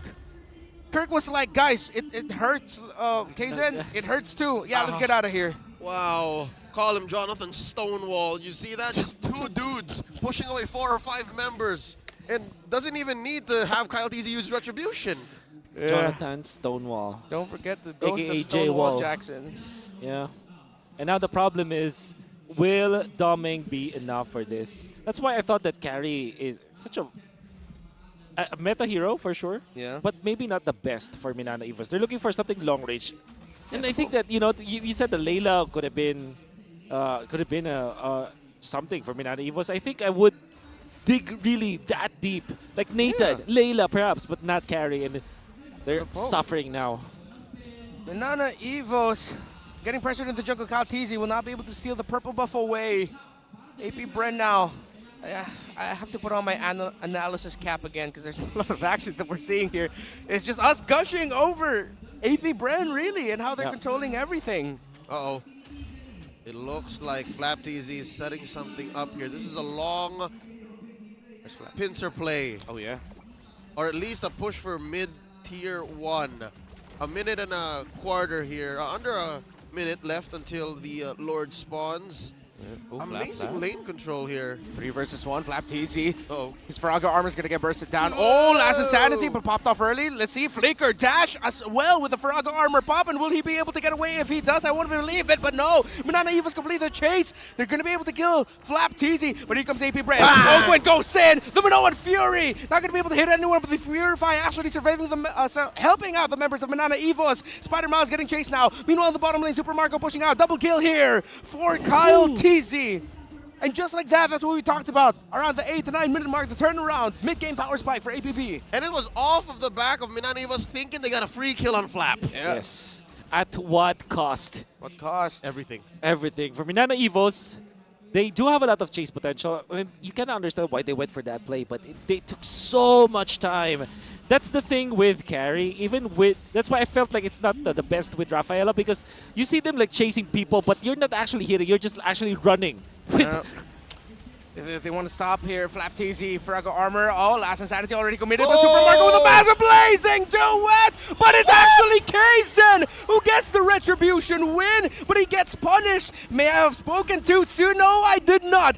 Killing spree for APB. They lose the Lord. Minana finds a miracle, but they're going to lose their turret in mid. All right, let's see. Can they convert? That was a very, very expensive trade. Minana Evos lose a hero and a turret, and even maybe they're purple for the Lord. GDP, yes it is. Purple buff gone. And again, the question still stands, at what cost? Whew. Well, they did live to see another day, another minute bot for Minana Evos. Oh, another blazing duet just like that from Maranora, but Kirk with a massive penalty zone, actually. Defensive one. DPZ, as I believe Leo calls it. Lancy trying to skip away. I have to get away from here. Minana Evos will have their orange buff stolen in the mid. Flap TZ trying to hold on. All right, Lance able to regroup with his team here in mid. Again, there is a trend, folks. Minana Evos, whenever they walk away with something, it's always a 3-for-1 trade. Yeah. A Lord for a mid, a hero, and a buff. Yeah. Earlier, 3-for-1, Flap TZ for 3 other members. I wonder if Minana Evos will slowly notice that, hey, the math doesn't add up. In the mid lane, still sending back the members of Minana Evos. Appraiser's Wrath not going to deal a lot of damage. And the Lily is starting to hurt. AP Bren, yes, it has been their game for majority of it. But that Lord, somehow, we asked at what cost. We saw it. Minana Evos able to push out and balance things out somewhat. A bit of swing for Minana Evos. Definitely needs a lot more than that. And it felt now, right, when Minana Evos still has the Purify onto Doming, what they can do is to invite AP Bren to get into their circle and then punish them afterwards. Yeah. Maybe that is the play for Minana Evos. Oh, like a little bit of a tug-of-war. Yeah. That type of thing to slowly bait them into making a big mistake. Purple buff invade though, who's gonna be able to get a Lancy in the back there, stop there, Ogwen. Purple buff actually not secured by Minana Evos, but the members of Minana Evos are low. Kirk forced to get away, but no, Flap TZ with the last insanity chase under tower. And AP Bren continues to fight. Another blazing duet coming in from Super Marco. KZ trying to survive, but Super Marco and Kyle TZ now put in a difficult position. Ogwen with a massive Minoan Fury, but it's actually gonna be AP Bren running for the hills with Minana Evos. Their heal, their sustain, they have trusted their process, and they're putting the world champions to the back. Their backs against the wall as Lancy Can he complete it? Yes, he does. Takes down Few. Flap DZ, No last way. insanity. No No way. way. Flap No doesn't way. kill Kaizen. What? Kaizen survives. Spider Miles, the heal, the utility. Prodigy of Minana. But Kyle DZ with an Appraiser's Wrath to Lancy. Minana Evos are still fighting, showing AP Bren why the world champs wanted to face Minana in the first place. Quick recap, the math checks out to 2 for 4. Minana Evos able to close the gap, now with just a 600, 700 gold lead between them and the world champions. AP Bren now can only hope and think to contest. Minana Evos scores a Luminous Lord. Kirk, that penalty zone stopping Katizi from getting close. Great play coming out from Minana Evos for sure, especially because of what Kirk did. And we got to see through the replay whatever happened in that big clash. Unfortunately, we'll trade. I am actually in awe of this damage. 3.8k. Oh, I felt that. That is indeed wrath from the Appraiser. Nothing, not even Black Shoes will save you. Man, the damage was so high, I feel like it activated my gout. I'm having a gout attack right now on the desk. Get that checked. Lord, whew, I have. They told me, just take my man. meds. Minana Evos, their turn that they did in that purple buff, dare I say, Blacklist-esque. How many times have we seen that before from the Royal Duo era of Blacklist International? Yeah, and AP Bren knows that And AP turn Bren very knows well. it. Yeah. Let's see how they're going to tend to this now, as Minana Evos might actually take one under AP Bren's nose. This is the time where you can say that Minana Evos have a lot of... Okay. Okay, Black Shoes, Lancy. Or to commit, don't worry, Wolf will get back to you. Yeah. Minana Evos still going to be going forward. Lord marching in. Let's see how many towers are they going to get, or if they're going to be able to get any. Yeah. So this is the power spike. We were talking about the fact that the way for Minana Evos to win team fights is to invite AP Bren to their own circle and then punish them out one after the other. Lancy, no Black Shoes, or actually he's going to be able to commit it. And now Kaizen going to be going in. Kati's brought down to 50%, but actually Lancy fights Few. And a massive last insanity, will it be enough? No, it's not going to be enough. Doming. Kirk, Kaizen, Spider Mouth so tanky. Meanwhile, in the mid, the tower falls. Doming's still going to be pushing into the base, actually stopping Super Marco from joining in this fight. Shades of H2, Yaoi and Renegade. We've seen this before. Double ton of praises. Wrath not actually going to land. Ogun with the massive Minoa's Fury, but the damage is sustained, and the damage! Sustained damage still from Minana Evos. They're holding on. Are they actually going to put a stain on the record of the world champions? The new White Tigers, the Young Bloods, but Katizi, Super Marco want to fight back. Winter Trojan Super Blazing Marco. to the back. Super Marco versus Doming. He uses the BMI to get back. Kaizen, Kirk, and Doming go back, but no! Flap DZ finds Kaizen. Minana Evos are running for the hills. Close, but not quite. Oh! One more for Doming. Light wheels from the carry. 2 for 3. Big time take from Minana Evos, leaving but one inhibitor for AP Bren. And this is Doming just showing us his peak performance. Probably one of the best games that I've seen that Doming play. Actually 3-1-3, but that does not tell the story of how much impact he did in this particular game. Pushing 2 turrets while Minana Evos are making so much diversion up top, then eventually punishing Flaptizi, who has been a problem for them.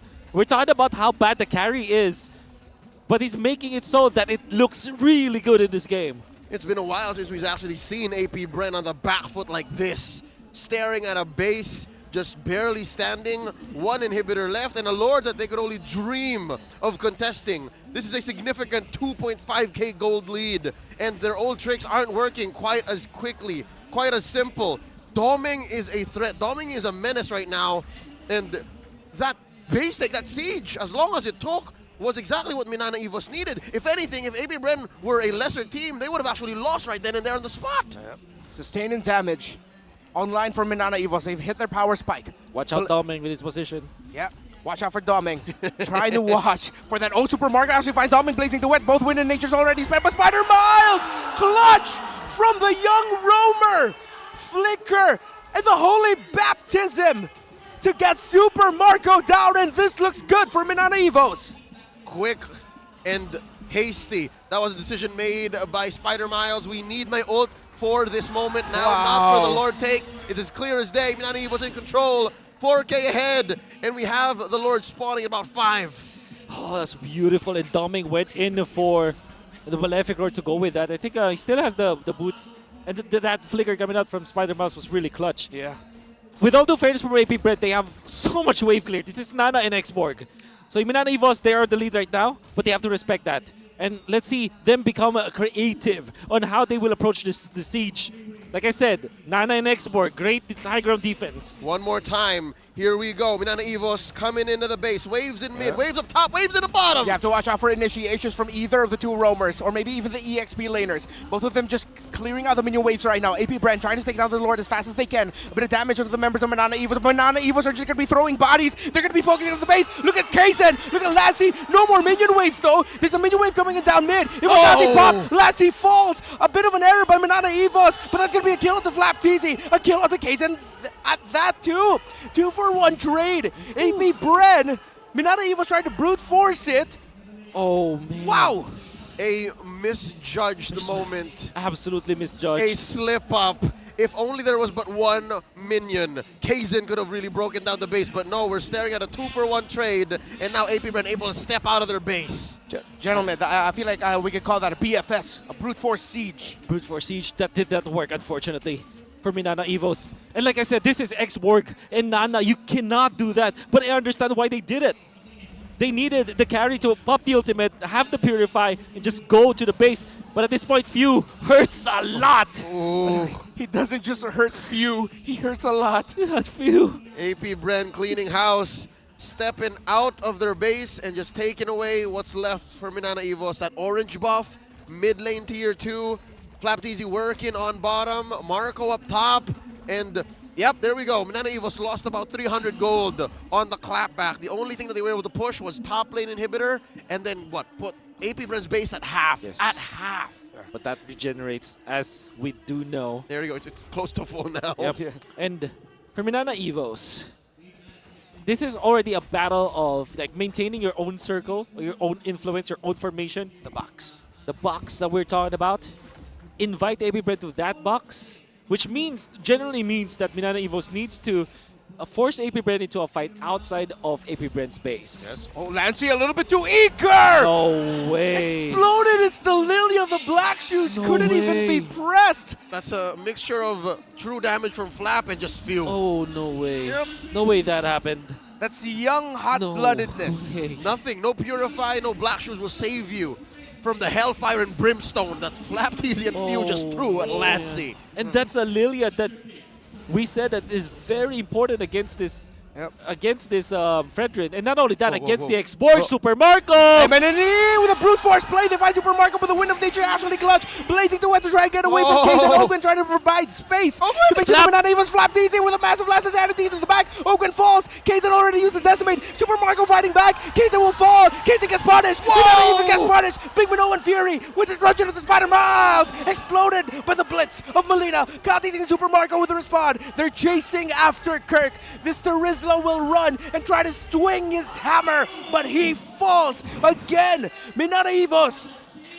What was that? 3 for none. The body of Smith's gonna do only so much. It's up to Doming now. Against 3, and yeah, there is but one thing that Minana Evos can hold on to. 3D, Doming don't die, and he hasn't quite yet. But they're gonna stare down the barrel of a big Lord. This is an evolved Lord, gentlemen. Ooh. Oh man, that was a slew of mistakes for Minana Evos. If y'all thought Minana Evos were in trouble inside AP Bren's base, how about underneath a Lord that amplifies AP Bren's damage? Whew. That's the evolved Lord we're talking about. AP Bren are not out of the woods yet, but my oh my, Minana Evos cannot afford those kinds of plays. Yes. And you understand, I mean, after Lancey's death, that was already like a lot of bad news for Minana Evos, and then they commit another one. Series of unfortunate events that they themselves put themselves into. Yeah, I saw what we get what they were trying to do, but it feels like the moment that you saw Super Marco was able to get away, they sort of just backed off. They really shouldn't have forced that. But now here comes AP Bren, evolved Lord, and now their turn to get some turrets down after Minana Evos have shaved the towers off of theirs, waiting for a jump, waiting for an entry. Who will be the angle? Will it be Flap? Will it be Ogwin? Will it be a surprise Holy Baptism coming in from Spider-Mouse, who doesn't have his flicker just yet, but Kati is taking a lot of damage from Domeng right now. He has his immortality, so he's not going to get taken down. Super Marco takes down the tower up top. AP Bren, systematic and smart about it. Showing the young bloods, this is how you do it. Be careful. Look at the patience in AP Bren. They could have forced it. They could have maybe even rushed the wave down bottom, but they know that the management is not on point. So they took, hey, mid, top, that's all we're going to do. Winter Dungeon.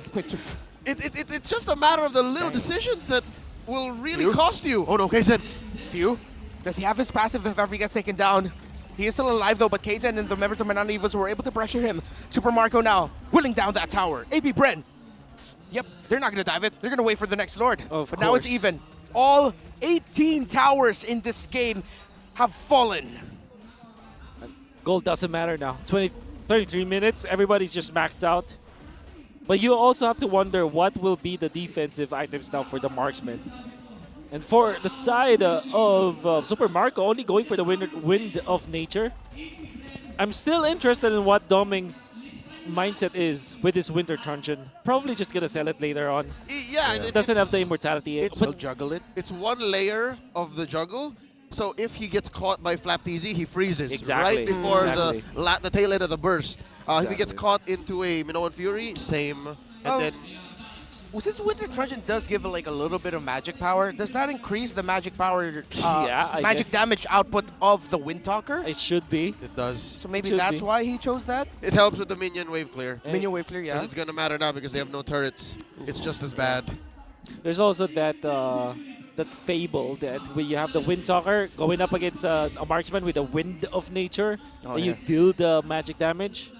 Yeah, that's too. Yeah, that works. But that's not a lot, but it's something. It's not nothing. It's not nothing. It's something. Yes. It's not nothing. Here we go. Okay, This switch to is the... Oh, wait. Fifth Lord. Athena Shield on Doming, selling one of his damage items. Yeah. And you also see their Twilight Armor into KZ, so it should help out with any of the bursts, magic or physical. Don't forget that. AP Bren now, zoning out Minana Evos. At around 20k, 15k, maybe someone's going to turn. Maybe someone's going to try to commit a play. KZ and Kirk nearby.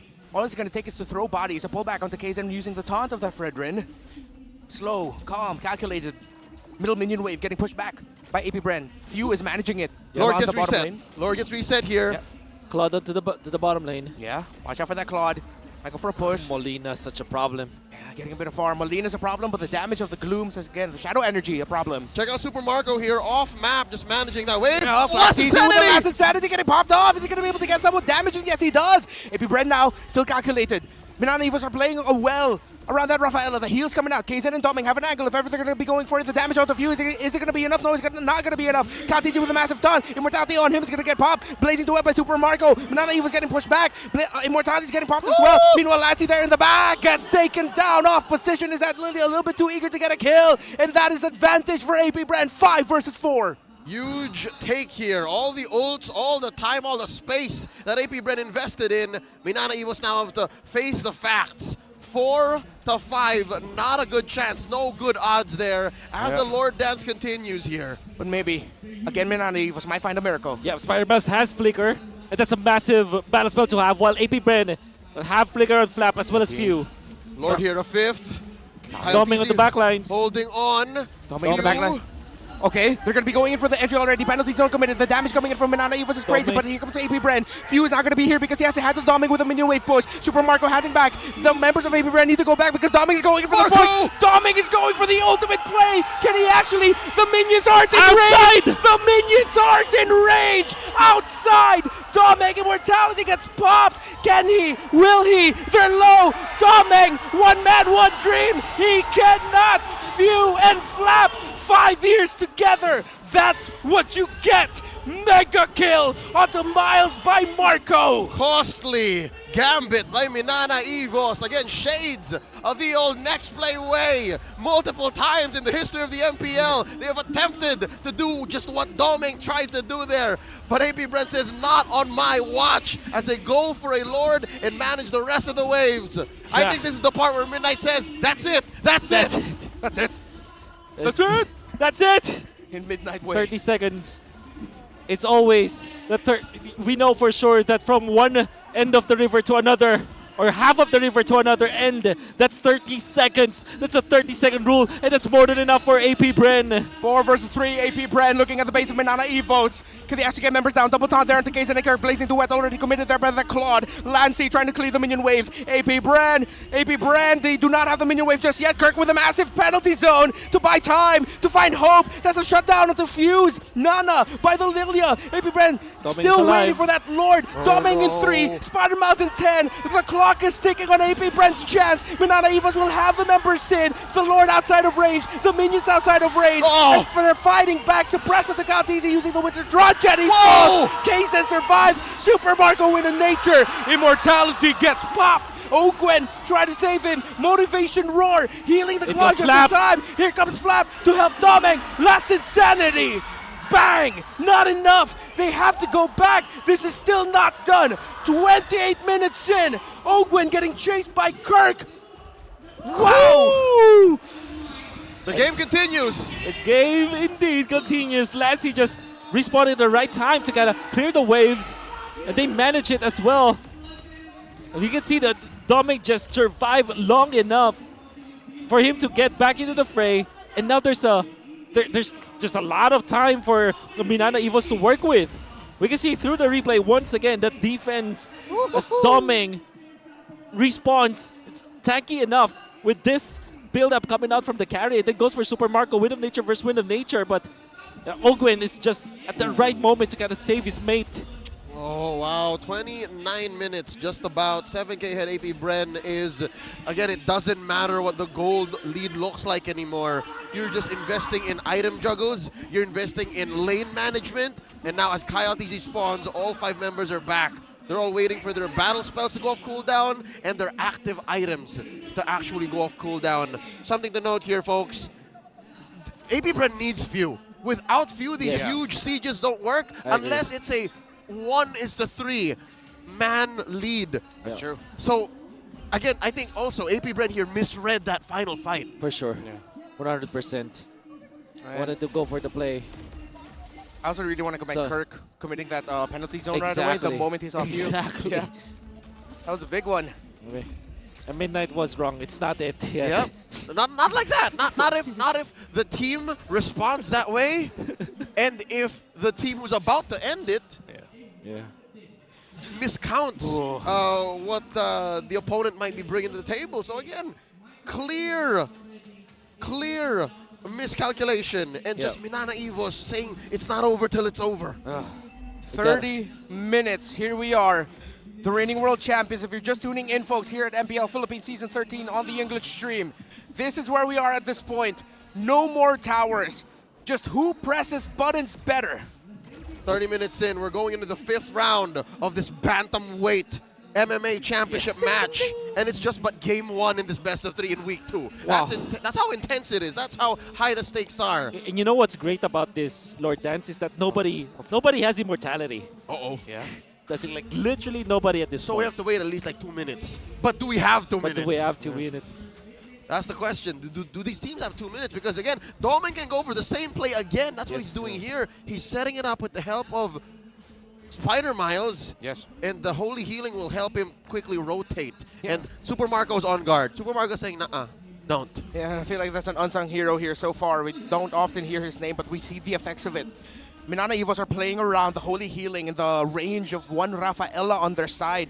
That's how they reposition. Sometimes that's how they engage. That's how they avoid what AP Bren throws at them. I mean, I don't think that Spider Mouse wears conceal, right? So definitely goes for favor. So it couldn't be a play for the 1-5 play wherein they go for the conceal play and then they look for a target. But that will not be possible. At this point, it's just about controlling the minion waves. And I think the slow push will benefit the team much better than an actual push.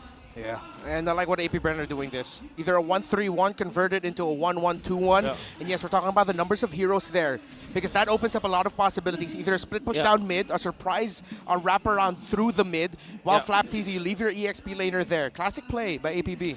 Ogwen went for the rapid boots and then for the conceal at this point. Goes fast. Wants to go fast, but that conceal, it means that you let go of the favor, right, for AP Bren. So again, it's about the here and now. It's not even about re-engaging anymore. Exactly. They've had it because so far the re-engage hasn't served them well. The re-engage put them in this position now, wherein Minana Evos can, in the snap of a finger, end things. And again, I guess apparently we do have 2 minutes because Spider-Man just had his immortality come off cooldown. Oh, I wonder if Minana Evos got the vision there onto Super Marco. They know where the Claude is. They know the positioning of APBR somewhat. But I don't think so. Maybe Dominic just wasn't in range to see that go into that shrub. APBR are also opening up their possibilities for a split push, because Doming's doing the same thing. For the first time in a while, actually, Doming is in no man's land. He is so far away from Miles and the rest of Minana Evos. Yeah, and if ever Super Marco goes there, Doming might actually catch him off Get guard. out of Two there! members of Oh, no! no! He sensed it! Doming, Wind of Nature, can he get away from this? He gets bursted down, immortality. He got to buy it in time. He didn't have that at that moment. Minana Evos now have lost their gold laner. Kirk tried to respond. Flap and the rest. Super Marco with a blazing duet. Spider-Mouse with a holy baptism. Here comes Lancey in the back. Kirk, immortality popped as well. Can he survive? Penalty zone onto the Super Marco Claude. And Kaizen going after Marco. Oh! But Marco, what was that? The shield of the immortality. He bought it in time.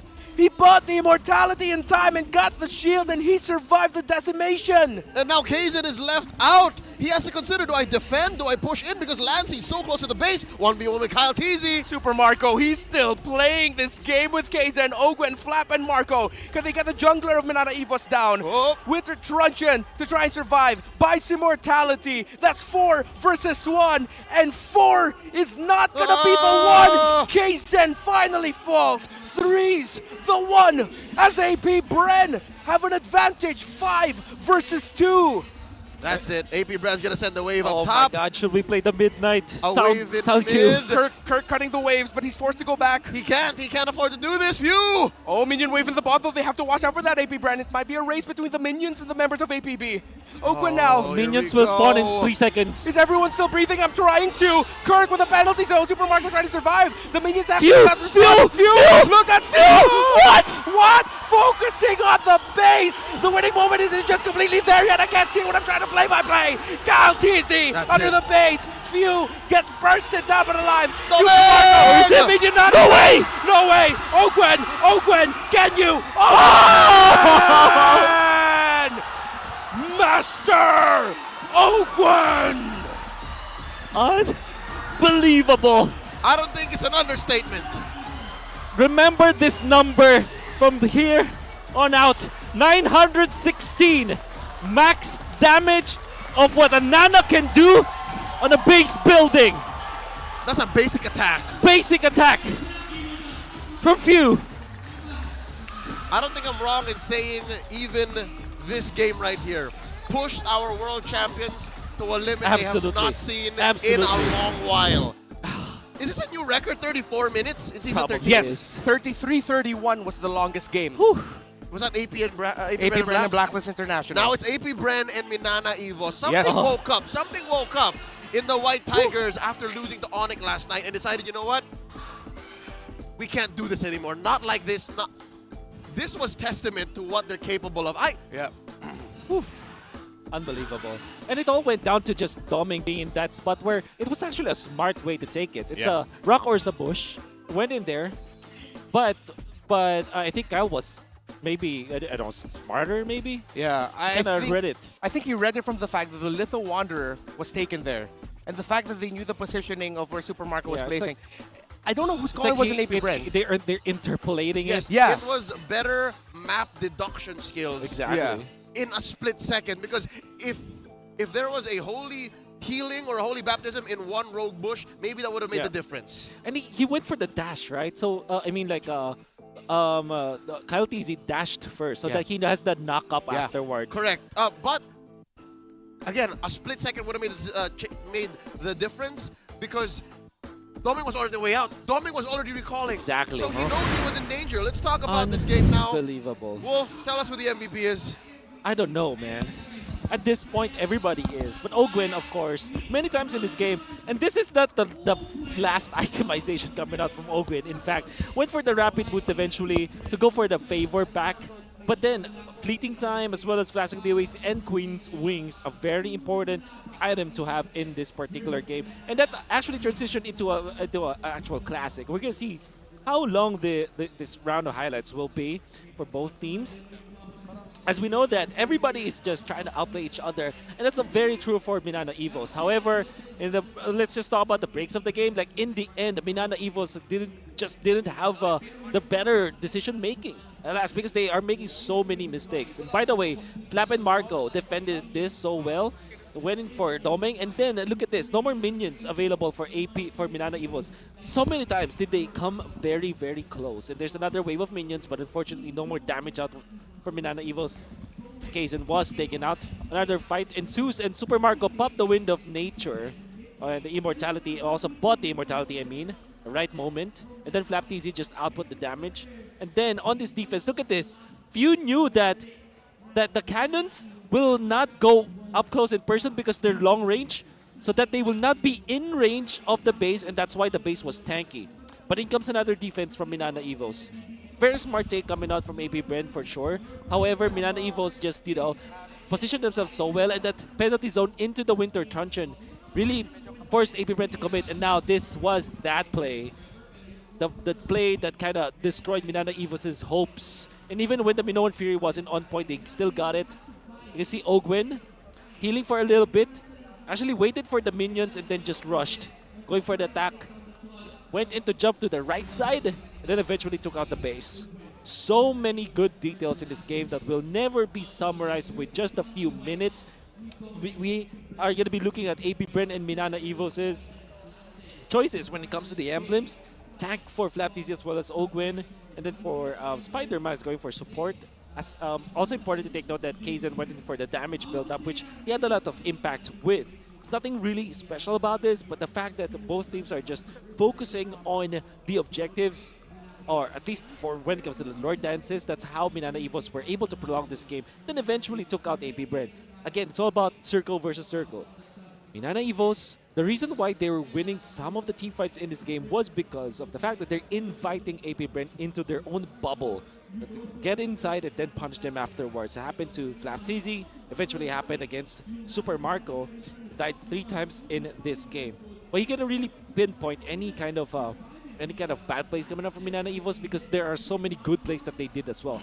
However, in the end, deciding to go with Lancey just being overly aggressive, as well as Doming's positioning and that choice of bush that he held on to. In hindsight, of course, it looks like a mistake, but then again, Minana Evos are just trying to make plays happen, and I think that's a hallmark of a good team. Dan as well as Renmar, because I think that for Minana Evos, they were trailing behind for so long, but there wasn't any time where they were just passively waiting for AP Bren to commit the mistake. They're trying to be proactive, actually. Yeah, and that proactivity, I feel like, though there were times where we questioned it, deep down, I liked it. Yes. Because they were trying to find something. Yeah. And eventually, a lot of their plays weren't just one-time payoffs or short-term payoff plays, because one of the 2 moments when it was almost over was actually Doming setting up that split lane push that took maybe 90 seconds for him to spend off map and setting up, and then that was almost it actually. But the minions weren't up to snuff. Flap TZ and Fuse just inhumane synchronization and synergy just came into play. It just kicked in, right? Yeah. Much like from that 2012 film Pacific Rim, where they're drift compatible. They just know what the other's thinking. You know what I mean? It's just, all right, let's defend. And I don't know how else you can beat that. We'll leave that to Minana Evos during the time that we're off the draft for now, as we wait for game number 2. Real quick, let me tell you all about Smart Giga Arena. It's open to all Smart TNT subscribers, where you can enjoy an array of esports and arcade games, much like this one you're watching right now, MLBB. Yeah, just create an account on gigaarena.smart using your Smart or TNT mobile number. With the new Smart Giga Arena 20, you can unlock the world of Giga Arena tournaments for your shot at prizes. Yeah, Giga Arena comes with 2 Giga Arena tickets and 100 MB for all sites for only 20 pesos. Valid for 1 day. Load Giga Arena 20 now in the Smart Online Store. I'll see you guys in the training grounds to greatness. Now, with that said, there were a lot of things that we questioned about Minana Evos' draft. But here it looked like it's this exact draft that they needed to get to the 34, 35-minute mark to push AP Bren to their limit. Yeah, and again, going back to the point that Wolf made earlier when we asked them, when you asked, are we going to see the new picks of Spider Miles? You'd rather see the mastery of their comforts right now. And I think that's just what we saw. Close to peak mastery from Minana Evos to push AP Bren to their limit. And I think that this is also the time where we have to talk about Doming, because even when they lost that, and even when he was the last guy to die with that kind of play, I will always just say that Doming played that game so well. I think that whatever I said, because I did say that it was the best game that Doming ever played, I still think that that's true. The way that he handled AP Bren with his positioning, and the way that he calculated every single thing, like the mastery of the carry with this guy shows in that game. I think that this is the time where we have to also talk about Doming and put that in a, in the list of the good gold laners that we have here in the Philippines. Hey, I take great gold laners. Better than great. I actually stick to the belief that as long as Next Play Evos have 3D, Doming don't die, they're on a good path. Yeah. Let's go ahead and throw over to Ogwin right now. He's going to share a little bit about Season 13. Tingin ko para maiwasan yung ganung pangyayari is huwag mo na lang isipin na nag-champion kayo eh. Kasi every time na isipin na nag-champion kayo, doon kayo magle-lay low or doon kayo parang easyan nyo pag bababaan yung intensity ng training nyo. Tsaka yung mindset nyo parang hindi ganun ka ganda kung pupunta sa tournament. Ayun, may advice naman sa amin si Coach Daki, si Few, tsaka si Flap. Kasi galing lang silang champion, tapos after ng champion nila, medyo rocky yung yung daan nila. So, in-advise kami ni Coach Daki, mostly, wag isipin talaga na nag-champion, tsaka wag rin magpakapante sa kung anong meron ngayon.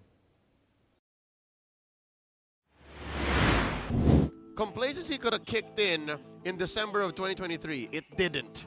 Complacency could have kicked in about a few weeks back. As you said, Wolf, it didn't. And now here in Season 13, they are still lossless. Game-wise, series-wise. And that's what Ogwin attributes over to Coach Ducky, Flap, and Few, because they've been there. Yeah, literally been there. And we saw that there was the high time of the pandemic actually. Oh yeah. There's a lot of problems that they had to face, and then when they went back here in the Philippines, it was clear. I mean, even they themselves admit that they really prioritized different stuff already. That's why they struggled in the season afterwards. Yeah. I guess that collective experience of Few, Flap, and Coach Ducky just really carries on over to this new generation of AP Bren with Ogwin, Kyle, and Super Marco. So you could really see they're trying so hard to tell them, please don't fall off, because we've been there. Forgot Pando. And Let's Pando. go back to the draft here. This is the Game 1 draft for AP Bren versus Minana Evos. And yeah, the turns for Minana Evos were clearly the carry. Yes. We swore it could have been something else. And then that third pick, Rafaela, that says, you know what, we're still the old, well, the Minana Evos you know, and this is how we're going to take it all the way against AP Bren. Do we see any changes from either team going into Game 2? Are there any small adjustments? Because even AP Bren have to start scratching theirs like, yo, that shouldn't have lasted that long. Yeah. Maybe, I don't know, maybe the Fredrin from AP Bren, but I think that there's a lot of moments in the game where it made a lot of sense. Maybe that's the only thing, because I think that the draft here for AP Bren, the opening draft was perfect. Now, if you're looking at Minana Evos, with this Teresa very early on picked up by Minana Evos, that's actually maybe the question here. But then again, it worked also. Kirk was amazing with that hero, and it kind of felt like they had a set play for that one. Maybe I'll change the carry, even when the carry is still a great pickup. I think that there were many moments in that game where you could have used the range for maybe a Clate or maybe a I don't know, maybe a Brody, or I don't know, maybe a Beatrix, in fact. Because Tommy could play that hero. Could be too. Which is why, in totality, it feels like it's so unnatural to pick a hero with range. It's because the metagame is all about close to mid. Yeah. All of the big heroes in all of the trinities, in all the roles, prefer to stay close or mid. So maybe by trying to break the wheel and change your approach might be detrimental, might be something that both teams aren't ready for. Yeah. Yeah, even when I answered that question with that carry pick, I also believe that it's not the draft that made it difficult for Minana Evos to win that game. It's just the decision making. Like Latsy just getting bursted by APBR because of his misstep. Like them chasing Super Marco. Those are just, the breaks of the game that they have to fix. One thing I want to say here, though, I think AP Bren, they might be considering taking out the Rafaela. Go full Haka Miles. I mean, it looks like they instantly got a feeling of this is why teams in the past 2 matches have been taking it away from Spider Miles. It's just been that damn good for Minana Evos. Let's see if that's going to be the case. Is it a Rafa ban? Oh, it's the first one. Oh no, that's 2. Well done, my friend. 2 steps towards Haka Miles here. AP Bren gonna stay on the play, and they take out the Angela and the Rafaela, while Minana Evos take out the Nolan and the Joy. It's AP Bren who's actually switching it up this time. Oh no! Haka Miles. That's it. That's it. They're on ham. That's it. Haka Miles. So what is left? Yeah, Matilda, and that might be the first pick for AP Bren, actually. If Minana Evos are going to be opening up the Matilda, that means they want to... Actually, no, they shouldn't. They shouldn't. Yeah, Okay, of course so he'll take it out. Yeah, they take it out. Had no choice. So what are you left with? I think Arlott is still open. Yeah. So that could be the opening here for AP Bren. Joy Nolan gets taken out, no Assassin. Or maybe pick up Baxia. I don't know. Maybe Baxia. Maybe even first pick Nova would be good. Novaria's go, man. I forgot about that. Yeah, Novaria's great. See if they will. Arlott or Novaria should be the first picks here for AP Bren. What if they surprise and go? Nah, they're not going to jump into a CC. Maybe not, because the fact that these are all open makes just a simple Nova first pick makes sense. Yeah. Because you're going to overload the other side. Yes. That's Novaria. So you pick up Arlott here if you're Minana Evos, because you know that Kirk can play that so well. For sure. And then you're going to be left with maybe a choice for maybe get the Barretts to go with this. You go Arlo Baksha, Arlo Barats. Yeah. Yeah, they don't or need Lilia. They really like the Lilia, I guess. They play around it well. They also don't need to rush any of their marksmen, I feel like. So Arlott Lilia, I guess, for Minana Evos. Ruby's still open, CC's still open. There's that option of the Terizla once again for Minana Evos. Yeah. But then, well, it kind of Vex. There's some merit to that. No, okay. yeah. Oh, whoa! They rushed the Diggy. They're getting Haka Miles, so they want it instantly. Is this Minana Evos just really feeling the pressure? Yeah, it definitely is. And AP Bren can just go for Grok, actually.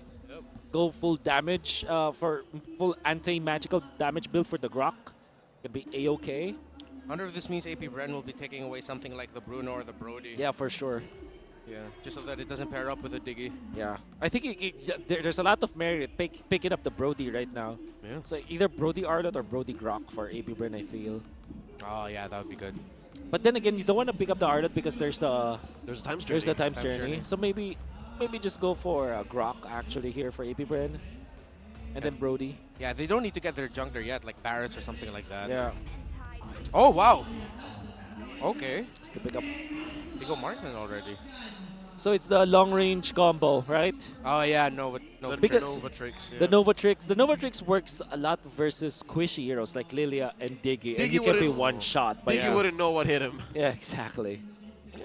But then that means AP Bren's lineup is going to be dependent on those two landing their skill For shots. Sure. Oh, I like the Akai. Yeah, it's great. Makes a lot of sense here for Minana. There's a lot of rundown potential from them, which makes it so that AP Bren should really ban the Brody here.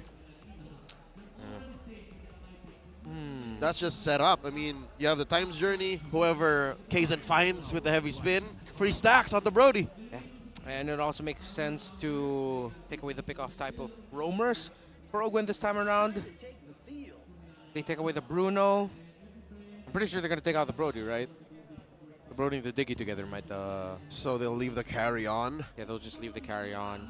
But then again, this might end up becoming a lineup that might be good for a carry if ever they draft it, because we still don't see the pick of Kirk.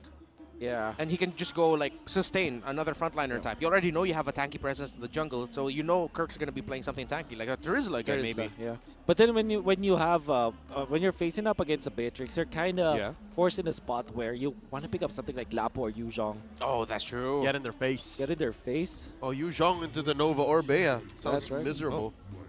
And that's the G-Rock ban that we thought will be picked up by AP Bren. So great call there from Minana Evos. AP Bren should ban up Brody, right? What's Ogwin to pick? There's Ogwin doesn't mind the Arlot. Oh yeah, Oh, Arlot man. Rome. He can. Still gonna be open for him. Just please don't go Florin. Oh yeah. Very unlikely that they pick up the Florin. Yeah. Who knows? I mean, Coach Trevor also had a history of drafting that. That's also very true. There's a Brody. Yeah. Brody ban. Honestly, a Ruby could work here for AP Bren for staying power in the front lines, you know? That's just the idea. They just straight up overload the Diggy. Yeah. It's so odd to see CC still out there. Yeah. Are there any roamers available that have really good wave clearing? Oh no, Arlot. Yeah, Arlot. Yeah, I'm leaning towards this might be an Arlot roam. Yeah. Looking at my list as well. Oh, how about Edith for AP Bren? Yeah, that's a possibility. There's the Paquito, great. Actually, it's like it's not Yuzong, it's not Lapu, but it's also better. In that regard, can one shot the Beatrix. Can find even the Nova. Yep. I honestly feel that Edith is good. Edith. For AP Bren. Rome, right? Rome, correct. Yeah. I like it. Then in terms of their jungle, let me see, rotational speed, fast clear, pressure. They might just go for Fredrin, honestly. Fred, yeah. Typical Fred versus... Typical. Oh! What if we see Assassin? Oh. What if he just straight up goes Fanny or something? One of the few But times. this is Akai that they're facing, so maybe... Yeah, that's true.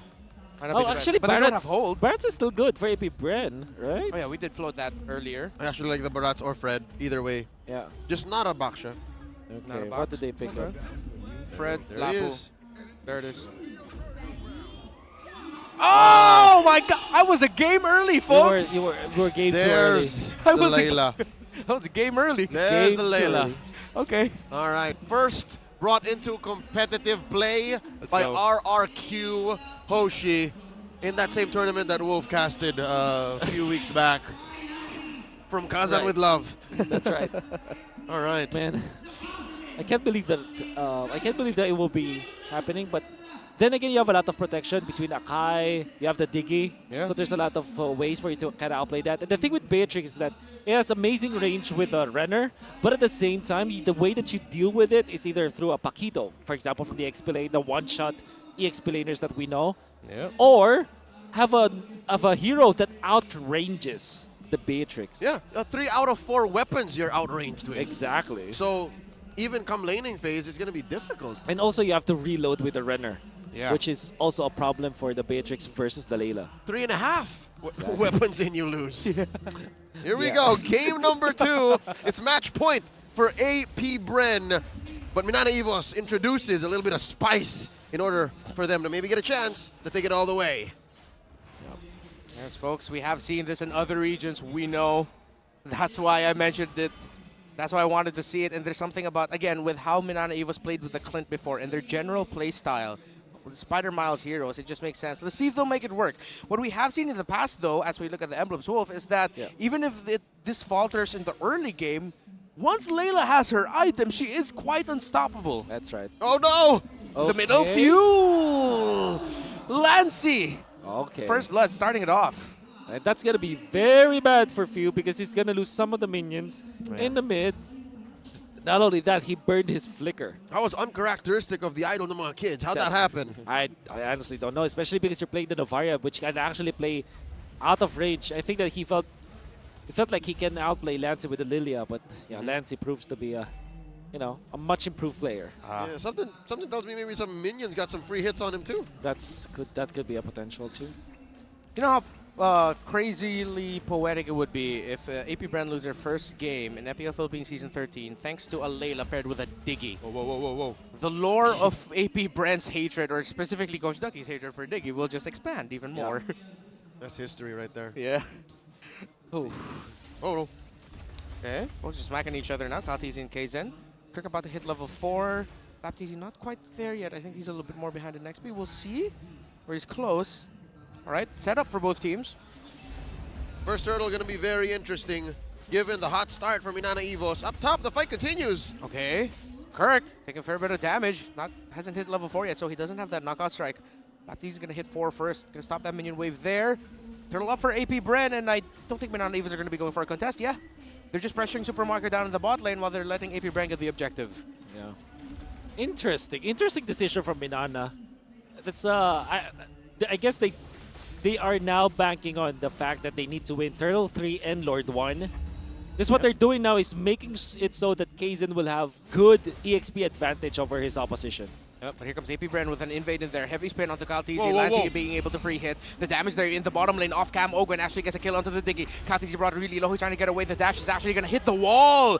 He didn't get to dash through. He sort of just missed that little window of being able to dash. Yep. So that's going to be a 1-for-1 trade. And AP Bren wanted to invade, but it's their jungler that falls. So, okay, weird decision from Minana. Even weirder decision from AP Bren. Because of that heavy spin, it kind of felt like Kyle TZ was there forever, was pinned to the wall forever. Made enough time for Kirk to be there as well. What's surprising is that there was a kill onto Spider Miles on this bottom lane, so it's definitely a big advantage for AP Brent's gold laner.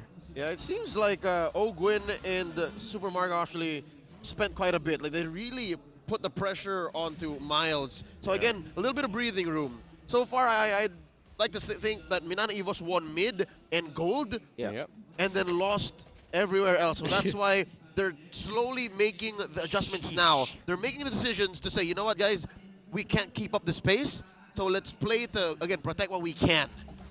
Really liking the Sakai rotation coming up from Minana Evos. Like, they let go of the first turtle just so that Kaizen will have enough gap between like their levels. And Kaizen is about to hit level 7 and has Retribution, so this will be a Retri battle of purple. Oh, yeah, it's in the shrub. Kyle can't see it. Okay, Kaizen gets it. Yeah, that's good. Yep. On point. And that means that he will maintain that gap, the EXP gap. Okay, ooh, Destruction Rush. Okay. Still not full damage just yet.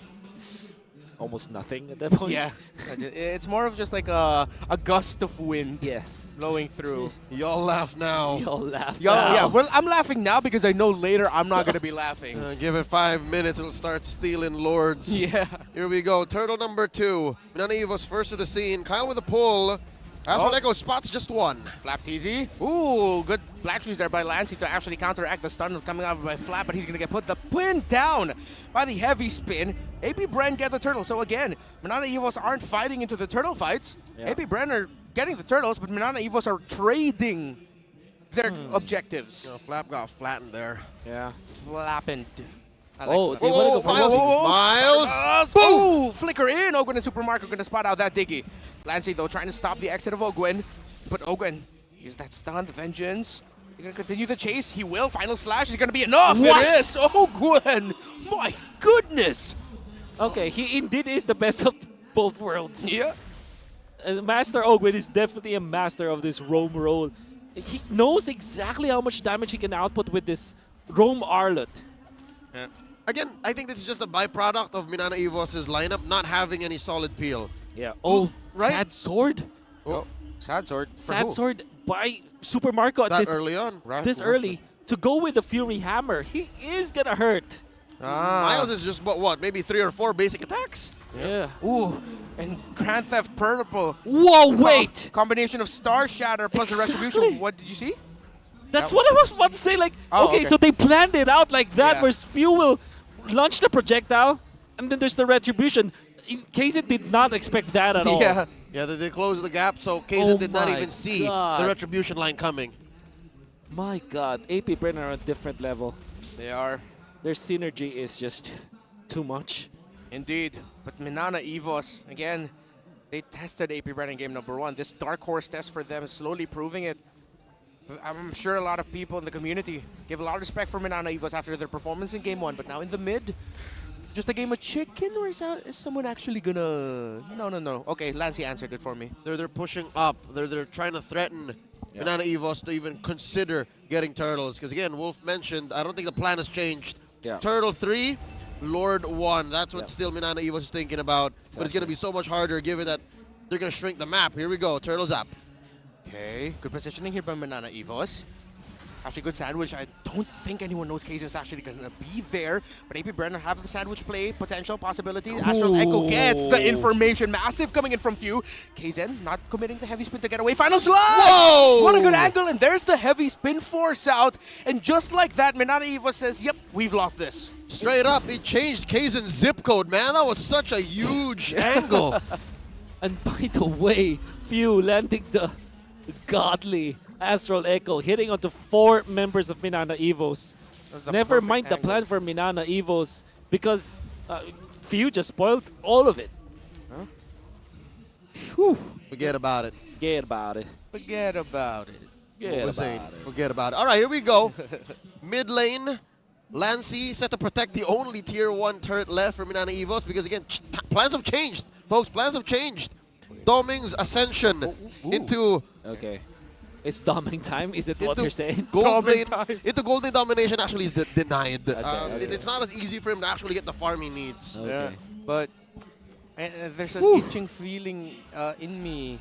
And no, that's not a medical condition, but like if like around 12-13 minutes, AP Bren still hasn't ended the game and Doming still farming up, I feel like we might end up seeing similar results as to what happened earlier in game number 1, where this is going to stretch out. So right now, Minana Evos. Whoa! Ouch! Marco! My God! Oh, Astral ridiculous. Echo and even the Star Shatter lands. And AP Bren are just committing abilities here to make sure that they get the middle turret, but the middle minion wave clear for Minana Evos. Few again. One more time. And then that's Ouch. Ouch. Oh, here we go, Again? No, no more. Lay it on the Layla. That's gonna be Minana Evos' MO right now. And that's understandable, because what's happening right now is AP Bren amassed a lead where they can actually force the Time's Journey as well as the heavy spin And the black preemptively. shoes. Oh, okay. That was going to land. Oh, they're getting Oh my open from the God. back. Final slash. Synergy. Synchronized. It's like AP Oh Bren are a my bunch of Olympic God. swimmers. Dude, Spider-Mouse can't be everywhere at the same time to Time's Journey whenever you get hit. Exactly. That's one of the problems. I think Spider-Mouse just watch there. Dude, I'm sorry, you're way out of range. Unbelievable pinch coming out from AP Bren. They forced the black shoes, and then there was Ogwin and Kyle DZ, 2 gatekeepers on the back lines. It's like Lancy was trapped, corralled in that spot, and there's no chance for him to survive. Yeah, he couldn't get away. Wow, AP Bren, because of that, what looks like a very little event actually has big ramifications. Yeah. That's a free Lord over to the world champion so far. Barreling forward, about 4,000 gold. I feel like this is a significant 4,000. This is 4,000 with about 2 on Marco alone over Doming. Caught in 4K. Okay. What is this? Layla factoid. Yin now remains as the only unpicked hero in MPL PH history. Wow! How true is that? Is that true? We've never picked Yin? All the heroes at some point have. That's true. That can be true, actually. That should be very true. And wow, no one has picked Layla until now? Was I never... In MPL PH. Were we not in any production meetings where Yin was being set up and say, you know what, we now have the Yin camera ready? I don't know. Yes, because we planned that, right? Yeah. I remember planning. I guess Double! Star Shatter and Renner's Apathy. But Minana Evos had enough to be able to survive, and now Flaptease is going to get pinned down by Kaizen, and he gets taken down. But Few still tossing out the Star Shatters. Doming brought low. Does Few have one more in him? Watch out for Few. He's going to look for Doming. He has the vision. He's trying to read, but no, it will not land. But AP Brenner still continue to push with this Lord. Kaizen goes back. Kirk from behind. Kirk might get trapped here. Final slash in a perfect combination coming in from AP Bren. Kaizen trying to stop them. Destruction Rush doesn't clear the minion wave, and AP Bren still pushing. All right. Minana Evos able to breathe for just a wee bit more, given that their wave clear is pretty good and their displacement. Oh no, Lancy taking a lot of damage. Forced to use the black shoes. And in just a snap of 2 skill shots. My God. Few and Super Marco. Again, the condition of this being able to work was if they can land it. They've been landing it. They've been landing it. And at this point, we play the Naisu audio file. Big damn. Oh no, Kaizen. Big damn on him. Actually, low damn, I guess. He's okay. But the fact that these heavy spins come out whenever Minana Evos isn't ready for it makes it worse. Exactly. It's like a Minana Evos are put in a spot where they're good as dead. They're not actually dead, but they're good as dead because their impact and influence in the game is just destroyed by just these pokes coming out from APBR. Yeah. For example, if you land the damage onto Doming with the Varia and with the Nova tricks, even when you don't die, you can't participate in team fights. You don't have the black shoes anymore. And it's out. Kirk tries to clear the minion wave, but he gets a fair bit of damage as well. And this is what we're going to be seeing for a while. As AP Bren will play around the Lord, play around the map, Minana Evos will play around their base. 20 seconds left until the next Lord spawns. This Lord, it be luminous. And with that, Minana Evos, I think what I was trying to say earlier was the fact that a lot of their moves are reactive. They're only really using their ults in response to what AP Bren's doing. Exactly. Oh, like that. Again. Man, everybody has to pick up Twilight Armor if you're Minana. Yeah. That's the only way to go. Everyone. Yeah, everyone. Literally you everyone. only literally have like 5 slots. Yeah. Again, it helps in burst over both of Flap. Easy caught down in Flap. the bottom lane. Is he going to be able to get away? I don't think so. But no, he gets a little bit of shield from his passive that enhanced basic attack. Flap Easy sidestepping. Playing the angle. Ogwen, here he comes. Will he try to find a slasher? As he does, he finds Kaizen. AP Bren are able to answer just in time, and Flap got away with a little bit of a sidestep. The Filipino cannon bought so much time. That was a free Lord for AP Bren and the rest of the map turning blue. Minana Evos was absent wherein they could have cleaned up house. Yes. That would have been an opening at least. Yeah. But here comes the defense coming out from Minana. Do they have enough? With the Lily as well as the Layla? Maybe it is. Since this is just the first Lord. And look at that ultimate from Doming. Unfelt. Oh, another reactive black shoes. Yeah. I mean, better spend it now, right? Here we go. Astral Echo thrown out by Fuse. Spots 4. Kaizen at half health. Very, very dangerous. Finally a push down bottom. Minana Evos reeling. They understand. Kirk, 1v2. Okay. Minana Evos now. Let's see. They have really great wave clear, as you mentioned there. So it's really stopping AP Bren from being able to full commit. They're still under base. Minion waves up top. Still slow and steady for both. Marco chipping away at this inhibitor in mid. Just maybe 5 or 6 rounds more. Let's go. Minana Evos breathing. Wow, this turned out to be AP Bren shoot around. Well, particularly Few and Super Marco. It's now just a shoot around. They're just trying to land the shots, and they are landing it, by the way. It's hunting season. Hunting season for sure. Ogwen conceal. Oh, black shoes all the way to the back. Ogwen, final slash just out of range. No one home. Okay. Oh, still again. Minana. Lancey go home. Lancey clear the wave, then heal. Yeah. Phew. My God. Oh! My goodness. Another one. And there's the destruction rush. All right, so it has an impact now, all right? Yes. It put people at what? Half health. But still, it begs to be said, AP Bren are taking it slow, and when they do, they know that they're in control. Kaizen picking up Twilight Armor. There it is. This number 1. Everybody needs it. Another one. Big Astral Echo. Info provided. That's Time's Journey used. He cleared the vision. I don't know how important that is now. Yeah. But at least it goes off cooldown, and then they can, you know, survive. Bro, Few still hitting them, man. Few's, almost every one of them is... It's as if First Blood never happened earlier. Yeah. But the wave clear is the biggest problem for Minana Evos. They're playing around this Layla. As we look at the Infinix hand cam right now. The action begins. Oh, final splash finds Lassie, but heavy spin stopping the advance of AP Bren. Minion wave at the bottom. Actually, stopping the other minion waves of Minana Evos from stretching out. AP Bren still unable to get that tower, but they have a Beatrix. They can just Renner's Apathy basic attack it until it falls. The Tiger Space won't go bald just yet, but it will eventually. This feels miserable. Even underneath their own inhibitor, Minana Evos feels the pain of a lead wall thrown out by Super Marco. And they can't even leave. They can't even get their own buff. Get the buff. There's the Lord fight. Kaizen has to be stopped in a way. Yeah. You have to respect this. Still have, yeah, indeed. Nope. AP Bren gonna be able to take it. There's gonna be a Landshaker stun onto Kaizen.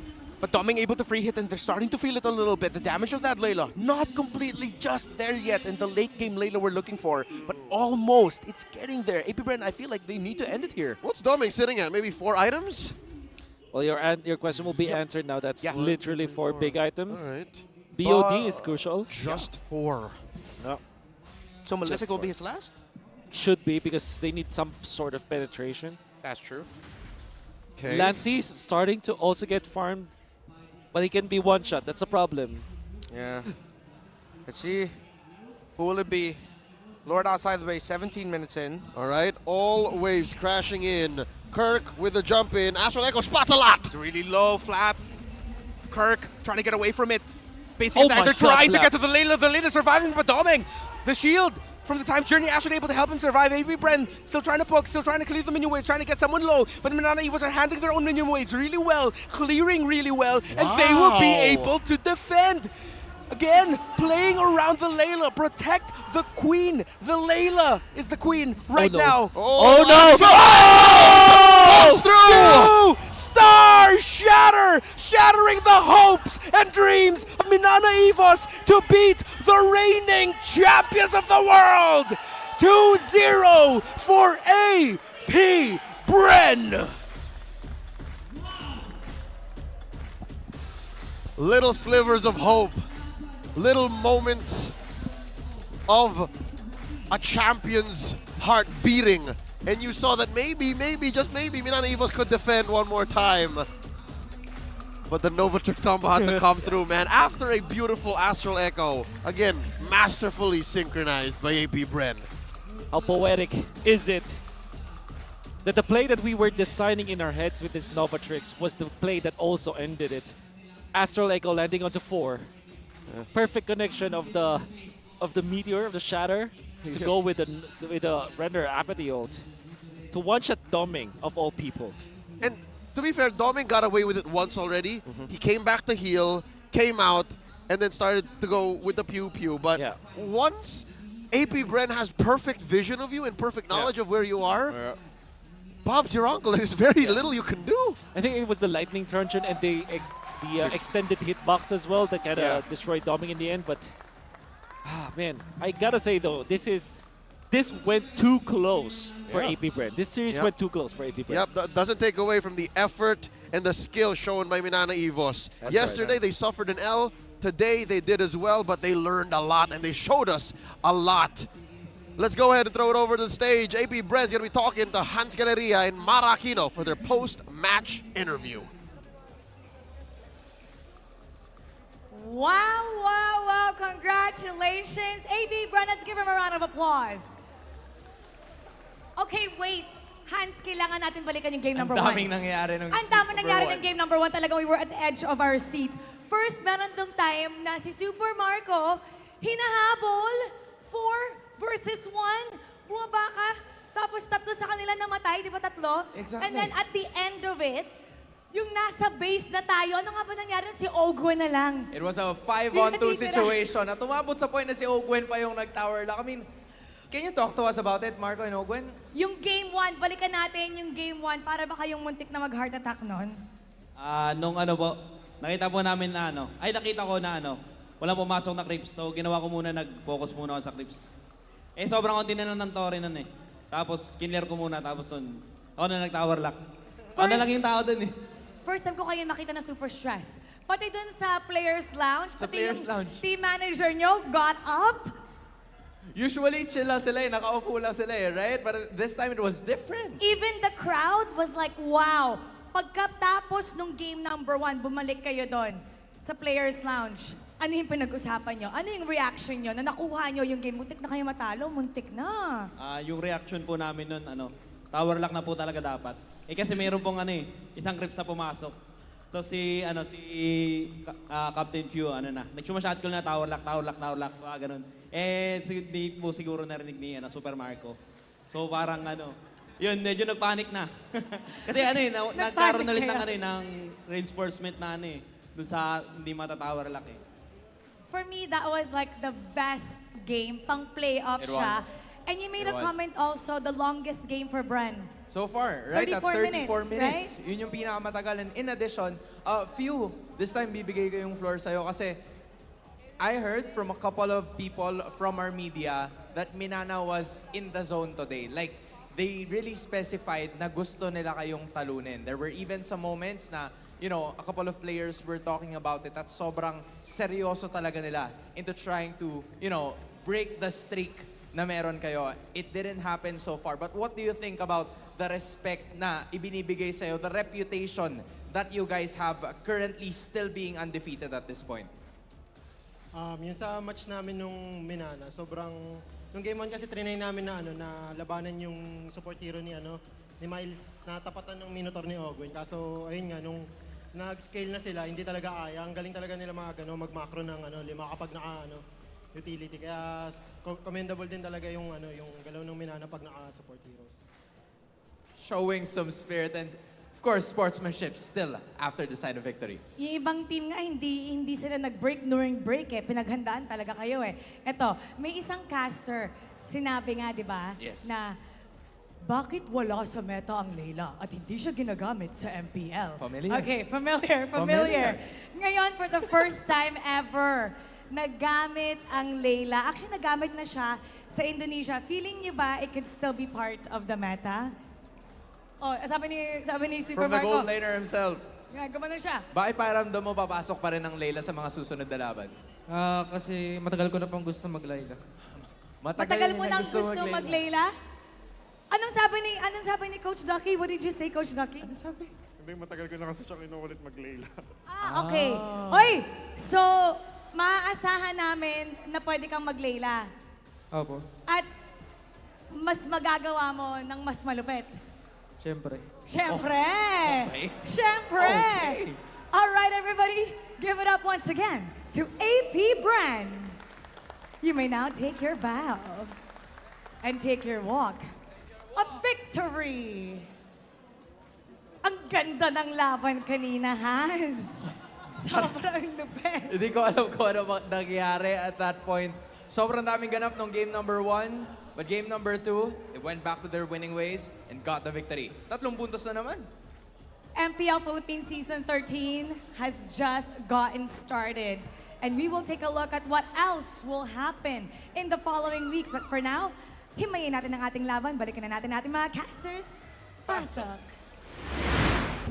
That's 4 straight matches. Not a single game lost for AP Bren so far. And it's nice to see that despite their success, they're still the same old group of friends that just love the game. Real quick, was it not in Season 12 and 11 that they had the Chamba serie? We'll talk about that later. First up, let's talk about our MVP. Oh, very far from a Chambas area or that. Very far from luck. This is our match MVP, Super Marco. Can I just remind everyone that he had Blade of Despair and Fury Hammer at 5 minutes and 20 seconds. That's how nasty it was. And by the way, he was facing up against Layla Diggy. Typically, when you're facing up against a Diggy lane, it's not gonna bid well for you. So now, Minana Evos, they did have a great punish. In fact, I thought that they will have a great shot in the early stage, but this thing happened. The Ogwen disaster happened for Minana Evos. Just with 2 kills, and now they have owned that gold lane. And afterwards, the pinch, the massive pinch from APBR, corralling Lancy in that spot where he had no choice, and he was taken out. And then, at this point, it's just a shoot around from AP Bren. Both you as well as Super Marco just looking for the right angle, the right timing to end this. Beautifully done. And look at that. Oh, it's not a truncheon. It's actually a direct hit. Oh my god. Never doubt Fuse. Fuse aim. Again. Ever again. I gotta say, like the Renner Apathy shot was, it landed because of the enhanced hitbox.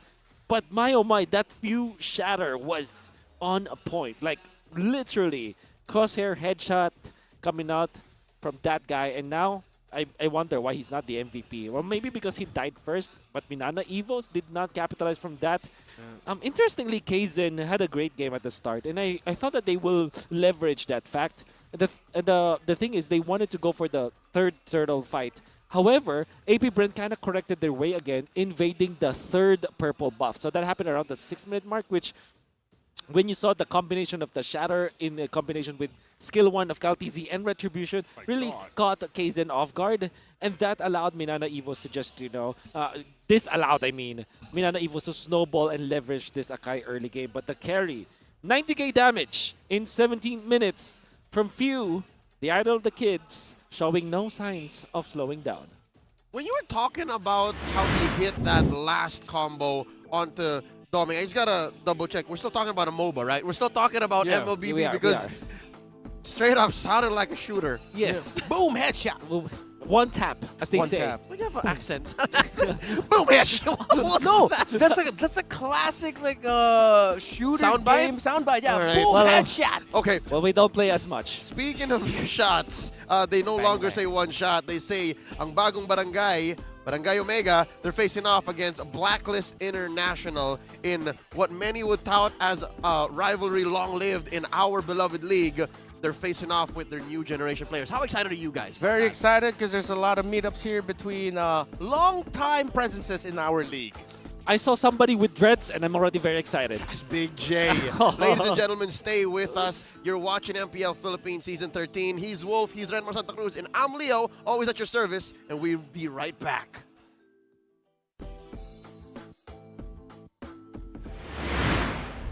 The 13th season of MPL Philippines is brought to you by the following sponsors. Smart, the official telco partner of MPL Philippines Season 13. Infinix GT Series, outplay the rest. Experience the MPL PH Season 13 action live at Shooting Gallery Studios. Tickets are now available on our official ticketing partner at /event.com. Don't miss any MPL PH action by following our official Facebook page and subscribing to our YouTube channel. Follow MPL PH on TikTok as well for more content. And don't forget to like, follow, and subscribe to the official accounts of MDL Philippines. To ensure the equality and fairness of our games, MPL Philippines is also monitored and supervised by the Games and Amusements Board.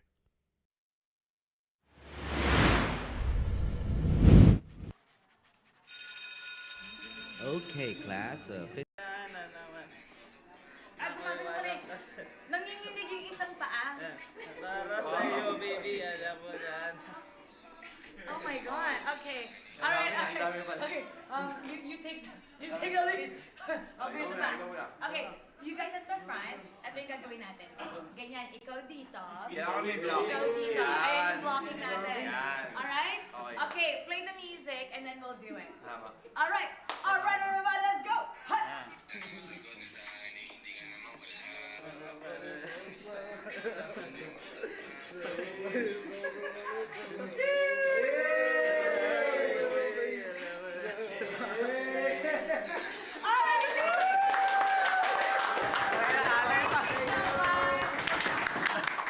Bravo! Abangan ang gagawin ng Blacklist International mamaya. Invasion complete!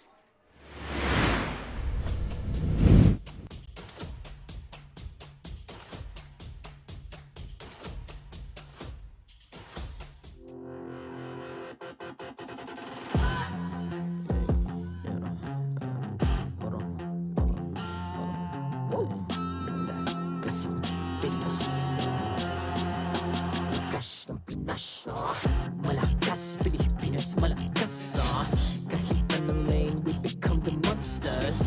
Malakas, Pilipinas, malakas face the golden sun and ribbon for the 3 stars. Look at us to the top, no ifs, no buts. Winning any game, para to sa PNNE. Di mo matitinag aming boses on your level. Nasa kalye man o mobile, you know I become a legend. Open fire, reunite, we winners. Built with pressure, like diamonds are made of. Switching a lane na parang gera. HP Racing may reset up. Built tagatang buhat ni Hilda. Full load SS parang Lyra. Susundan ko ang iyong bakas. Kasama patas. Tagumpay natin to. Dahil tayo'y malakas. Para sa Pinas. Nasa amin ang lalas. Hindi tuwa atras. Kinikilala sa taas. Kasi kami ang malakas. Para sa Pinas. Nasa amin ang lalas. Hindi tuwa atras. Kinikilala sa taas. Ganito kami sa Pinas. Wow!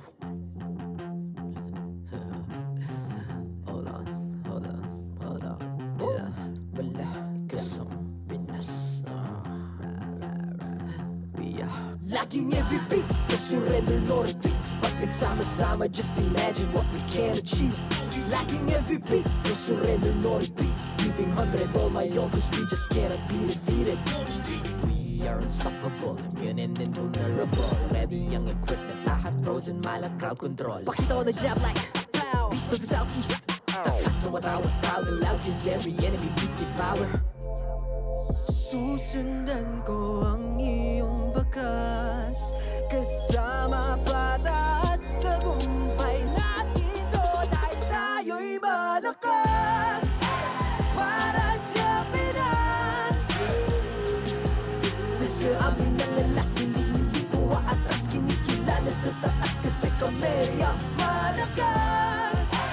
Para sa Pinas, nasa amin ang alas, hindi ko aatras, kinikilala sa taas, ganito kami sa Pinas.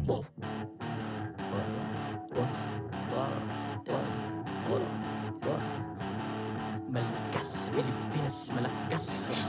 Kahit anong lane, we become the monsters. Malakas, Pilipinas, malakas. Face the golden sun, I'm repping for the 3 stars.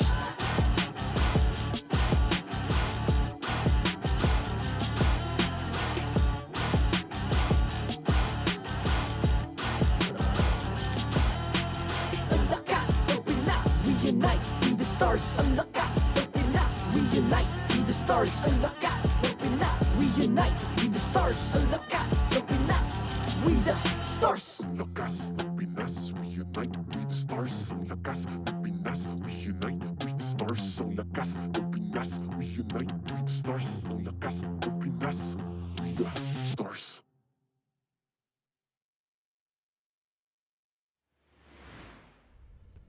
The 13th season of MPL Philippines is brought to you by the following sponsors.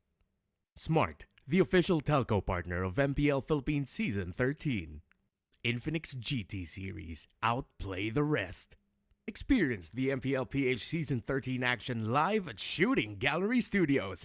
Tickets are now available on our official ticketing partner at /event.com. Don't miss any MPL PH action by following our official Facebook page and subscribing to our YouTube channel. Follow MPL PH on TikTok as well for more content. And don't forget to like, follow, and subscribe to the official accounts of MDL Philippines. To ensure the equality and fairness of our games, MPL Philippines is also monitored and supervised by the Games and Amusements Board.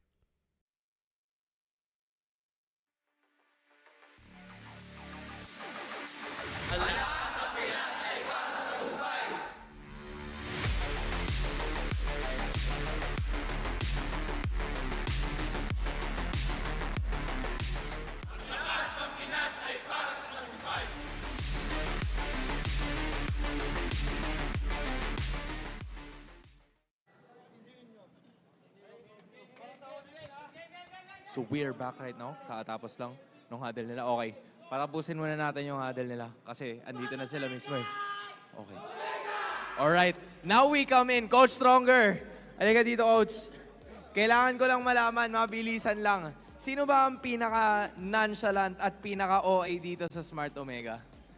Ay, gusto ko yung ngiti ni Coach. Pinaka-nonchalant siguro si Wes. Sino? Si Wes. Okay, si Wes. Nandun sa dulo. Nonchalant. Hindi talaga nagpapakita eh. Ayan o. Wala talaga reaction. Wala reaction.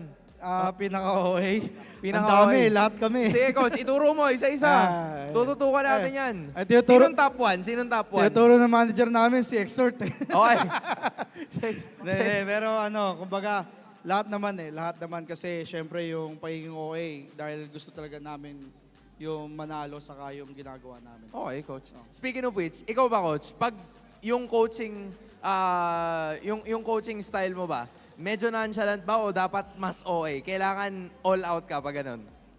Medyo both eh. Pagka nanalo, nonchalant. Pagka natalo, OA. Okay. Sige, ilapit natin banda sa iba ba? Si Coach Lim. Gusto ko si Coach Lim. Coach Lim, ikaw din. Sige, Coach Lim. Kung siya, a little bit of both siya, ikaw, pakiramdam mo, ano ka, mas nonchalant ka ba or mas on the side of OA ka pag nag-coach? OA ako. Okay ka? OA. Kailangan ko malaman kung paano yung OA. Kram, or Mark, paano ba maging OA si Coach? Paano maging OA si Coach Lembot? Ano bang signs of being an OA para sa'yo? Kasi tinuro ka kanina ni Coach Stronger na OA ka daw eh. So, paano ba ang signs ng pagiging OA pag coach? Bigla-bigla sumisigaw. Bigla-bigla sumisigaw? Tama ba? Tama. Okay, that's top 1. Number 2. Pag Parang tilted na rin siya. Ano? Tilted na rin siya. Oh, tilted na rin siya. Okay, call a friend. Sino Pyro? Oh, Ryota, ikaw, paano mo masasabi na OA ang dalawang coaches mo kapag scrims o kaya pag training na mismo? Pag may error, sumisigaw agad eh. May error. Tapos tuloy-tuloy yung galit nun. Tuloy-tuloy, di na tumitigil. Hindi na umawat. Okay, so Coach, isa ng certified OA. Coach, ikaw rin. Sabi mo kanina, medyo both eh. Pero okay lang yan. Ang mahalaga, it is exactly what is needed. Kaya Mara, ano ba meron dyan? Pasok. Nandito naman tayo sa panig ng Blacklist International kasama si Sensui and Edward. Coach, ang tanong natin, sino sa teammate mo between the two ang OA at nonchalant? Sino sa kanila? Si Edward yung nonchalant. Si Sensui yung OA, si Edward yung nonchalant. Agree ka ba? Okay. Nonchalant. Ikaw, agree ka na ikaw ang OA? Hindi, si Kimpoy. Si Kimpoy! Ikaw dapat pala naman talaga yung OA eh. Agree ka ba? Agree kami dyan. Agree tayo dyan. At ngayon, uumpisahan natin ang laban nyo. So babalikan na natin ang ating mga casters. Pasok. Oo nga, no? They once waged a war that lasted nearly years, and now they command armies that span generations. Welcome to Mabuhay at your service. My name is Leo, here with Renmar Santa Cruz and Wolf, covering tonight's closer, the final match for Week 2 of MPL Philippines Season 13. Gentlemen, are you ready for this? I'm ready. Are you ready? I wasn't ready earlier, but then I saw the dreads. Like I said, during the post-game match, it's the dreads that I'm very much excited about. Yeah, talking about Big J. I'm so ready and excited. I can't find my glasses. We'll get you your spectacles, my friend. Don't worry about it. Thank you. Folks, in case you were just here now, we have been given a slight sneak peek as to which roster of the Bagong Barangay might be playing. Yeah. We'll get to that real quick. But for now, we want to throw out a huge official shout out to our official restreamers from Luzon, Visayas, and Mindanao, and all over the world. We have local restreamers and international restreamers from Cambodia, Middle East, North America, Singapore, Malaysia, and Indonesia.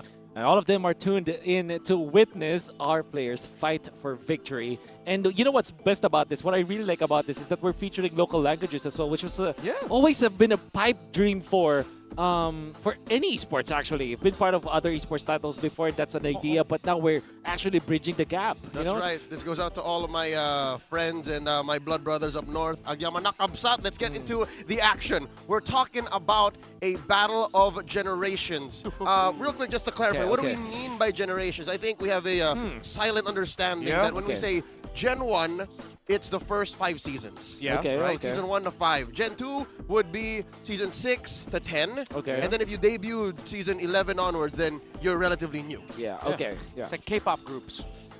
So you are right. Because of that, Right. we have coaches who were once players that now find themselves waging this war on behalf of Blacks International in Smart Omega. Lembot was in active deployment season 2 to 5, Dexstar season 2 to 10 as a player, and Bonchan season 2 to 4 under SXC Imba. That's right. And Evos. Evos PH mainly as a coach. He was always a coach. All right. And I love this quote by Haji, by the way. Am I afraid that one day I might fail? No, and he always just thinks about his family. I mean, let's just admit, when you've been playing as long as Haji has been, the questions of retirement will always be there. Esports is not a... it's not permanent. It's not permanent, but Haji's still confident, and he's confident even after the day he decides maybe I can't push through anymore and maybe I'm dragging down my teammates. My family will always be there. So that's a good foundation that Haji has. Young Sadiq Imam is one of the players actually pushing the length of one athlete's career in MPL Philippines. When did he debut? Season 2? That was season 2. That's right. So he's one of the prodigies as well to go with Carl TZ. Alongside Carl TZ, they're like the young prodigies back then. And then they were... It's crazy to think that their idols, both of them, their idol was Few. And Few still playing. And Few is still undefeated, Season 13. And how crazy is that they all three of them, these two young prodigies and their idol, went in several different ways. It's amazing to see that once the Machine and the Young Goat were rivals, and now they are paving their own path with their own teams. Yeah, that's right. And on the other camp, facing off against Haji, is Smart Omega. We'll talk about them in just a bit. But for now, let's welcome our marshals who will officiate the match. They ensure the fairness and integrity of our games. Let's talk about them. It's Chico, Jeff, Patrick, and Wilbert. And Wilbert, despite having that Bert last name, is not related to Neil Robert de Guzman. Let's get to it. Let's welcome our teams, Omega and Black.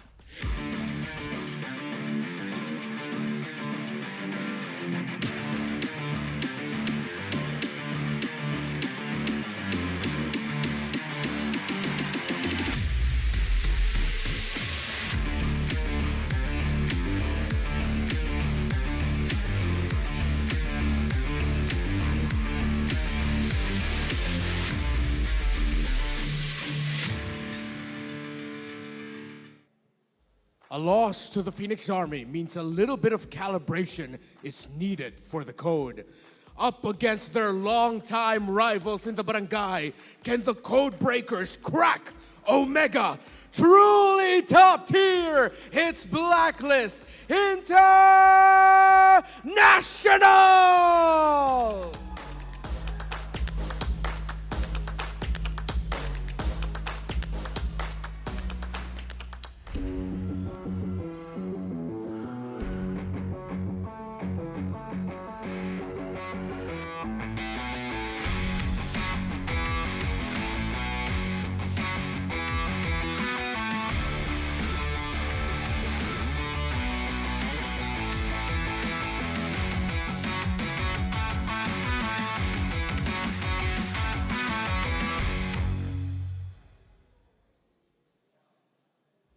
They say you can't teach an old dog new tricks, but the veterans of the Barangay today decide to take the helm. With the new generation already having paved the way, will this version take their shot and run away with a victory against Blacklist? Hailing from the Barangay, it's Smart Omega!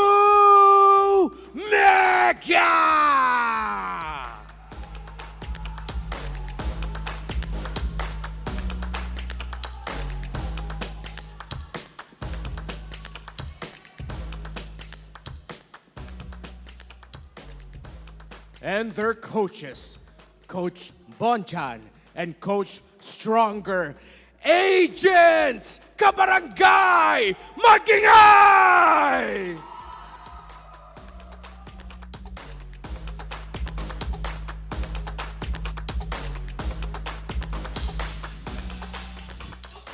It seems like Blacklist International have their captain back on board. This is a Haji-led lineup for Blacklist International here tonight. Yeah, you've played against the members of Omega for many seasons now, Haji.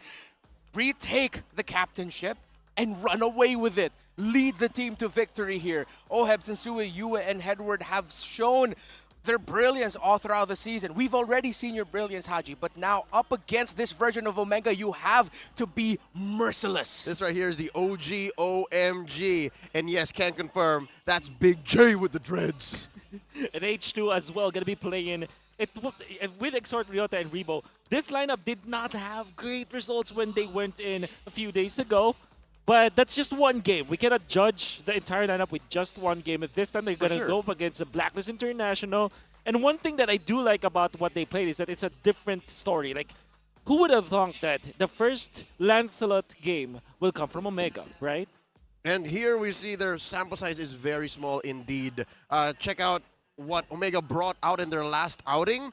Do note that they're both in recovery mode. Blacklist last lost to TNC in a 3-game series while Omega, in the last game, was lost to Onyx PH. And it was this lineup that faced off against the Sonics. Yeah, and well, I'd like to believe it's not about the size of your sample size, it's about how you use it. So I hope Smart Omega went back to the drawing board after their loss and just really said there's a lot of things we really have to reconsider again in terms of the importance of where you're going to be placing your roamer to help out the jungle. One of the reasons that Lancelot struggled is because it was left alone to fend off a Baxia. Exactly. It's all about execution. Like I said, it's all about performance now. And let's see if Omega can actually perform to the top level, going up against Blacklist International, who are, I would say, they're really anxious to get back into business, you know, after losing. They lost already two of their four series. That's right. Omega is winless. It's tough to be a member of the right. Barangay. That's right. Talking about H2 here, core H2, John Paul Salonga. He once played in Season 13 with just but one hero, the Lancelot, going up against Sensui, who has played so many different heroes. And he's still in Lords with heroes you couldn't even think you could, like with a Nolan. Nolan, for sure. Sensui with the instincts, right? And now H2, I think that he's known absolutely for his assassin plays, but that's the thing, right? It's almost impossible to get assassins now apart from getting the Nolan. So let's talk about the Infinix keys to victory. What do they gotta do? Keep the machine running. This is interesting for Blacklist International because it kind of felt like there's a lot of like lack of PMS for the machine now. And for those who don't know, it just means like preventive maintenance. I think that they haven't like changed their oil that much when it comes to how they utilize Haji. What does That's S why mean? service. There you I don't go. know. Yeah. And then for Smart Omega, you have to utilize Rebo's rotations. Get a hold of that. Get a hold of that experienced young man and the way that he understands Mobile Legends. He was a champion before. You definitely need to leverage Rebo in this game. And last but not least, show us 3 generations of MPL PH greatness. Even as far back as Season 1, all the way till today. From winning MSC 2018 in Jakarta, Rebo would know. All the way to winning in Singapore in 2021, Rebo would know. There's so many things that 3 generations of MPL greatness will show you. So with that said, we really haven't given much of a spotlight for Smart Omega here. They have more of those mid-age... am I saying it right? Because Jong debuted in Season 10. Gen 2, there you go. Ryota debuted in Season 7. H2 debuted in Season 6. So they're more of the sample size from there. They're I don't know, you're not old enough to be an OG, but you're not young enough to be new. Which is interesting because they're put in a spot there like, are you, have you learned a lot or have you learned from the past, right? It's a matter of how much have you evolved actually. But when you're stuck in Gen 2 kind of meta where you're really just doing whatever is working back in Gen 2, definitely it's not going to work in now Gen 3. Yeah, and that's why I'm partly glad. Well, I am glad that Barangay Omega decided to go with a veteran lineup yet again. I feel like it would have been a disservice if after what was a very difficult Game 2 performance yesterday, that now they're playing again. Let them show again their experience, their veterancy, and see if they could get a win over Blacklist. Because if they can get a win over Blacklist, again, it hasn't been a perfect season, but they have had stellar performances so far. That would be a good sign for Omega. Which is why I think there's rhyme and reason to this. Coach Ron, Coach Stronger would not just pull the trigger and say, you know what, let the OGs play. There has to be a plan here, a strategy. Talking about strats, here's the draft. We got CC, Angela, Arlott banned by Omega on the blue. And that's Coach Bonchan taking out the Matilda, Nolan, and Joy. Opening pick, the Claude. We don't see that very often. Woo, Big J special, I would say, because of the fact that they picked it up first. Of course. But that opens up Minotaur and Novaria, which Blacklist loves to play. That combo, I'm sure that they have played that many times over. And it just makes a lot of sense to be the first 2 picks here for Blacklist. Yeah, it really messes up the entry of the Claude too, especially. And actually, no, they have great map presence with how fast they can clear the middle. So it would be great. Me Novaria. Me Novaria for you. I'll allow it. Oh, but they go Fred. And Paquito, okay. Oh my God. What an opening. Yeah, that's even worse for the Claude, actually. It hurts more. Y'all saying when it's Onyx and Minana playing, you have to redefine what the meta is or what the first picks are. How about this? Yeah. Man. Totally snubbed. This is like first generation sort of drafting. Yeah. All right, so you go back siya. I think you still can pick up somewhere along the lines of a Lilia or a Novaria here. So agree. it's Exort that's playing, and he can definitely play those kinds of heroes. But like if you compare Exort to someone like Aqua, Exort is like an outlier where he wants to go for killing type of mages, you know, like assassin mages. But then again, Lilia as well as Novaria just makes a lot of sense here for Omega. We can play both very well. Yeah. Or they pick up the okay. Saving up the mid. Well, Never there are a mind. lot of mid laners still available. Might as well. Wolf just gave up on trying to predict. Like, know. never mind. Like, this is. Never mind. This is whatever. Want to just explain instead of like trying to predict. Yeah. It's like these two are just like going at it with a very different mindset this time For around. Sure, for sure. I'm surprised that Minotaur is not picked up, but yeah, the carry makes a lot of sense because you need to secure your marksman now for Blacklist International. But that means that you should be looking to ban their Paquito counters. What is a Ryota special? Maybe Xborg, perhaps? Yeah, Xborg. That's really well. CC is open, yeah. How often does this happen that neither team actually prioritizes their mid? Yep. Yeah. Well, They were just really saving that. Oh. Well, I'm pretty sure that's a Ruby Roam, right? That's not gonna go into the EXP lane. Well, you say that, but 'Cause it can. Ryota grew up in Gen 2 where Ruby X-Lane Was more of a thing. Yeah, was a thing. And he was actually playing that a lot. Yeah. Pair it up with an Eve from the winter of 2021. Yeah. Exactly. And she can't really match the damage of a Paquito, but the thing with Ruby is that she just regens the damage of the Paquito. Exactly. She won't be able to win against the Paquito, just be like, really, you're going to try to knock me out? I'll Yeah. just spell vamp everything. Exactly. And with that, the Faramis is the ban from Blacklist International. Interesting. Obviously, Faramis is great versus the carry, and it might be something that is also known. Also know that Exort plays. And finally, there's the Minotaur ban. Can't believe that Blacklist didn't pick it up.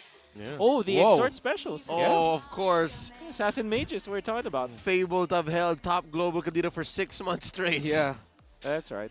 With how it looks like, Blacklist is approaching to this with the idea of, okay, we know they're the veteran group of it.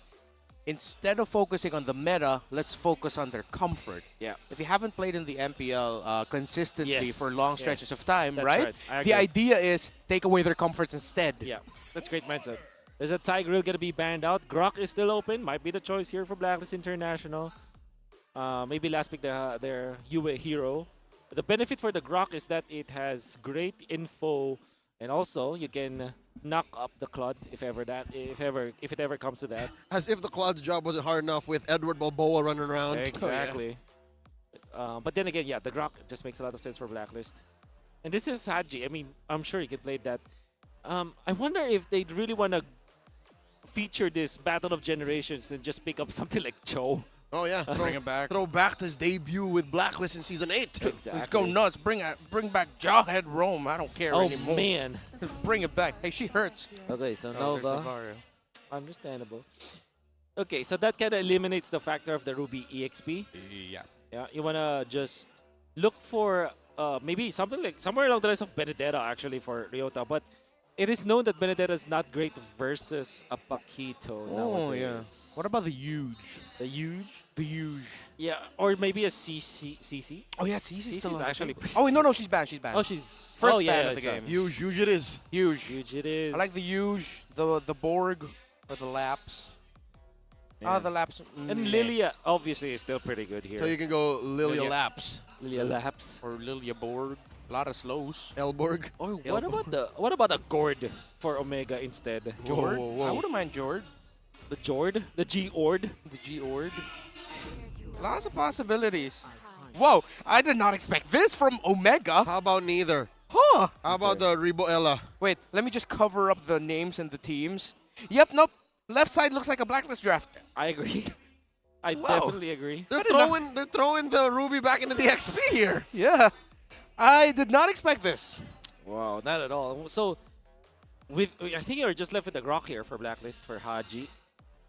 Matilda is also banned. So what else is there? Like I said, a Joe, but The choke works only because there's isolation Yeah. play that can happen. But then with the Valentina picked up, it means that your Grok is not the best option. So maybe that's might come back to bite them. How about the Kaj? Oh, yeah, pick off. Can they catch him with the Kaj? Kaj and Novaria or Estes? wave clear means Whoa, they can whoa, roam whoa, around whoa. different. Whoa. You say the E word? Whoa, whoa, whoa, whoa. Haji Estes, did you summon Okay. it? Oh, No, that's the Kaj. That's a Kaj. Kaj on Haj. Yeah. Kaja carry. So, Kaji. yeah, Haja? yeah. Haja. I'll I'll go with allow it. Haja. I'll leave it there. Or let's All go Haji Kaja. Let's Cool. stick it So, after a swerve pickup from Omega, placing the heroes where we didn't expect to even show up at this point in the draft. Yeah. Blacklist just says, you know what, let's just stick it to old reliable. Yep. Kaja carry. What it looks like is Omega drafted like sustain the lanes, just wait for the Claude.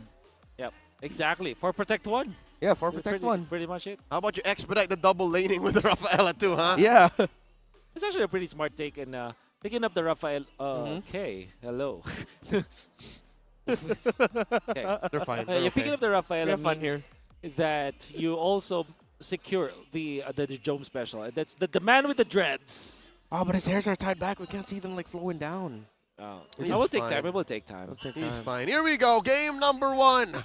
Smart Omega going up against Blacklist International. The OG OMG squad goes ahead and brings in an unconventional draft to try and change their fates and get a big dub for the Barangay, their first in Season 13. It's a counter-mirror start here. Orange first for H2. Yeah. Orange first. Well, I think that because they wanna get the Litho Wanderer afterwards, I think he's gonna roll his way upwards. Yeah. With Exort and Rebo. There it is. Okay. See him rolling on the map. Oh, whoa! Whoa, whoa, whoa, Big whoa, whoa. J! Big J! Okay, Big J. Oh! Letting it out early! My boy. That's my boy. Big J things. Big J. Man, if you see Big J rolling up on you, you're not sure if he's there to farm the gold lane or perform a reggae track. Yeah. Here we go. Okay. He's still doing it. Wow. He's playing like how he shined in Malaysia. Yes, he did. He have a was stint in facing Malaysia 2 heroes and 3 minions. Whoa. Is this the plan for OG OMG? Just be super aggressive? Yeah, seems like it. That might catch you, eh? It's like what's that called? Old man strength. Is that the thing? Yeah, What? old man strength. Like you see like a 55-something-year-old dude and you think, he's not strong, but then he's lifting like his entire family. I've heard of other kinds of strength. Or a car. But Old man not- strength. Comment down below if you know what I'm talking about here. Wherever you're watching, just comment. Do you know what old man strength is? Don't patronize him. But please do leave a comment. Yeah, I please want to leave know. a I'll comment. check I wanna back know. in. I'll check back in on the official channels. Click like, follow, subscribe wherever you're watching from. Here we go. 3 seconds into the first turn. And because of these unorthodox, aggressive movements, it actually puts Omega maybe 200, 300 gold up. And I'd say maybe a wee bit of XP on too, because this wave is still about to crash in and they're first to the scene. 3v3 here in the first turtle of the game. Big Astral Echo finds the members of Omega. They're going to have to readjust just a little bit. Level 4 not yet there on the Kaja, but they're going to be jumping on Extra. The Valentina already forced to use the Flicker away. Ryota goes in as well. Oh! H2! H2! Actually wins the Retribution battle. Are they going to be committing any more fights? No! H2! Okay, we see you. Yeah. I was quite curious how Exort was playing because he's playing really risky. Showing himself against Blacklist International, Valentina with a Kaja ultimate, almost punished. But that actually gave Omega a way to punish Blacklist International with H2 just securing the turtle by himself. So Omega, scrappy fight for sure, but they won it. That's core H2, man. And I actually like seeing our junglers now still build an early Molten Essence just to expedite their farm. Yeah. In essence, obviously. And H2, we know for sure that if you utilize the Baksha in a proper way, it means that you can farm easily. But then, you can see Rebo just controlling 2 lanes now. He's always going to be in the middle of the gold in the mid lane to aid Jome. Uh-oh. Jome's in trouble. I think he senses. Ooh. Okay, this is going to be an awkward spot now here for Omega because Blacklist are going to start rotating as 4. Getting a lot of vision on the back of a Novaria. And against this kind of lineup by Blacklist International, by Omega, that's what you need. That's what you need to do against them. Get the vision beforehand before they can position, so that they're going to be forced to go back a little bit. And look at that pressure onto Jome already. 4-man entry. Uh-oh.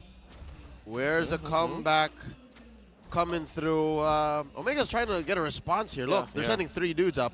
by the way, Edward is farming the mid lane too, so I think that they're giving 2 lanes of minions to Edward, interestingly. No wonder they really want to leverage the damage of the one-shot potential of the Flicker Paquito play. Makes sense, because the Ruby needs to clap back to get her health back. Yep, true. I like how, well, pretty much what we mentioned earlier, it's still happening here. Omega, a little bit less aggressive as earlier because of the vision provided by Blacklist. Let's see how Jome later on is actually going to trade out the fact that a lot more of the gold on the energy shielding went to his opponent, Oheb. Second turtle up in the game, still watching the 2 junglers here. Blacklist International have a much better positioning, but in terms of the retribution, it's going to be one out by Sensui. A half a second, a little bit too early by H2. Both teams back off, reset. Top side though, Jome and Oheb. Jome forced back, and they're starting to feel the damage of the carry. Omega needs to do something about the farm of Oheb. And it seems like Jome knows that after that turtle take, Blacklist just zooms in. Again, in his position. I think if there's no other moves on the map, Blacklist just says, you know what, let's just bother Jome. Yeah. And this means that Blacklist International will be able to take over the next 2 minutes of the game. Extra shields from the turtle. The fact that they have a level advantage over their heroes. And also, they can work towards the top lane now. Okay. Oh, Omega really are feeling the pressure up top in their gold lane, in their purple side of the jungle. Massive loss here for Omega. That means Blacklist is going to start rotating their carry out of lane, and now it's Oheb's turn to spam those TPs and recalls. Just like that, Omega goes to a crawl. Exactly. Where does Big J find farm now? Well, they still can. They can still use the Raphael. I think that they're underusing their heroes now. Okay, H2 dives in. Finds Sensui. Astral Echo spots out the members of Omega, but Sensui looks like he's not going to be able to survive. Yes, he does not. He falls, but Haji going with the Flicker Divine Judgment, picking off the opposing jungler. So jungler for jungler trade by Omega and Blacklist. All right, good trade there, I'd say. But the fact that it was Omega who was the aggressor and Blacklist still getting something on the way out means they're not quite in the woods just yet. Yep.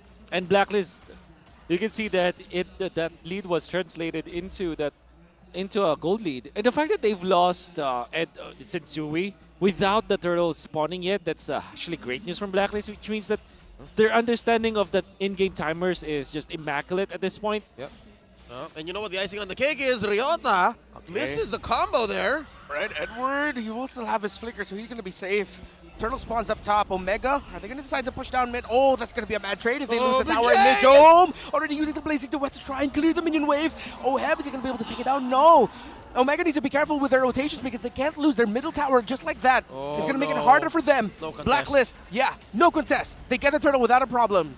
Map control from Blacklist is just way too good, and Sensui still has Retribution. That's right. Yeah, H2 still has his as well. Will this be GTP? Will Blacklist back off?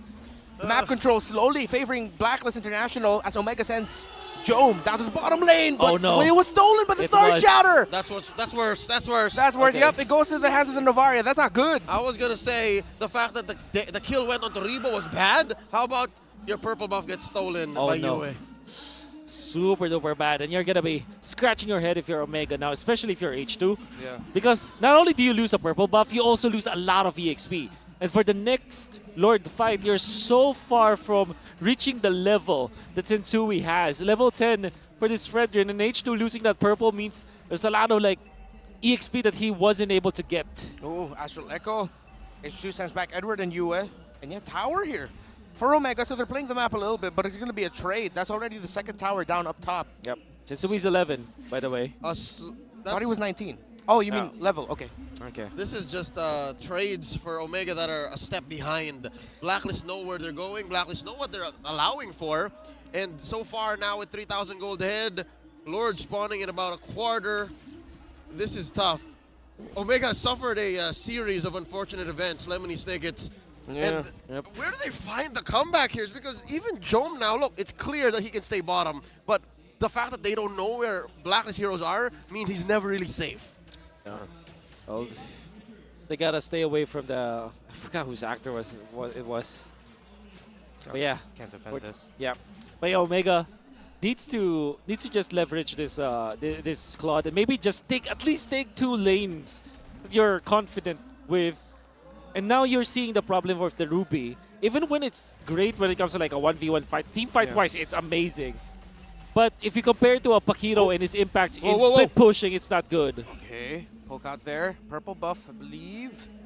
It's in the hands of the Zui, or did it go to H2? It's a 2-level gap between the junglers. Yeah, it's still on H2's hand, so he still got his purple buff. But a part of me thinks if Omega decide to contest this, it's going to be devastating. Yeah, maybe they shouldn't. Maybe they should take this moment to say, hey, you know what? This is a, 10 or 15 seconds of a free farm. Oh. Get to it, Jome. That's full vision. Oh, that's huge. Huge. 4 members spotted. Going into the bush. Finds one. They're going to be going after it. That's going to be Setsui falling really low. Jome with the blazing to win. Are they actually going to be able to take down the jungler of Blacklist International down? Yes, they do. But they also lose H2. So jungler for jungler trade. You win. They're going to be able to land with the Star Shatter. Meanwhile, in the mid, Edward's going to be pushing out. Blacklist International counter back. I think Omega wanted to play the surprise, but then they were hoping that they wouldn't lose their jungler. Abort the call. There wasn't enough firepower. Yeah. Efficiency coming out from Edward. He was able to utilize the flicker to eventually take out the members of Omega, like H2, and also zone out the other remaining members. And not only that, after already landing his combo, he felt that he's no longer needed in a team fight. Go straight to the mid lane and apply a lot of pressure in the map. That's how you play the Pakito. This is still a very significant lead. And again, a majority of it is on the Pakito. It's on Edward. Yeah. And I think Omega would be all the best to try and spot out where he is, but that's easier said than done because Rebo, yes, he can throw random bush checks, but he's getting threatened to kill. Oh, wow, 5-man! Astral Echo, and that's going to be a knockup by the Lord, and the damage coming in from Blacklist International is going to take down Ryota. The Ruby falls, and the Lord is going to go to Setsui. H2 is going to lose a Reggie duel. 2 members of Omega down. Massive win by Blacklist. TP by the captain, and Blacklist in control. Omega, I don't blame him, is because they were already in too deep, but the fact that H2 tried, again, that's at the least commendable. Yeah, that ultimate coming up from Yue, catching 5 members of Omega. And surely Omega didn't realize that they will be hit by the knockup of the Lord because of their increased hitbox. They didn't calculate for that. For sure. No, that's difficult to do. I mean, how many teams or how many players pull a point-blank Astral Echoes? Who does that? Edward, gotta be Oh, careful. ding, ding. Oh, okay. Okay. A little bit of outplay there was Edward. Yeah, agree there. Wow. We actually saw some members of Omega outside of the circle. Yeah. But because they had Astral Echo on them, that circle, well, of course, they're still going to get hit by the knockup of the Lord. And again, you win. God. Does it again a minute later and takes a picture too. Yeah. Yep. Post it Smile on for the story. camera, Omega. They're getting hit by Yue. But then it's a rare misstep coming up from Edward. Yeah. I think it has been years since I've seen a misstep coming up from Edward. That's true. That's probably one of the only 5 mistakes that Edward ever did in his career. Perfect timing. I don't really remember ever saying, Edward, so much. Okay, middle Pretty lane. sure. Oh, again. That's 5 men. Okay, you Oh no, oh Pushing no. forward, Haji's gonna be looking for it. He's gonna get Joby. Oh. Does! Divine Judgment into the gold laner. Bad news for Omega's Blacklist International will now collapse on them without their gold laner. Omega doesn't have the damage, and the TPs are still out. H2 and Jome are down. Blacklist still in control, pushing forward. Big J eats a DJ, and now bottom lane penetrated. Wow. Blacklist knows they're under control. I'm pretty sure Mid's gonna follow up next. It's very hard to defend with just these 3 men. Yeah, you know what I call this right now? Respectful disrespect. I mean, they understand the history of this rivalry. As Blacklist goes forward, will they actually be able to end this? The minion wave's coming in down to the bottom lane. It looks like Ohab just needs to lock in. Exort is going to go for the suppress and the stun and everything in between. But Blacklist International will just focus on the members of Omega, whittling them down. The minion wave's not completely there, and they back off. Oh, 8K. Yeah. At 3K, at 4K, we felt it, right? Like there wasn't enough Omega was putting on the board for that. But how about now? Whew, difficult. That's all I can say because you can see that Yue landed another good Astral Echo in the mid lane. And you can see it's Jump trying to outplay Haji, but he forgets there is that increased hitbox once again. So even when he was able to dodge the initial range of the Divine Judgment, just a few nudges from Haji means that he will be caught. All right, talk about how maybe Agent Zero slipped up maybe a few minutes ago. How about now that he is 8th in all-time MPL PH kill leaderboards, scoring 790 in his all-time career high. He has now surpassed the king, Kiel VJ. And he's a XP lane, by the way. Yep. Not usually the guy that gets the kills, so... That's an amazing feat. with a hero pool that consists of Uranus, Yeah. Tams. Exactly. What else has the young Abon Jing Benedetta. played? Well, Benedetta's a great killer. Yeah. I feel like a majority of that is from his Benedetta and Paquito plays. Probably, yeah. How many times have we seen The that? Riz, he plays a solid Riz. Yeah, a solid Riz as well. Here we go. How about we dance, says Blacks International. Well, for Omega, I'd like to think they can't afford to dance. Yeah. They can hear the music, but they can't come out to play as they send out 5 men. So far, all of you as Echoes have been 100%, even when the 2 members were dead. Yes. Because he hit all Yes. 3 Okay. men. Exactly. Reorder going to be focusing on Sensui. Here comes a flank by 3 members of Blacklist International. They're going to get surrounded here. Haji goes in with the Divine Judgment, but actually stopped. It was stopped. Oh! Jome, who gets the Lord. H2 goes back. But with one Don't Run Wolf King second skill by the Ruby, the Divine Judgment was stopped by Omega. Big J skedaddles alongside the rest of Omega. They score a big objective here. The Lord spawns at the bottom lane. Enough time for Omega to spawn their last hero, H2. Oh, Again, man. the game just extends. Yeah. But that was a definite hero play coming in from Big J. Another 100% connection in the Echo from Yue. Yeah. Oh! Oh, that hurts, that hurts. Okay, Exert going to be going in with the Divine Judgment on the Edward as well, using the Flicker! And that's going to be a kill onto Agent Zero. Omega showing a little bit of that old man strength. I know they're not that old, but let me go along with it. Blacklist will stop their siege. Well, it has been 2 generations where Exort have played, I mean. Or maybe even 3, in fact. Think about it. Yeah, it was 3. Season, yeah. So, yeah, old man strength. Yeah, for sure. Oh my God, are you kidding me? That's so many Astral Echoes in one game. Earlier it was Star Shatters. Oh my. Oh, here we go. Going in with the pull onto Sensui, and Sensui gets bursted down, blazing the wet by Job. Oheb already using the Wind of Nature. There's going to be no trades happening. That's Omega actually just winning out that pickoff. I can hear the thousands and thousands of members of the Ryot Army cheering on as he survives that. He's been getting beat down all 15 minutes of this game, but here finally he's a threat. Oh, the Atoy army again. But what is this? What are you on, man? Wait! Finally, Omega able to put a dent on the map.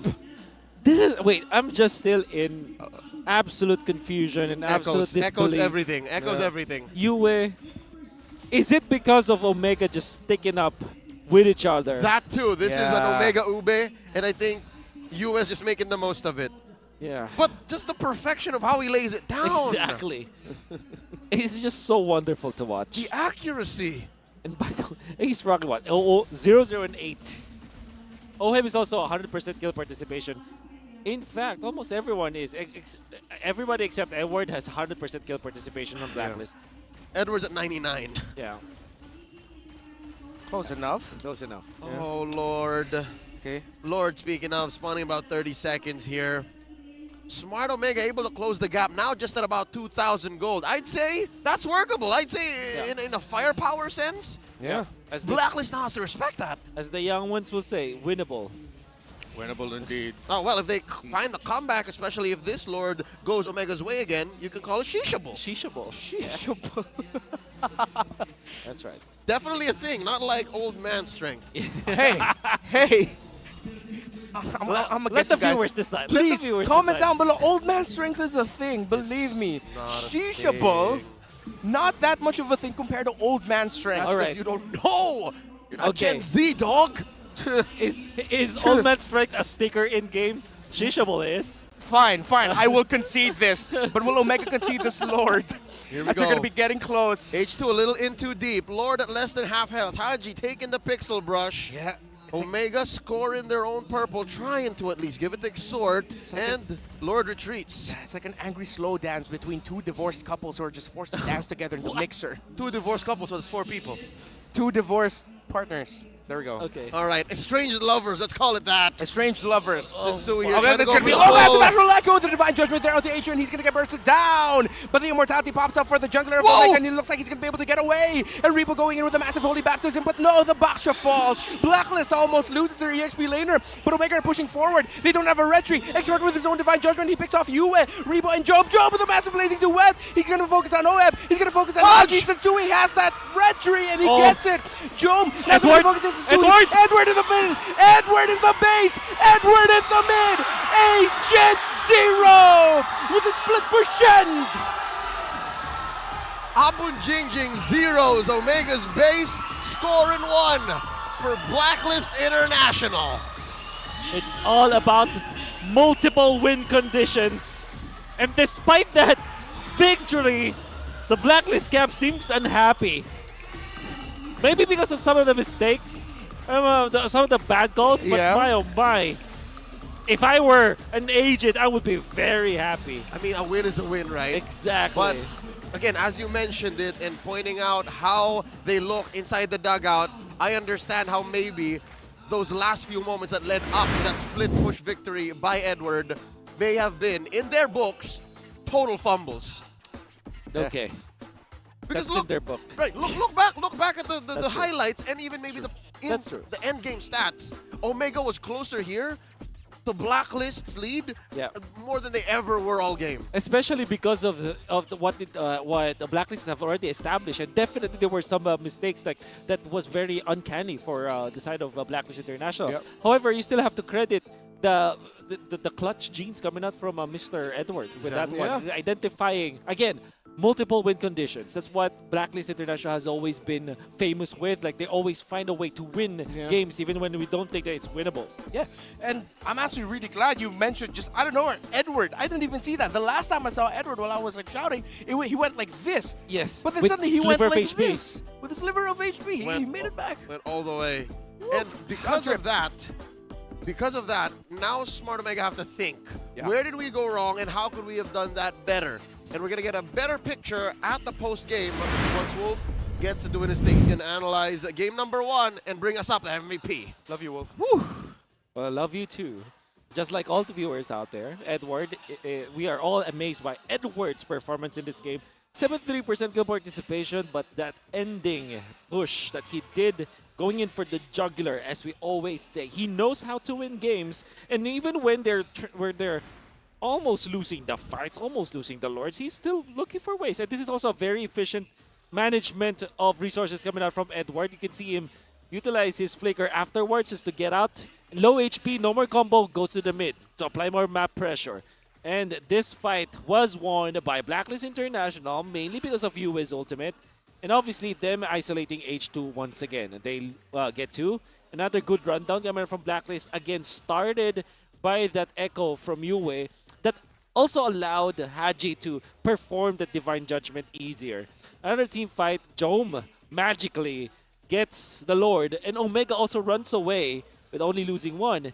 Another jump coming out from Mr. Haji. But look at this. You see that Omega is looking really good when it comes to like the team fights. Even after losing H2, they will still try to fight. Edward tries to go for the recall, but instead decides, okay, there's a fat wave of minions down bottom and in the middle. I'm going to take matters to my own hands, especially because Jome is already destroying their composition.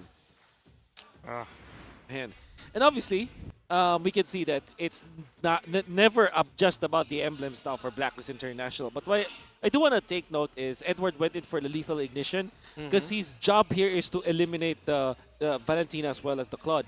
And the thing is, Omega kind of made it difficult for him to do that because of Rebo just always being in there. And by the way, Rebo went for focusing mark, typically picked up by Rafaela anyways, but it does help out when it comes to like poking Blacklist International. Weren't able to really see that in the early stages, but eventually in the end, they were able to do it. And now, of course, Blacklist International with this build coming out from Edward, going for damage build-up, only going for Immortality as the defensive item, allowed him to have access or maybe have threats to the backlines of Omega.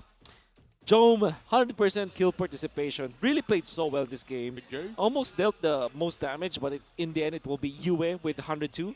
And if there's a stat for like multiple or what, 80 or what, 4 or 5 man Astral Echoes, I'm going to have to give it to Yue. I think that nobody has ever done that with the Novaria. Yeah, everything was spotted before it even started. Game alone just skewed all of the Astral Echo stats in the history of this hero. That's true. That's true. There was a lot of it. What a game. What a game indeed. I thought it would be a very one-sided game, but then Omega recovered. Maybe because of what you said, like the fumbles from Blacklist International. But what a game indeed. Which I'm hoping they're addressing now. Looking at their situation in the dugout, it looks like for Blacklist, it's a matter of a reset because I think agents, fans, even their coaching staff expected them to play a little cleaner. Because again, even we noticed those little singular moments of vulnerability. As for Smart Omega, do they go back to the drawing board here? Do they just straight up say, let's try something else? But I do want to double down on the fact that maybe we play for Big J. I think they should do that more. Yes. It almost worked, right? But then again, maybe the only hero that we can change here is probably the XP choice. Although it's understandable that was the choice for them, but it looked like when going up against Paquito, it didn't work. I'd want to see a little bit more proactivity from Omega in terms of taking care of the map. Yes, because it's like that's true. Yeah, that was a bit lacking. All right. With that said, we'll get to discussing more about their potential draft in game number 2. As for now, let's hear from Abun Jingjing. Medyo challenging kasi kailangan naming tulungan ulit si Haji kasi ang tagal niyang hindi nag-tank or post 5. Siguro mula season 8 pa yan, kumbaga 5 season na yung nakalipas. So kaya naman siguro yun, ano naman siya, tiwala naman kaming lahat kay Haji, kaya alam namin na kakayanin niya yun, kaya nag-agree din kaming lahat na sa papasokin niyang role. Para sa akin, medyo challenging siya na ako yung nagsa-challenge para kay G kasi kumbaga galing siya iba't ibang role, jungle, mage, tapos ngayon tank. Although nagawa niya na yun naman nung MPL Season 8 at M3. So, tiwala kami sa kanya na magagawa niya ulit yun. Yung M3 Haji na tank.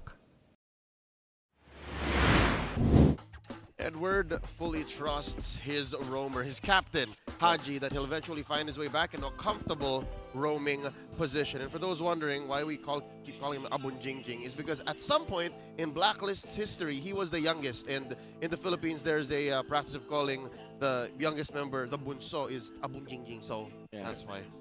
Oh, was baby talk of that? I didn't know that. It's oh, that makes sense. Yeah. Agents, correct me if I'm wrong. It is correct, I think. But I was never called that. Really? Won't call you that now? Well, I'm yes, the youngest in this table. If I'm the youngest in this table. Are you saying if? Don't lie to me. Folks, we'd like to help you Press guys one if you believe. assemble your own community tournaments. Be part of the E-Project, Esports for Everyone, and show the world your impeccable esports prowess. Enjoy tournament access mode, free in-game items, diamonds, and more. And you can register by scanning the QR code on your screens right now below. Over there, that one. That one over there. All right, get to it. It's because, again, the greatest of all greats here in the Philippines, I know at least once in their career, especially when they were starting out, played in an E-Project event. Oh, that's true. Well, now that you talk about it, even Doggy is, and some of the OGs also talk about this, that almost all of the pros in the first gen started with that. I forgot what it's called actually, but it is definitely an E-Project where it's almost daily, and then there's a weekly championship for it where you just get diamonds. That was just the reward from then. And then a lot of casters also started that way, like Zeus. If you know Zeus, he also started with that. Doggy also started streaming with that too. Was this a precursor to MCL? It is totally different because MCL is something else. And this one, I think it's called the Global Arena, where it's actually just you just have to reach the MMR requirement. You can group up as 5, and then you can participate in tournaments. And a lot of pros actually started that way. Yeah, only OGs would know. No, there's no one else here. Yeah, where were you looking at? I was about to point out someone, but there's no one. Oh, there is someone there. Hello. Yeah, hello. So with that said, again, we implore you to go join in the Esports for Everyone, the E-Project, because the greats of all time, the #1 players in all the world, started this way. So if you want the same for your region, for your country, for your community, join an E-Project tournament now. Again, you can just scrub back into the QR and join there. Back into the matchup, let's talk about game number 2. After we go ahead and look for our smart game face of the day. Renmar, you know what comes next. MPL Arena be the next smart game face of the day winner. All right, so what people do is they just flash the hashtag, the power of a smart, on your devices in a green background. And they just need to put their game face on to win a redeemable in-game code. Which means he will do his game face too. Yeah, it's a trend here. Every time, whoever wins, I have to copy the face. That's the price to pay for being that tall. Here we go. Shooting gallery. What you got? That's not the rule. You did not follow the rule. Take it easy on me. Here Take we go. it easy Green on background, me, madam. Or green font. Are we accepting this? On a technicality, I think we might allow it. Commissioner, what do we say? Oh, it's not. Oh, all right, cool. All right, we got the message. Anyone else? Anyone else? Oh, Phoenix fam. No. Whoa. Oh, are they okay? Wait, maybe. More than okay. They're actually the winner. Okay. Congratulations. Thank you for taking it. Oh, okay. okay. He changed it. He swerved it. Okay, so I have to copy the game face. You have to very slightly tremble. I think I saw a little bit of this. There you go. All right, there you go. Okay. Congratulations to our smart game face of the day I love winner. my job too much. Thank you, Renmar Santa Cruz, for always being a sport about it. Let's talk about game number 2 here. Smart Omega. We agreed on some points that they did in game number 1. Disagreed with one stickling factor. Would you guys agree that maybe somewhere, somehow in the draft, they pivoted on that Ruby? For sure. They really they understood that it is a good hero to pick up at first because of the flex pick, but sometimes they overcommit to it. But I do feel that it's not just about the Ruby pick that kind of made it difficult. It's the fact that Blacklist International answered it with the Paquito. That's why probably the Paquito was one of the early pickups. In fact, it was the first pickup, right? Because that's right. If you do pick up the Ruby, you commit to a front-to-back composition where you don't necessarily have the map control that you're looking for. Maybe they're trying to fix it by having the Rafaela, but I did not see that. I did not see them taking advantage of the extra movement speed for the Rafaela. Yeah, that did look like a switch up, and I think we can see it because usually when teams suddenly switch up their draft, but they can play aggressive, they just play super aggressive at the start. And the fact that after their aggressive start for the first 2 jungle rotations and buff spawns, they look kind of lost. As if it's like, okay, what's our next movement here? How do we handle this? Oh, Jome's not getting enough help. We're trying to go to the bot side or a different part of the map. Our wave clear is kind of off. But it really looked like as time went on, Omega got comfortable with the lineup that they ended up drafting. And again, that's a sign for me of a mid-draft pivot. Is they eventually land into the comfort that they were going for anyways. Here we go, game number 2. It's Blacklist on the play. Something tells me, Wolf, I don't know if you agree with me, they're setting up a Nolan pick here. Yeah. They banned the X-Borg, the Nolan. It's banned. A Nathan play. Yeah. There you go. Both time travelers. Yeah. They first picked the Nova, though. Still very Nathanable. Yeah, okay. I love that, what you said. Okay, oh, they took it. No! What a steal! What a steal! Yo, cold-blooded though. No reactions from the side of Blacklist. Coach Stronger, what a steal. Man, I think you go Yuzhong for Blacklist. Or Pac, actually. Paquito's still good. Paquito. And probably Martis here for Blacklist International. But then it's not great. Or maybe just a Baksha. Just go with that. Yep. Shout out to the team correspondent of Omega, by the way, wearing a full-on 1-1 cosplay. Yeah. Pachi Makcharom. What? Pachi Makcharom. Pachi. That's her full name. Really? Yeah. Pachi Makcharom. Also known as Seora, but yeah, I remember her. That's neither here nor there. Here we go. Yeah. One more pick. Do they go Pac? The carry. Okay. Yeah. If that, that's carry. Carry Minotaur. Pretty standard. You're gonna be looking for frontliner now for Omega, apart from the Ruby. So maybe go Barretts actually. Ooh, kind of like that. That I like. That I like. It was just but yesterday that Blacklist learned that lesson the hard way. They picked. Was that a Nolan Nathan lineup? Yeah, it was. Right? Like when you have a Nathan in your lineup, you want something chunky. Yes. You can't have 2 cores that are soft like that. Quick spotlight onto Core H2 here. 13-16 on that Ling, but we're not going to be seeing Ling here. We're going to be seeing the Barats. Yep. Absolutely a good hero, like we mentioned. Great hero. So I think you ban Benedetta and Paquito, or any kind of Edward hero that goes to the backlines. That would be a problem for the Nathan, right? So I think I'd rather ban Benedetta this yeah, time. Because of the Petri. That's right. And also the idea of the Yuzhong, I guess, is also ban. But I do have to mention here, Blacklist historically doesn't pick Yuzhong as much. That's true. And also because you can just pop the Purify on Nathan. Yeah, that's true. Oh, that's good true. ban. Great ban, actually, from Blacklist. Taking away the Rafaela because Rafa Nathan is also pretty strong, too. Yeah, and because they now have enough of a front line, they can put a utility in their own. Yeah. Is that the previous correspondent winner? Yep, Yeah. defending, Defending. correspondent of the season champion, Danica Suazo. The reigning, defending.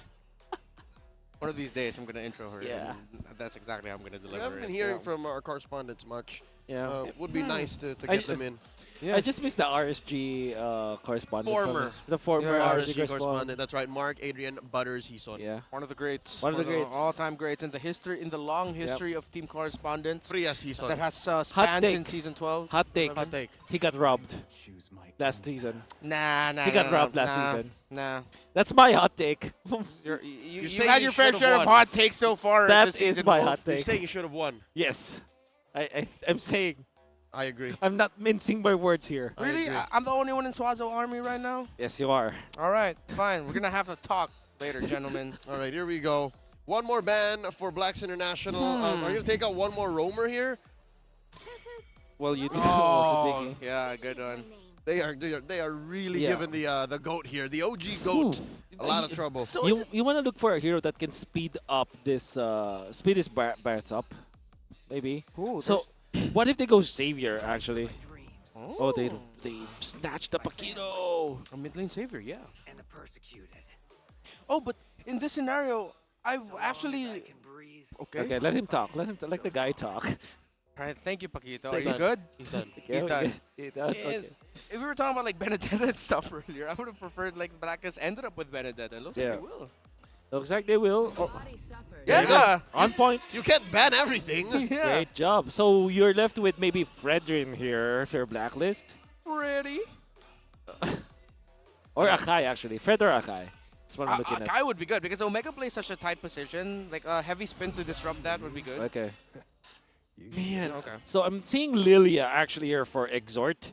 But like I said, maybe the Xavier is not a bad option. It was Yeah. picked up by another team yesterday. Aqua. It was RSG. Aqua. RSG. It's not Yeah. going to take a while. It's not going to take too long. If you play the Xavier. It is. Xavier It is. plus Nolan. But it's going to be the Oh, no, dawning Nathan, light. sorry. It's a long range battle, right? Yeah. Okay. Nope. It's Oh my god. This was in the back of my head, but I didn't want to say it because it made no sense It's to me. all in, bro. It's all in on Big J. Oh, is this a... No, they're doing Whoa. the Blacklist. It's a jungle. Wait, it's a jungle ninja. ninja. Wait. What? They're pulling the mirror. Yeah. They're mirroring Blacklist. You saw Exort even gave H2 like a little bit of a high five. Like, oh, you can do this. Jungle Look at Nathan Setsui. He's like, mid but Barretts. what? Setsui's like, what? He's like, Jungle Nathan mid Barretts. Mid Barretts. 5 Ruby. I kinda Oh, sorry, like, 5 Florin. I kind of like mid Barretts. By the way, it's a lane bully. gold Ruby. There it is. It's exactly what Oheb played Everything last week. Dude, it's is such nuts. Everything is nuts. I like it. And when everything is nuts, you turn it upside down, you get stunned. Oh man, this is why Butters lost last season. What? Don't remind me. Don't remind me. I'm sorry. Don't remind me. Swazo Game Army number all the 2. It's all on the line this time for the Barangay as they try to make it to Game 3 with such a risky gambit, putting a Page out of Blacklist right in front of them. This is game number 2. Will it work? No Purify on Nathan against a Minotaur. Against this Benedetta with the Petrify. I'm scared. I'm legit scared for H2. Let's see. John Paul's got to protect himself. Setsui has made it work, and I can't believe Omega are really drafting like their long time. It's such an Omega thing to do. You field your veterans, and you, in their first full series against Blacklist, you make them draft lineups reminiscent of Blacklist. Okay, here's a quote I'd like to think from season 10 or season 11 where Coach Brian Pandalim of RSG said, I don't want to face Omega because when you think they're going to do one thing, they do the complete opposite and it throws them off. Yeah. I don't want to face Omega. They are Lason. Close enough. Did you get it? No. No. Okay, so It was H2 close. receives the flower, which obviously is great. It's 5% adaptive attack, and that's definitely good for some a hero like Nathan that kind of have has a mixture of both magic and physical. Yeah, definitely. Oh, Yoda, a bit of smack there. H2 still looking for level 4. Part of his rotation disrupted by an invasion of by Blacklist International. They gotta take it slow, or is that counterproductive? Does Omega wait for a power spike on H2 here? Or do they Well, they have no choice, Or do they unfortunately. pick random fights that even Blacklist weren't expecting? Well, Unfortunately, Dan, Leo, Kubangay, they really have to wait for H2. So There's they really shouldn't. no way. They shouldn't. Yeah. And at the same time, I think they have to be proactive. It's not just waiting, but being proactive about it. And they're not going to be able to contest this turtle because out of rotation is the Nathan. And they're going to be taking their time. See, Haji actually is in there. I like the final blow. Entry in by Edward. Just provided a little bit of space. Blacklist gets the turtle without a problem. Whoa, Okay. Oh, H2. Haji has been on him this entire time. Petrify. Shadow Slash by Edward. First blood, not the start Omega wants. There's nothing H2 could have done there. Abu Jinjing, talk to me about why they were so deep in front of H2 like that. How'd they get there? Well, they do have this Minotaur with the flicker that freshly got off level 4, and they know that H2 will need to farm. And there's, like I said, no purify on the Nathan. There's a natural cleanse for that hero, but it will now never be enough. So at 2.5 minutes, Blacks International got away with murder. And it was in your face. They just straight up walked into Omega's front door, into their jungle, and said, you know what, H2, this is to stop. After taking first turtle clean, too. Yeah. And I'm looking, Ryota versus Edward. Ryota brought low. He ate up an Electro final blow. Petrify not on there for Edward. No, don't do it. No. Oh, no. That's Ryota's name for people Yep. wondering. That's right. What's his last name again? Makasa. Oh, there, thank you. Former national athlete, won the gold medal with Exactly. Seaball last year Yeah. in Cambodia. Exactly. He was one of the people with the Year of Triumph. Yep. With AP Brent's version of In Seaball. fact, Omega has 2 gold medalists. That's right. Rebo's there. Him and Rebo right Yeah, now. that's true. Wow. In active deployment on the map right now. This is not dangerous what Rio's doing. Oh, okay. Sword meets fists. I forgot all the word for it, but here comes Haji. Minoan Fury onto 2. H able to get away on time, but it's actually the purple buff going to the Sensui. Extorting the members of Omega, pressing forward. They're trying to chase after Haji, but they don't jump! Big with a flicker! I'm offended, ultimate by the Ruby. And even Omega were a little bit surprised because it doesn't look like they're completely ready for that one. Jom now trying to survive, but Oheb takes him down. Big J coming in clutch. Another hero play 4 minutes in. I mean, it slows down Blacklist, gives Omega some bit of a clapback. Now turtle fight coming up. They have retribution this time, Omega. Yeah, and Sensui's far. Woohoo! And they get the turtle. What a turn of events. Big J with the play. It all started with Exhort with that flicker play going for Daytona's welcome.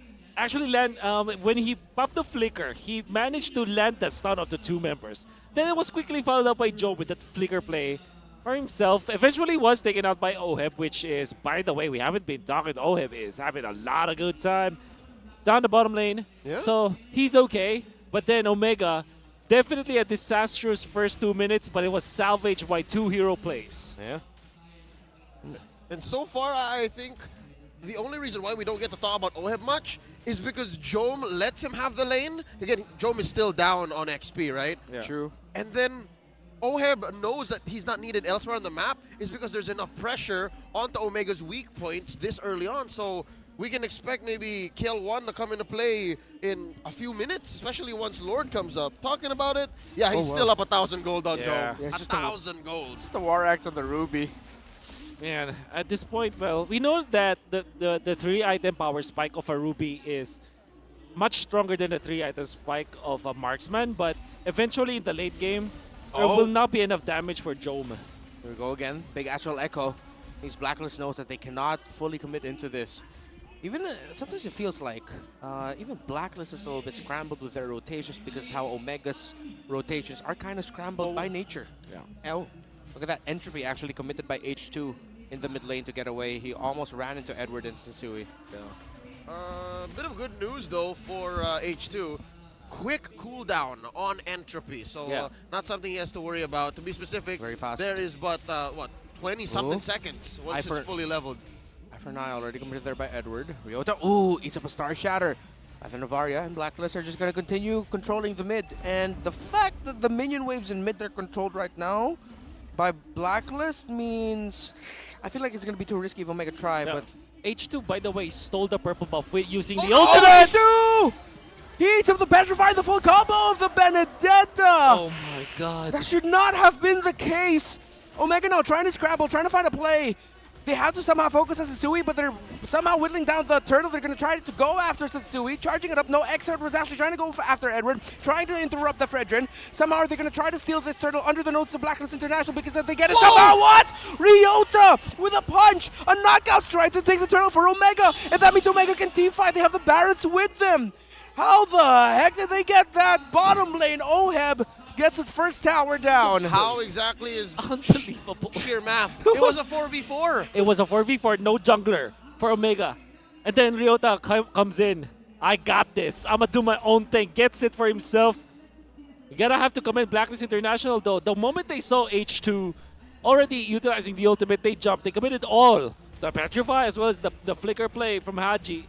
Jom, can you TP out? Whoa! That was so close. Woo! The pop of the concussive blast. Big J knows how to put on a show.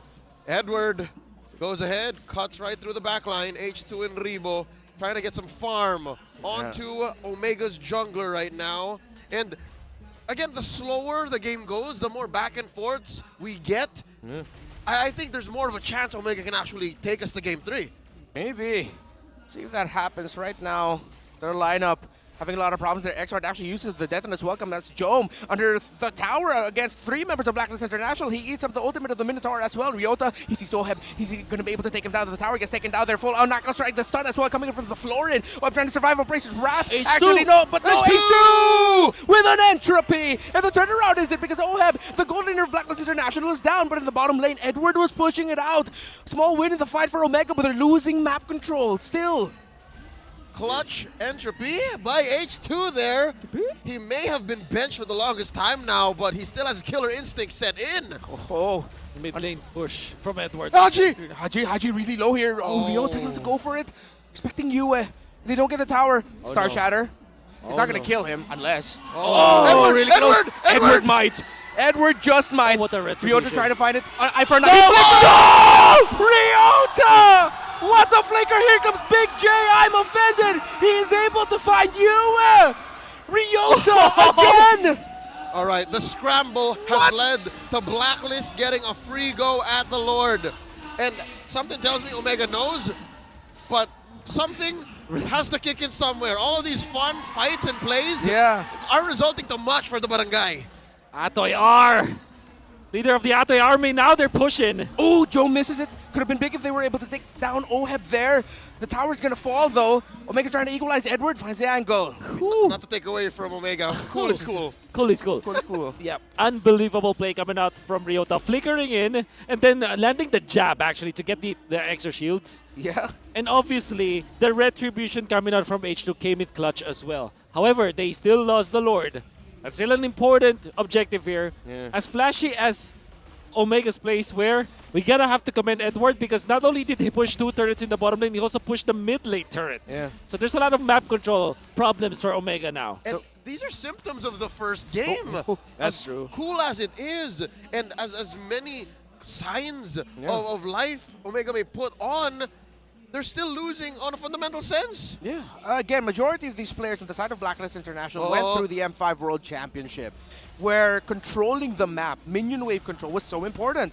That's the modern day game of MLBB, while Omega, as you mentioned, Ryota, he wins the 1v1! He wins the 1v1! Makasa gets the knockout. And now they're going to be going forward. Xrd is going to be able to get the Detonus Welcome there onto Satsui, but Satsui's really tanky. Haji and Yue trying to find the damage. Operations Wrath gets dealt out. Oheb able to free hit right now. It looks like Omega can't reach Oheb. Ryota once again from the back. Is he going to be able to get Satsui? He finds Oheb as well. Omega turning it around. Omega has turned it around. The Barangay scores a 4-for-1 trade. They're going to go straight for mid. And just like that, Yue can only watch. This is old man strength. That's what I'm talking about. It's a thing, and you're seeing it. Seeing it from Ryota.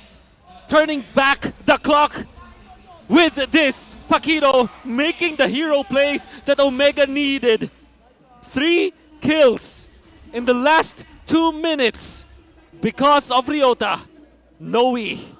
No win for Omega. Oh, wow. The last time Barats was played in mid was by TNC Pro Team in Season 8. So I'd like to think that was an experimental approach to the hero. And here we're seeing it again in the same light. But Omega's making it work.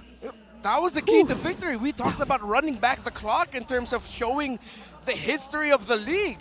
And that's with a big pick right there in mid. Multi-generational talent. Yeah. I'm pretty sure Edward is nodding in approval like, hey, I would play the Paquito just the same way. That's the right play there. Ryota, good call. How did he burst him down that much? Sea Halberd, Malefic Roar, Hunter Strike. That's how. The Trinity in the hands of Ryota.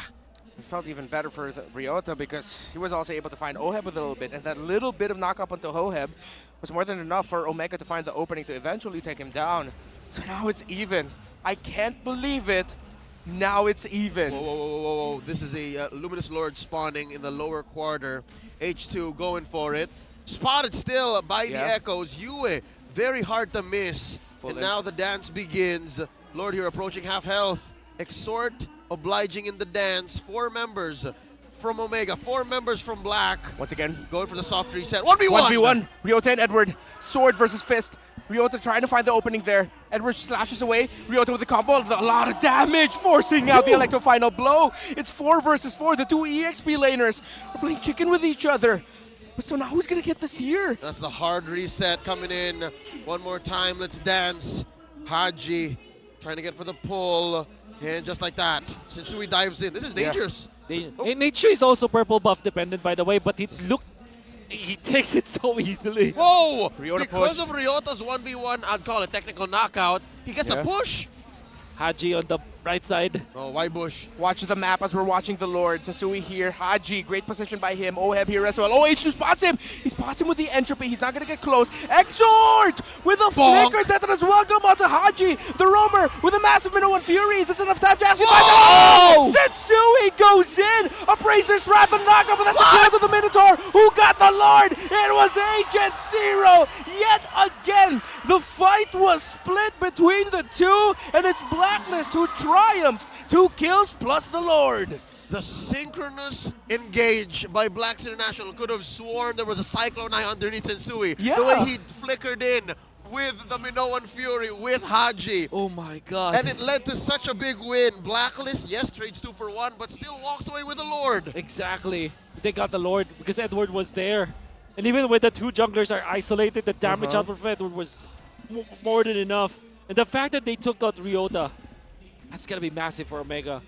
My mind is for like... a Blacklist, I mean. Yeah, I'm sort of wondering, did it look like that because it wasn't just a dash by Sensui? Was he like pulled back by either an ult by the Ruby or the missiles of the...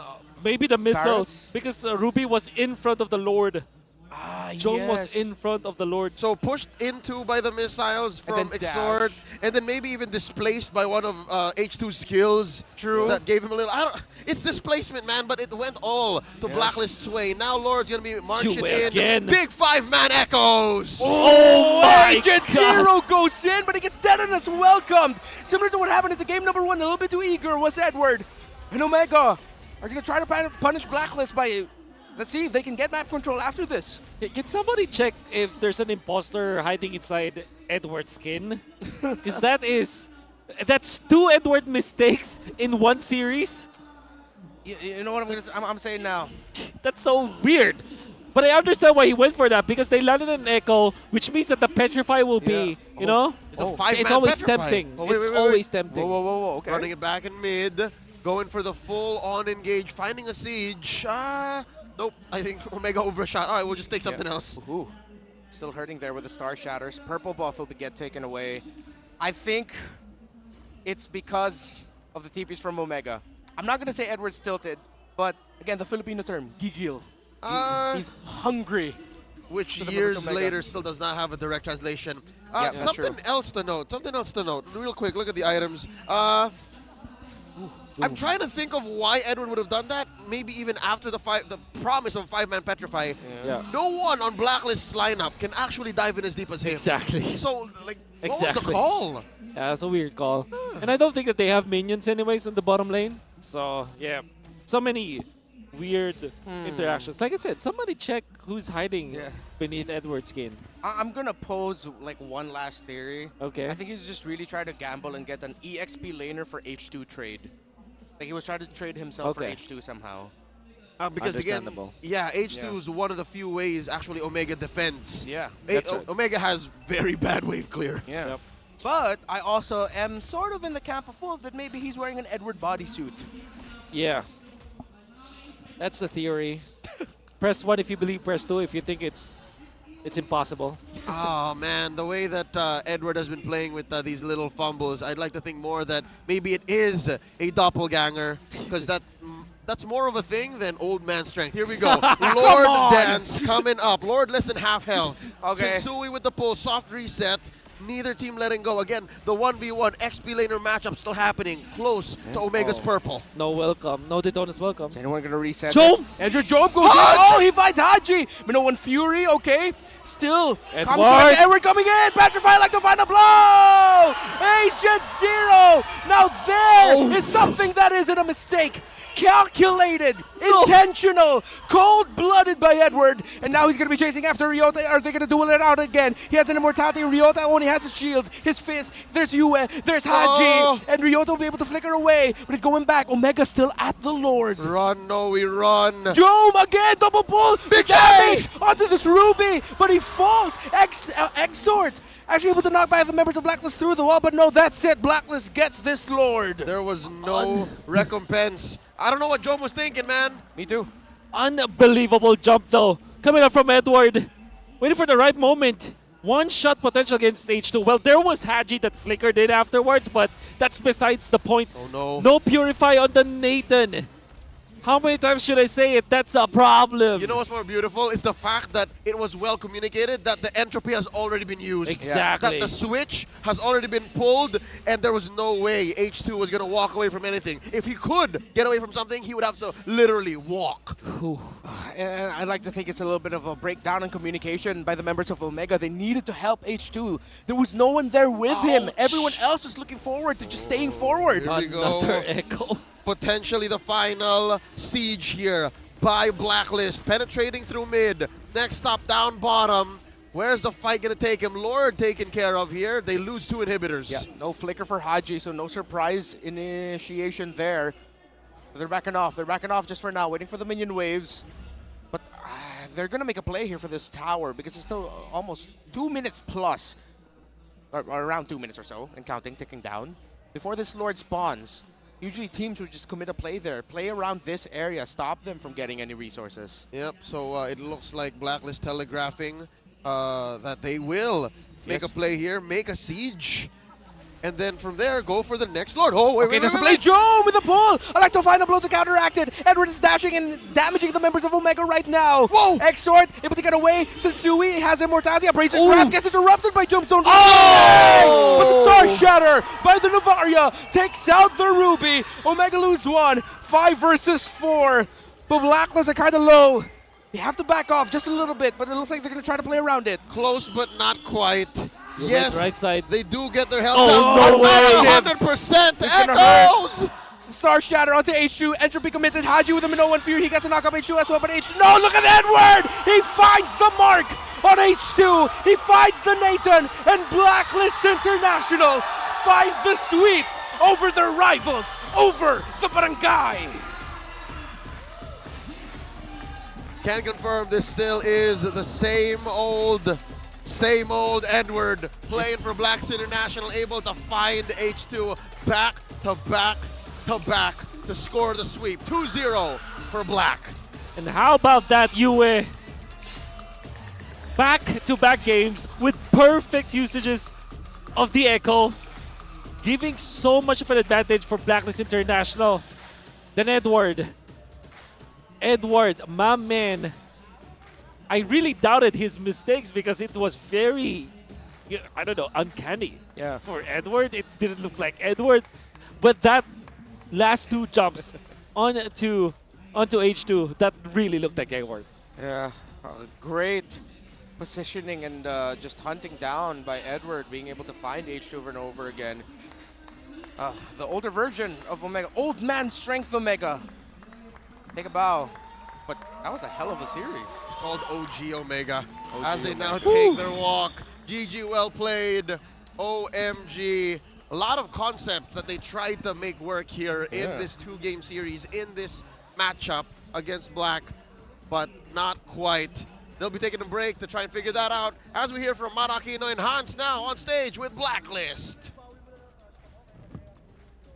All right, agents, let me hear it from you. Blacklist. Break the code, and they've been breaking the code. Congratulations. An incredible performance galing sa Blacklist International, Haji. I'll be giving the microphone to you. Considering na you've played with a lot of MPL Philippines' generation, you playing Season 2, Edward, at tagal mo na nandito sa MPL, and also with Sensui and Yue, na you could say that the new generation is in. How does it feel na you're still here, you are competing, and napakaganda ng performance mo noong game number 2 into bringing you to victory? Una-una po, chamba lang po yun. Pero ano po talaga, pinipilit ko po mag-improve everyday, ganun. Sa mga bawat role. Tapos yun po, dinadaan ko lang po sa experience. Ganun. Going with experience and, kahit matagal na siyang nandito sa MPL, the improvement doesn't stop there. Way to go para kay Hachi. Alam mo, tinanong ko si Coach Juan katabi ko ngayon, tinanong ko, magbabakasyon ba kayo? Meron ba kayong pupuntahan? Naisip ko kasi baka mag-Boracay sila, baka they go somewhere. Pero I picked up something. Coach, hindi daw kayo magbabakasyon, sabi mo? Hindi. Wala kaming bakasyon kasi unang-una kailangan namin mag-grind pa dahil tago kami kahapon. And siguro talagang kailangan pa namin mag-improve dahil sa mga pinapakita ng mga top tier teams ngayon. Talagang kung paggagabanin man nila kami ngayon, parang hindi siya 50-50 mas mababa pa sa 50-50. So sa halip na magbakasyon, talagang igagrind na lang namin. So dahil hindi daw na-sweep, walang vacation. Pero ito naman, on a lighter note, tapusin natin yung ginawa natin kanina. Okay, Coach sige. Master the Basics, ikaw, nasa iyo yung mic.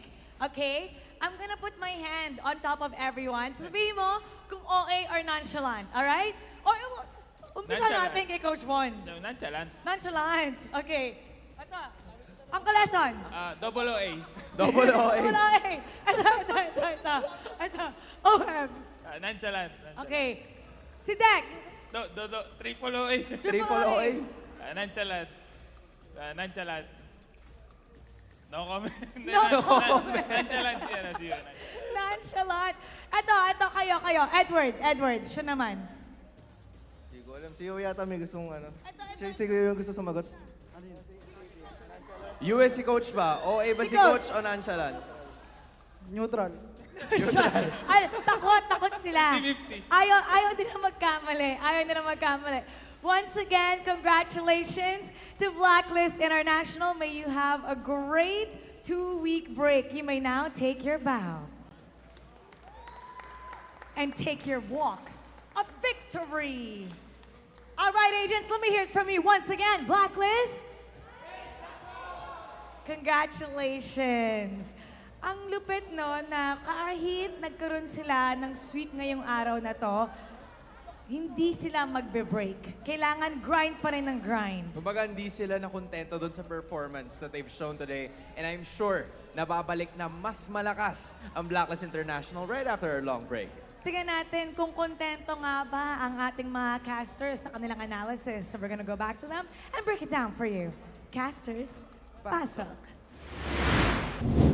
Mara and Hans asking if we were contented with what we saw. I'd like to think there was enough on Showcase there to close up week number 2 of MPL Philippines Season 13. But is it just me, or does it seem like despite the sweeping win, it's like Blacklist definitely felt like we could have done better? Yeah, it looks like it. Going into this, Omega definitely were the underdogs, especially this version of Omega from their performance in day number 1 of this week. But they gave them hell. They made them fight hard for it. Yeah, I think I do agree. Like it kind of felt like Blacklist surely won that, but it didn't look very clean at all. Maybe because of the fumbles that we've seen from players that we don't normally see fumbles like that, right? Very uncanny performance from some of their players.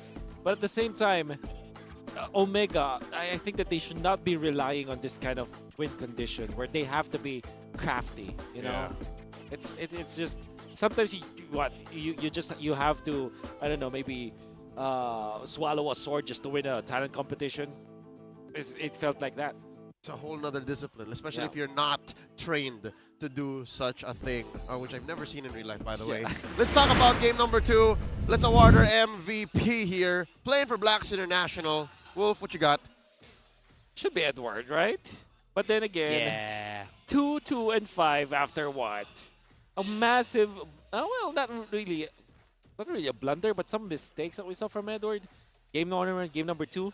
But he well made out for it. Like, in a way, when he looked for H2, lands the one-shot combo with his item, Heptasis, Deadly Blade, then Hunter Strike, and Malefic Roar. With a little ignition, it was more than enough to go up against H2. Which kind of makes me think, why did Omega still force this jungle Nathan when we know that the Purify is needed? I mean, on top of the entropy that you have a way to naturally cleanse some of your debuffs, but it's evidently not enough. And look at the outplay from Ryota. He is him moment from Noe Makasa. Going for the flicker, then going for the jab for a little bit of an extra shielding. Then he goes for the solo kill on Edward, then gets the second kill on Sensui. Then we'll get another one on Oheb with the combo that he has. Double kill eventually, but 3 kills in the past minute. However, there it goes. Sensui being pushed back. And it was actually Haji just staying long enough and Joan being separated from his team that allowed the Blacklist International to eventually secure that Lord. And look at Edward. Beautiful play from the backlines. Vincent Sui and as well as Haji dipped back to that and didn't even need it. And another play. Look at Yue as well as Edward. Again, Alecto through the base building takes out H2 and then ends the game for the side of Blacklist International. You can see that even with a scrappy team fight, Blacklist International appeared to have been showing signs of their past selves. But then again, like Leo said, and I think that many viewers have noticed, there's a lot of problems that Blacklist International still needs to fix. However, if you now translate that to Omega, this lineup, it looks good if it works, but it's just so difficult because of the fact that 4 out of their 5 heroes are done in a creative manner. Ruby on the gold lane. You have Nathan jungle with no Purify. You have the Bats in the mid lane and then the Florid. Florid itself is always played in the roam role, but it's not a meta pick. So Omega just make it so difficult for them to win. It kind of felt like they're choosing the opposite of least path of resistance. Or road path of least resistance. Yeah, whatever that idiom is. No, I understand. Does make a lot of sense. But yeah, it feels like Omega needs to find a little bit more stability with the fundamentals. It's great that they can make these creative ideas work. No, they haven't gotten a win with it, but I mean, they put Blacklist to the test here. But yeah, it would be good to see if they could replicate this with stable lineups based on the meta. Hey, maybe when we come back around after the break, they might try to play with Phase Technician Chip, that new hero. It's now available with instantaneous teleportation at your fingertips and unrestricted portals offering endless possibilities. Come join the game and develop your own unique strategy with Chip. Yeah, just get the hero and skin for only 469 diamonds in a bundle during the launch week, and you can enjoy eating chips with this passive just like Leo did. Yeah. Oh, okay. Have you ever tried Chip? Not yet. I have. I've seen it play, like I've watched. Because I don't have diamonds, apparently. Sadly. I don't have them. I actually don't. But I feel like that's a lie. I'm gonna show it to you. It's diamonds, right? Yeah, no diamonds. Yeah. Okay. Yeah, it's true. It's very true. I don't believe it. I have the least amount of diamonds in this desk. The more you say, the more it becomes sus. I'm skeptical. But yes, please do, ladies and gentlemen. Chip is bound to change. You know what? Let me post this question, all right? Folks at home, do you think Chip is going to be meta or not? That's it. Meta or not? Tell us. Meta or not? Meta. Wolf? Meta. Must be. Like, day one, prio ban. You know what that feels like? That feels like a hero developed for the Philippine playstyle. Not even kidding. Yeah, controlling the map. Yeah, basically controlling the map. could this be the kryptonite to the Filipino dominance in international stages? Could if some way somehow Chip becomes the hero that allows for other regions to figure out how to make this work? I don't know. We're about to find out because we go back on the air next week on the 5th of April. That's week 3, day 1. RSG and Minana Evos gonna go head-to-head, followed up by the Battle Besties, AP Bren versus Omega. Oh man, Omega needs a lot of waking up because after the long break, if they haven't figured out anything, if they haven't changed, they're going to be facing up against a team that doesn't need to change anything. Yeah. He beat Bren. Like I said, we're running out of adjectives to describe the team, and Omega has to face that tall mountain. Yeah. You know? RSG PH Minana, I feel like it's going to be its own brand of special as well. Oh, yeah. In Minana, Evos put AP Bren backs against the wall in that game number 1. RSG PH need to be ready. Yeah. Kirk v Nats. Yeah. That's going to be Kirk already faced up against Flap. Maybe against Nats it will be different, you know? Maybe Nibor. Or Nibor. Yeah. With that said, we're going to go ahead and call it a night here as we throw it over to our hosts. On behalf of Wolf and Renmar Santa Cruz, my name is Leo, at your service. It's been awesome. Let's go to Hans and Mara. After today's matches, I am now 100% sure na mamimiss ko ang ating MPL Philippines action, especially next week. Speaking of next week, since we'll be having a break from our matches, anong plano mo, Mara?